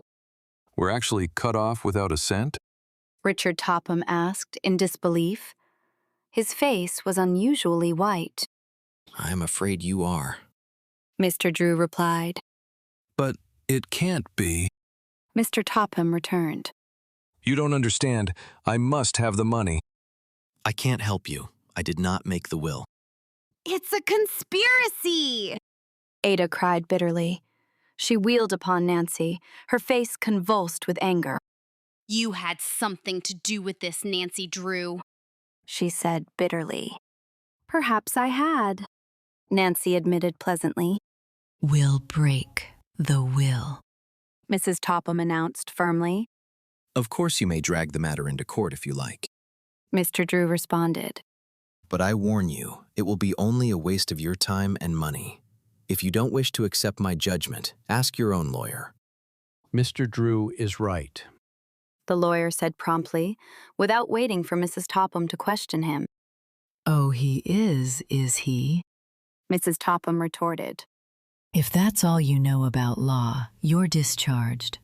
We'll get another lawyer, and we'll fight to the last ditch. With that, she arose and stalked grandly from the room. Isabel and Ada followed, after bestowing a withering glance upon Nancy. Mr. Topham brought up the rear. As soon as the door had closed behind them, their lawyer arose and picked up his briefcase. Well, I can't say I'm sorry to lose the case, he remarked to Mr. Drew, as he too took his leave. At once, the atmosphere became less strained. Everyone began to talk at once. Oh, Nancy, I can hardly believe it yet. Allie declared happily. The money means so much to Grace and me, and we owe it all to you, Nancy Drew.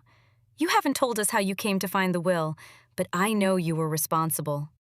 As the Horner girls and Mr. Crowley's relatives begged her for the details, Nancy Drew told of her adventure with the robbers at Moon Lake. When she had finished the story, they praised her highly for what she had done. We'll never be able to thank you enough, Grace said quietly. but after the estate has been settled, we'll try to show our appreciation. It was on the tip of Nancy's tongue to say that she did not want a reward, when Mr. Drew turned the conversation into a different channel. The Tophams will not give up the money without a fight, he said.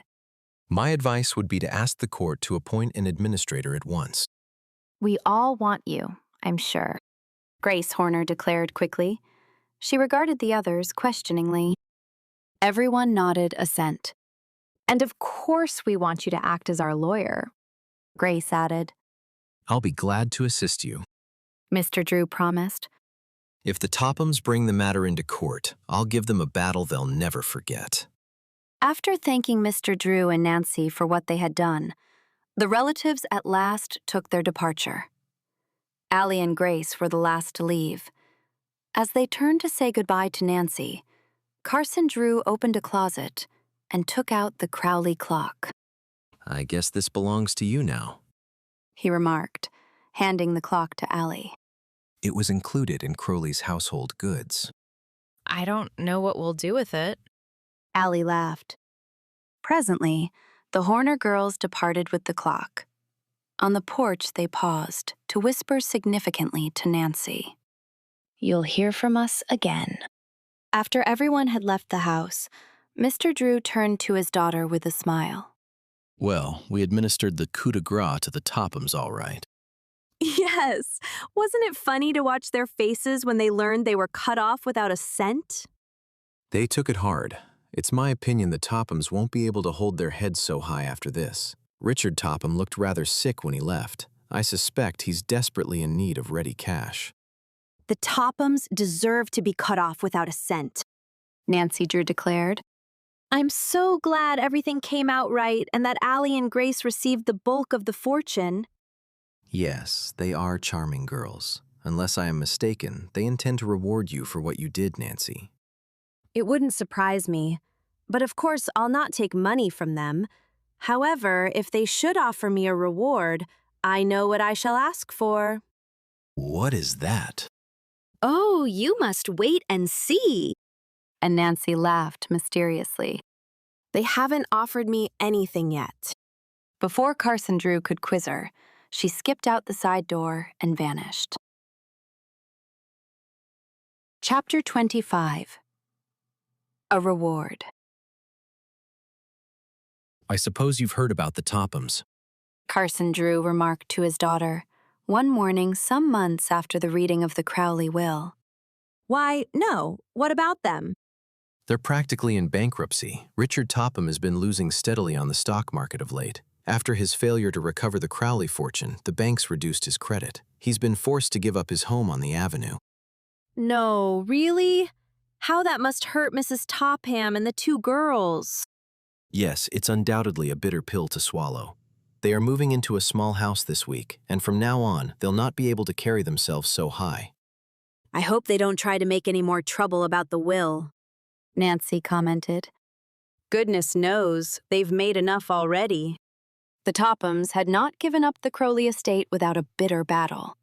They had put forth the claim that the will Nancy had unearthed was a forged document, but they had been unable to prove their statement. The case had finally been thrown out of court. As administrator of the estate, Carson Drew had advanced the Horner girls and Abigail Rowan a portion of their inheritance. Several weeks before, Nancy had visited Abigail and was delighted to find her in surprisingly good health. She had secured medical attention, and a trained nurse was in constant attendance.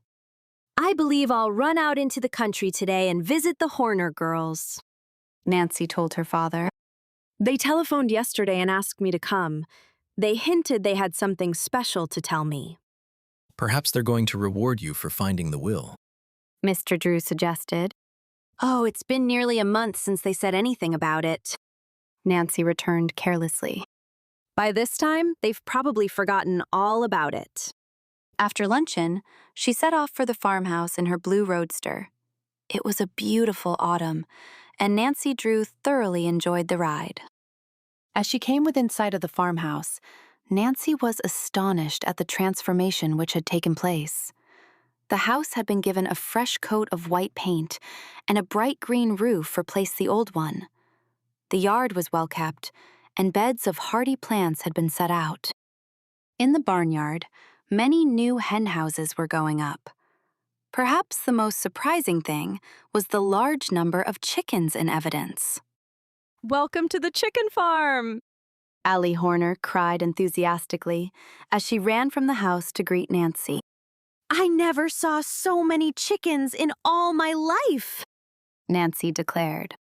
All leghorns, too, Allie told her proudly. By this time, Grace Horner had reached the roadster, and she too gave Nancy a hearty welcome. Allie is in her element these days. She laughed. She's putting in incubators, and from now on, will raise nothing but high-grade fowls. You must see everything, Allie insisted. Nancy was piloted from one place to another. She saw the new chicken houses which were being built and the incubators. But the thing which pleased her the most was the realization that Allie and Grace were happy in their work. Well, I must be getting back to River Heights, she remarked after a time. Oh, you can't go yet, Allie interposed with a quick glance at her sister. You tell her, Grace. We asked you here today for a special reason. Grace began a trifle awkwardly. You see, we've been thinking for a long time that we've never done a thing to show our appreciation for what you did. We've talked with the others, and everyone has agreed that we should reward— Oh, I don't want a reward, Nancy broke in. I wanted to help, and anyway, it was fun for me. But we wanted to do something really handsome, Allie cried in disappointment. It doesn't seem fair not to give you a reward. There's one way you can reward me if you really want to, Nancy said after a little hesitation. How? Allie and Grace demanded in one breath. Well, it may sound silly, but I would like to have the Crowley clock for my very own. And is that all you want? Grace questioned in disappointment. We'll be glad to give you 100 clocks if you will only take them. Just the old Crowley clock. That's all I care for. And if you particularly want it yourself— Oh, goodness, no, Grace assured her quickly.